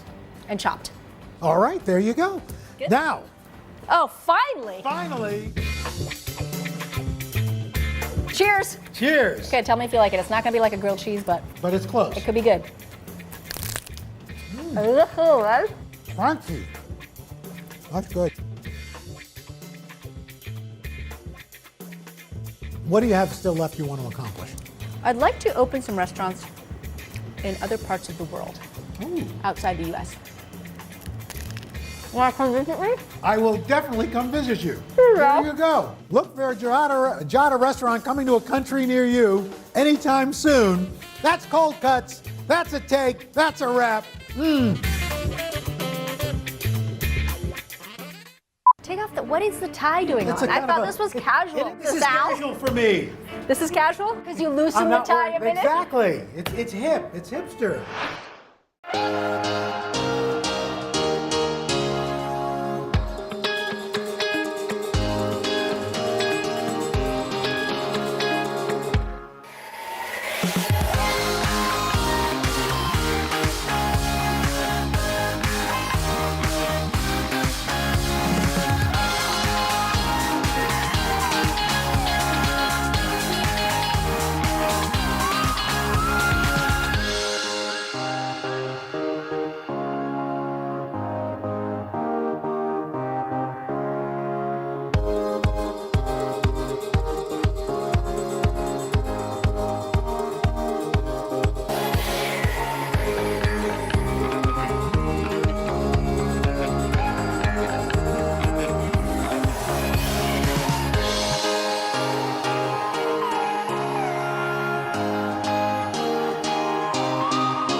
So if your go-to dinner night after night after night is pasta, we got some help for you. I think this is help just for me. We have Giada De Laurentiis. Nobody cooks pasta like her. She's been cooking up a storm thanks to her at-home blog, Jotzi. Hi, Giada. Hi, guys. How are ya? Look how cute you are in your kitchen. Look at you. Hi. Hi. How's quarantine life at that house? It's been long. I'll say that. But actually, it hasn't been bad. You know, I was just saying to a friend the other day that I know more about what my daughter's doing day in and day out every single moment of the day than I ever did before, and I didn't even know it. So it's homeschooling is interesting. I've sort of tried to perfect my TikTok dances because my daughter's had her 12th birthday during quarantine, and that is all she wanted, and she wanted me to get better at it. So I've been doing that, and obviously lots of cooking. So what have been y'all's favorite meals? What have been your go-tos during this time? Chocolate chip banana bread, which I think everybody has been making a ton of banana bread. Yes. And this special pasta that happens to be Jade's favorite that has garlic, olive oil, peas, and prosciutto. So now we want to get to the recipe, but I wanted to ask, I know you have some family members in Italy, and I was thinking, I'm wondering how they're doing. So my mom lives in Italy, in Rome, actually, in the center. And it's been really interesting. It was really rough at the beginning. So we talked to her every day. We would eat meals together over Zoom. I would have breakfast, she would have dinner because we're so many hours apart. And I think that talking to us regularly, I was noticing too that I talked to my mom every single day in a way that I didn't before. I would talk to her once a week. So I think it's really helped us communicate and connect as human beings in a way that maybe we didn't even realize we weren't doing. Yeah, that's so interesting. I think even though we're far apart, we're still connected. And I think one way that we are trying to connect, or at least I am in this household, is by meals around the table. I think more people are sitting down and eating than before, probably. So will you make this delicious pasta for us? Because I want to eat it. So prosciutto, can you see it? Yes. I'll pull it up in a second. I want to throw my pasta otherwise. You can do whatever pasta you want, obviously. I'm doing a little bit of a fusillo, like a large fusilli, but that's my pancetta. Can you see it? Yeah, so why do you cook that? Why do you cook that instead of just putting it in? Because I want it crispy. It's the topping, it's like the garnish. So I want it to be nice and crispy, just like crispy bacon, like bacon bits you would put on a salad. You don't want it to be slim. It's kind of not that tasty. Right? Definitely not that you said it that way. No, thank you. Exactly. So you could do it in a pan or you could do it in the oven. Either way works. It just gets all crispy and it's kind of like bacon. So you could use bacon here if you prefer. And then you just dump a bunch of olive oil and garlic. It's so funny doing it this way. By the way, it's fascinating. What have you guys been cooking? I've been cooking actually a three-dish pasta recipe. Like they put it on today.com, and it's basically a cacio e pepe. How'd that sound? Wow, said it really nicely. I did. What did she say? What was that? Cacio e pepe. Oh wow. So cacio, do you know what it is? Cacio is pepper and well, pepe is pepper. What's cacio? Cheese. Chicken. Yes, but do you know what kind of cheese? Cacio. No. What is it? Parmesan. It's pecorino. Oh, pecorino. Okay. Yeah. So we haven't had pecorino in our life. Just use Parmesan. Okay, so you melt some butter. No, yeah. All right, so you just brown the garlic a little bit, just till it's nice and fragrant. Then you add peas. Anybody? Peas? Yes, peas. Yes. Okay. Can you use frozen peas? Because that's all we got. Yeah. Yeah. Oh yeah. Frozen peas. Just try to defrost them if you can. You know. Otherwise, there's a little bit more water in here, but not really that big a deal. And a little bit of red pepper flakes. I don't put a lot because Jade isn't a big fan of red pepper flakes, but a little bit is really nice. It adds a little warmth. And you just kind of warm through the peas and the garlic together. And then you dump the pasta when it's ready. Let's see here. Giada, first of all, as you put that pasta in, I know it's delicious because you made it. You're going to be doing a show from your house, which I have to say, watching you cook like this is fascinating to me. Yes. You're moving the camera around, doing your own thing. Like this is going to be. Where's this show gonna live? Food Network. On the It's Food my Network. show, yeah. What's it called? I can't shoot from a studio, so I'm shooting from my house. By the way, with Jay this is doing so- the dishes, it should be funny. It's mesmerizing watching you cook like this. You just put in there? Yes, I pre-grated my Parmesan cheese. Okay, you should put it in. So basically, Let's see it. no, this is Parmigiano. Cacio is Parmigiano. Pecorino. So just toss it together. That's it, and a little pasta water. Here. By the way, pasta water is important. Giada, for this recipe and all of Giada's recipes, go to today.com/food.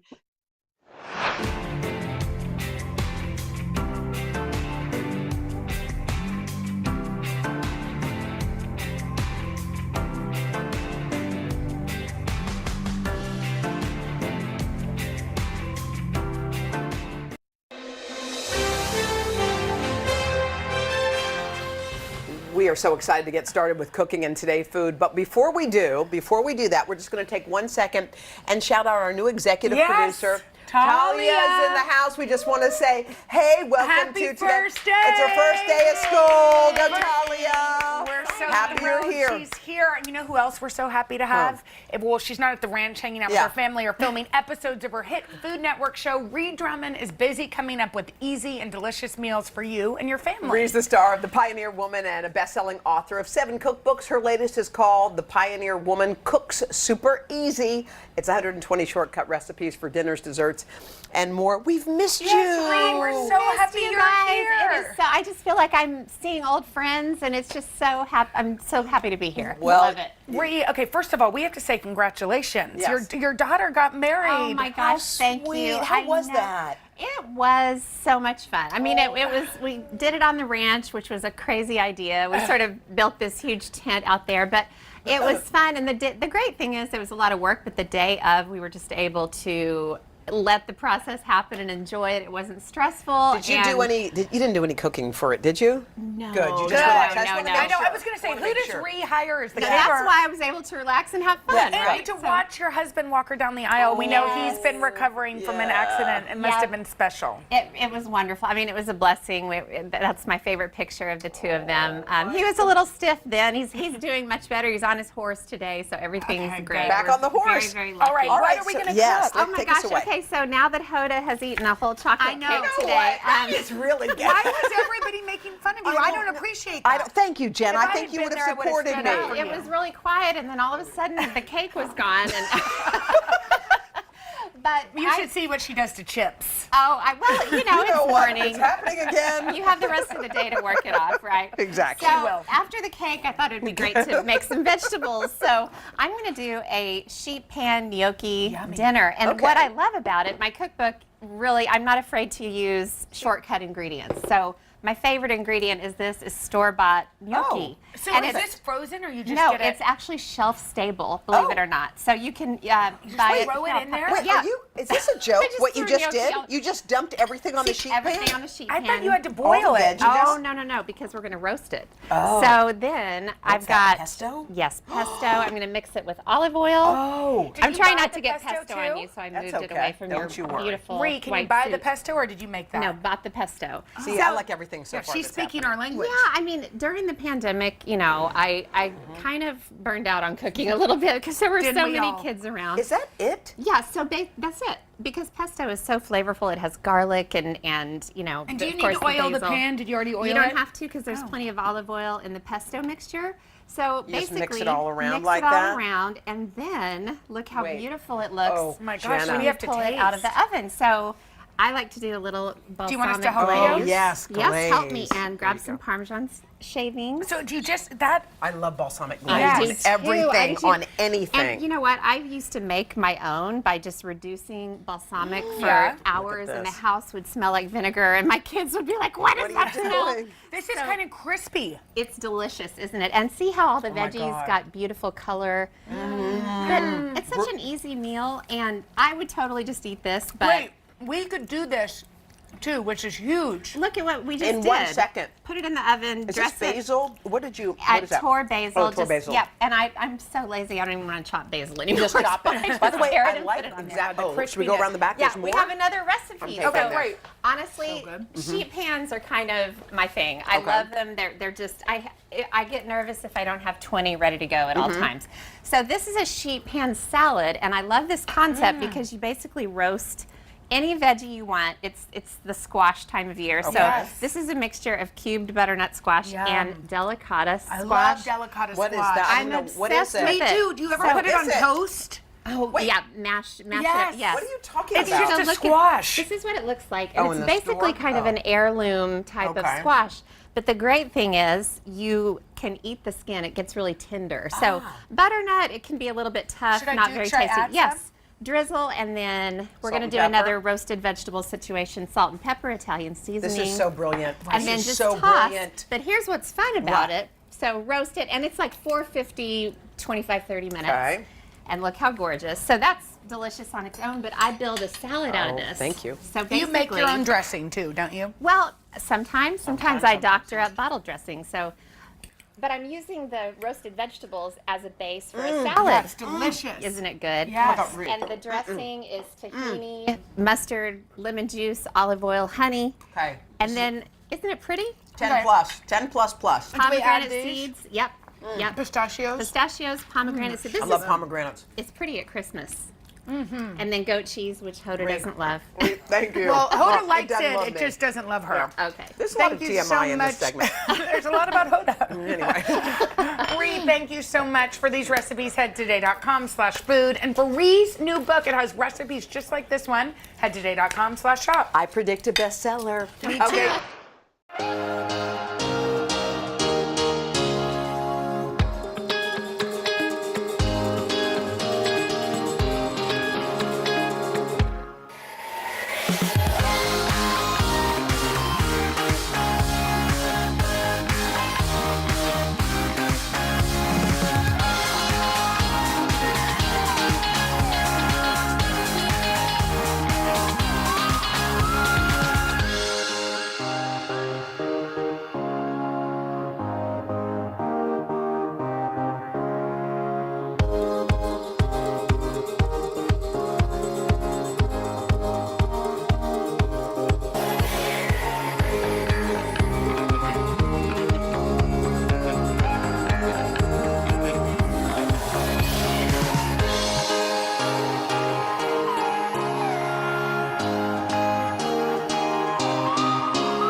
And we're back with Today Food. Thrilled to say good morning to our next guest. Finally, after all of those teases, the pioneer woman herself, Ree Drummond, has made it all the way from her ranch in Oklahoma. Are you near Blake's Ranch in Oklahoma? Not so much. Not so much? But, you know, we're in the same state. Yeah. So, you know, we know each other. When I was there marrying him and Gwen, I would have stopped by your ranch and said Seriously, hello. next time. Or your 25th wedding anniversary. I could have renewed your vows. Well, Ree's also out with a brand new cookbook. It's called Super Easy. It features more than 100 shortcut recipes, which we like the sound of that. Actually, lots of them going on in the ranch in Oklahoma. You look absolutely stunning. You've got a daughter who just got married, right? Yes. Hard to believe. Yeah, and you're about to celebrate your 25th anniversary, and Carson's going to do renew your vows for you. That's hard to believe too. I know. I'm only 29. I don't know how I could have been married for You look 25 29. years. What happened to you? During COVID, all I did was eat and drink I and not know. work out. Well, And listen, same. I was wearing pandemic pants this time last year. I don't know if you remember, but yeah, I just, you know, the wedding was a great inspiration and motivation.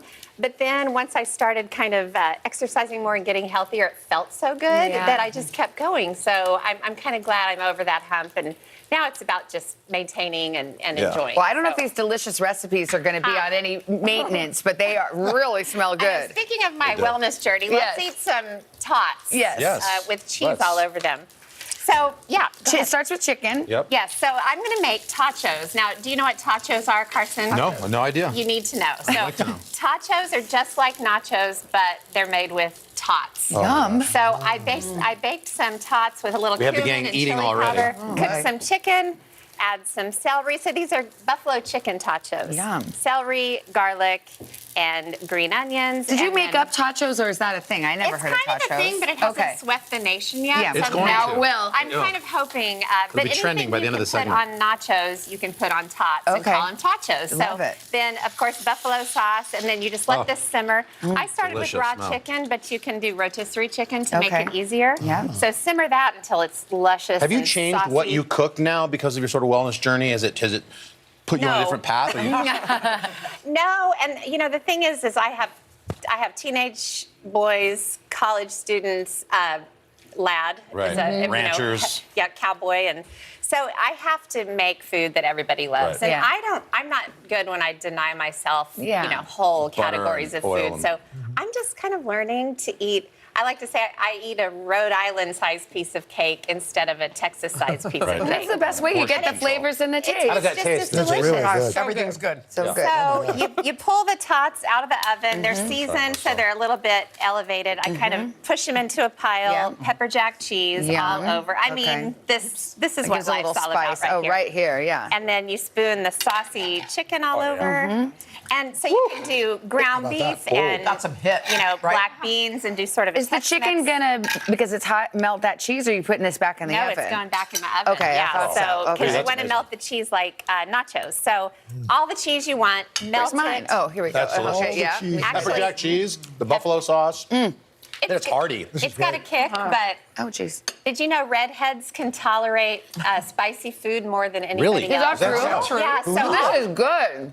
You love it? That's we'll my delve pick. into the genealogy of that some other time. But, Wow. but basically, you garnish with blue cheese, and to make blue cheese dressing, I just take ranch dressing and add blue cheese to it. Oh, and clever. It's Another very shortcut. easy. You can do bottled ranch, or you can make your own. But Brilliant. nice little shortcut. So this is what this is why my teenage boys love me. Oh, I can see They- why. That is delicious. Hey, Carson. Really, Yeah. really good. Hey, this is gone. I mean, Yeah. wham. What happened? Oda's eaten a whole bundt cake already. Oda, we have not started the cake at- segment yet. Hey, take a breath. No one's missed these eating segments more than Hodes. So good. Remember, Rhode Island, not Texas. She's going state by state.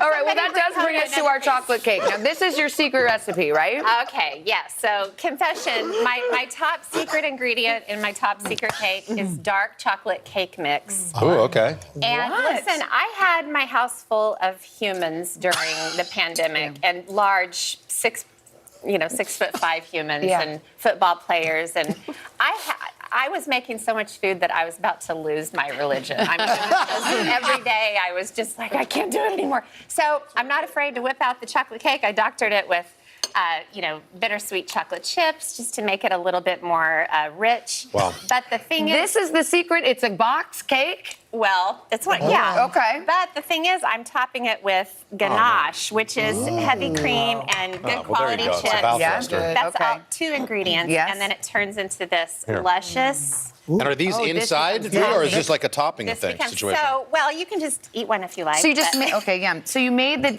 We gotta cake. go. Oh, we're out of time. Okay, I really wanted to understand this. And then drizzle. drizzle. I do sprinkles on top, but after Halloween, you can take Beautiful leftover cake. candy, chop Oh, it put up, it on and top. put it on top. So Hold on. Hold on, Oh my she's God, licking- happy she's plate. Wait a licking minute. the plate. Hold on, show it. Clean Literally. Plate Club. Clean plate club. Clean Plate Done. Club. You left a And she's gonna eat Al's.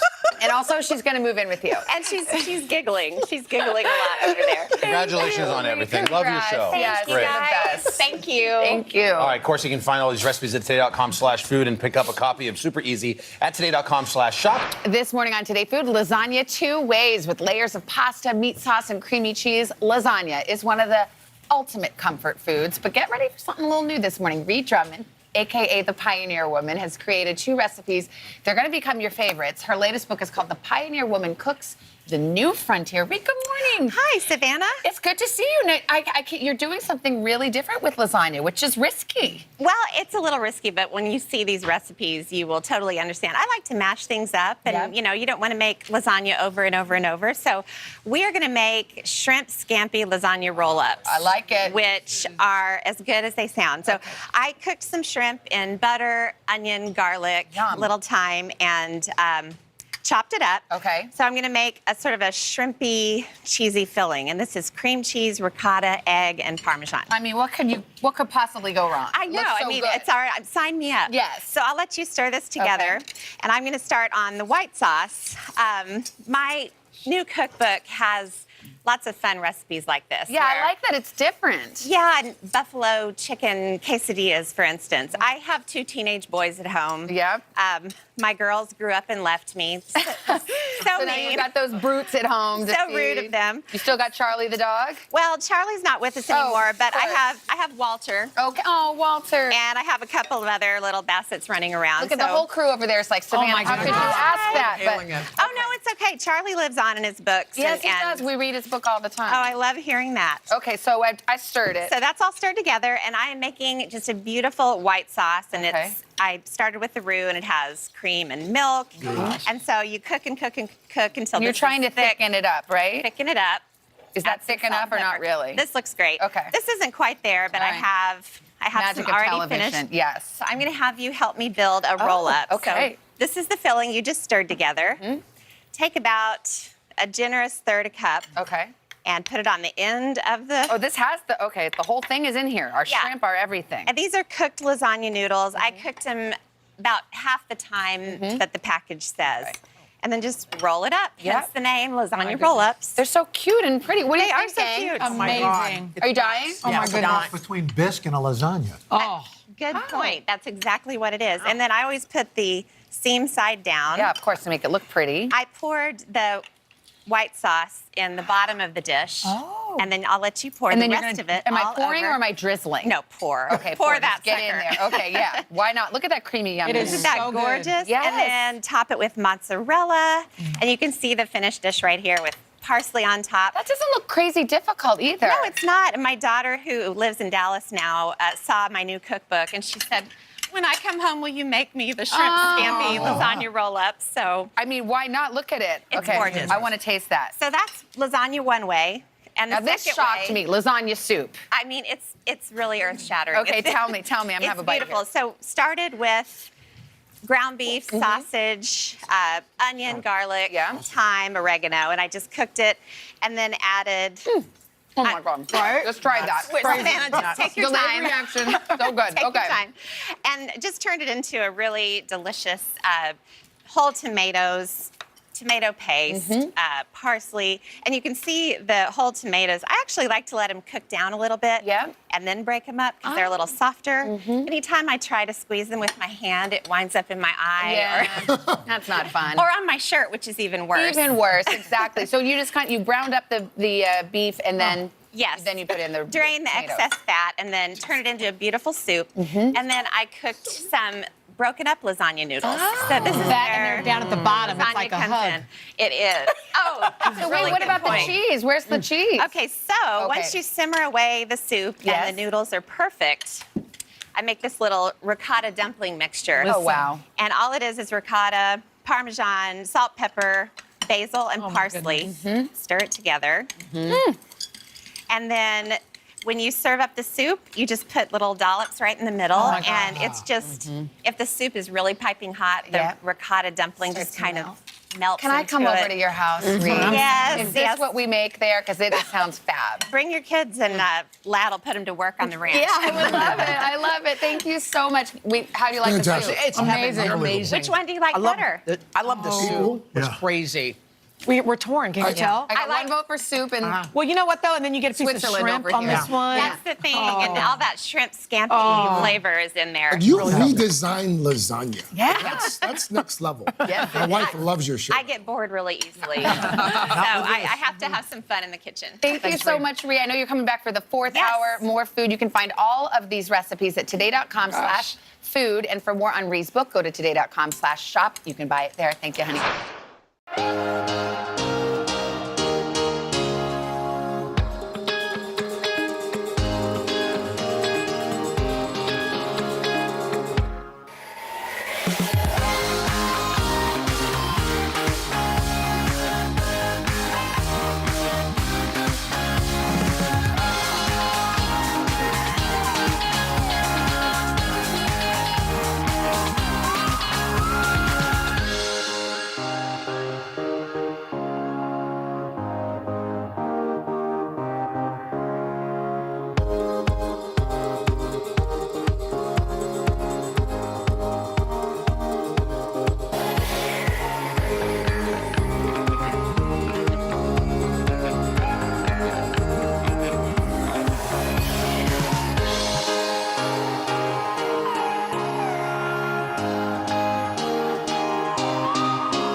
Ree Drummond is busier than ever. Not only is she a mom of 4, she's a New York Times bestselling author. She has 3 million Instagram followers, and she's a star of the hugely popular Food Network show. It's called The Pioneer Woman. And somehow she's also managed to find time to put together a new cookbook called The Pioneer Woman Cooks the New Frontier, which features a couple of recipes that we're going to be making today. And she took all the photos for the book. Of course, she does everything. That too? She did that too. My camera's a mess. My camera's sticky. Food all over it. So she's got roast chicken for us. Look at this. Yes, I'm so happy to cook with you both. I'm a big fan of both of you. We so love thank you for having me. So I wait, can't cook. Yeah, me either. But wait, you're based in Oklahoma, and you just do your everything from your home? Is that Pretty how that much. works? We film the show at our guest lodge, so at least they don't have to trip over my teenagers' laundry, dirty socks in our real house. I was telling her that my daughter, Christina, is like, she is the most incredible woman. Her voice puts me to sleep. I watch her. Her life is idyllic. Yeah. My voice puts my husband to sleep, too. All right, so we're making chicken today. Yes, I just want to show you my favorite way to roast chicken. Okay. I'm wearing gloves just for the spatchcocking. Yeah. So do you know what spatchcocking our chicken is? No. So Spatchcocking. it's super easy. Basically, you have to put on gloves, cut the backbone out, which is just snip on either side. Okay. That's the unpleasant and part. splay it out. But then you splay it out, and the whole point is to kind of the whole point is to get it as flat as possible. You can use your palm and kind of push, but that way a chicken that would normally take a lot longer to roast just takes really a fraction of the time. So then you wind up with a beautiful roasted chicken. So what I like to do is make sort of an herb dressing, and it's just simple olive oil, herbs, cut some baby gold potatoes in half and just toss them in the herb mixture. How long does this take you to make? You want to help me and just kind of scatter them around, and then you'd brush the same mixture on the chicken. Now, is this a greased pan or is this not? It doesn't have to be because the chicken has so much stuff. beautiful grease as it cooks. Okay. So just really about 30 minutes total. You start with a high heat and then lower it, and then look what you wind up with. Halfway through, I add cherry tomatoes and zucchini, and then put it back in and finish it up. And you have this beautiful roasted chicken, which I like to serve as roasted chicken, but I also like leftover roasted chicken. Can we try this? Yes, Maria, of this course. is like your perfect meal, by the way. Right, that Have is. a bite. Chicken. I mean, I like French fries, but we're not having that. But I'm sorry, Maria. I should have made fries. We're not allowed to eat that. I think roasted chicken is the perfect food. That is yummy. It's good for weeknight family meals. But Are you surprised at how your cooking, your passion, has turned into this incredible success? Well, you know, I think you nailed it. Just passion. If you are passionate about what you do, it can take you in directions you never thought you'd go in. And that's I've had so much fun with Pioneer Woman because it started as blogging. So come around. And I want to show you what you can do with the chicken if you don't want to slice it up and serve it as roast chicken. So you can shred it, which is my favorite thing in the world. So I'm going to make a beautiful chicken and wild rice soup. Onions, celery, and carrots. And then I'm going to deglaze with some white wine, which I love in any soup. It just adds beautiful flavor. And it's getting to be soup weather out there. It's getting to be. Finally, did you have a hot summer here like we did? We had a scorcher. It seemed to go on forever. And then add some flour just to thicken it up. And then you'll cook this for a bit. Do all your kids cook? No. Sadly, no. My daughter Paige loves to cook, and she's a great cook. The rest of my kids love to eat. So welcome to my plight. But I love to cook, and so it's What's that? Chicken stock? Chicken stock, Okay. and then water, and this is so easy. Wild rice. I didn't know it was that color. Yeah, it's not the mix that you buy in a box. It's real wild rice. Minnesota has wild rice. That's kind of comes from Minnesota.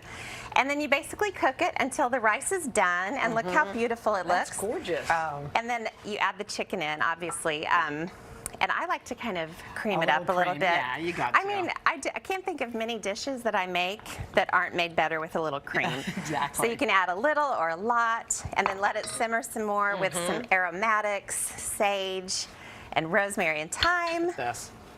And then I love to add kale also. To the soup? To the soup, Oh, yeah. At the end, is that kind of the Kind last of at touch? the end, you Yeah. just let it simmer in the last few minutes. Tell us what this pasta situation is.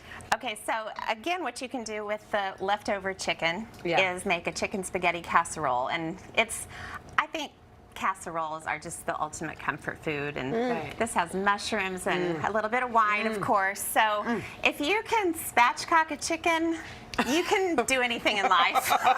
You can spatchcock a chicken. We need a t-shirt that says that. Yeah. But really, you can make soup and casseroles, enchiladas. Reed, So these were all delicious, awesome meals. I mean, they seem easy enough, too. very easy. Thank If you. it's not easy, I won't do it. Awesome. Oh, that's good. For these recipes, head to today.com/food. And for more about Reed's cookbook, go to today.com/shop.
And welcome back. We're back with Today Food. This morning's guest, you know her, you love her, Reed Drummond. She is known as the Pioneer Woman, and today she's showing us 2 easy recipes for a family feast. You've got a simple, easy pasta recipe. What are we cooking?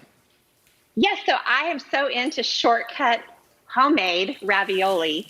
And what makes it shortcut is that I use wonton wrappers. So these are just in the store. And I made a little mixture of ricotta, Parmesan, salt, pepper, lemon zest. Wow. And I just put a little, I can't get too close to you guys, but put a little dollop in the middle of the wonton wrapper. And then I just take my clean finger and rub a little egg wash around the edge. And then take a second wonton wrapper and put it on top, line up the edges. And then you just want to press it together. Oops, I grabbed 3. That's okay. I'm doing this on the fly.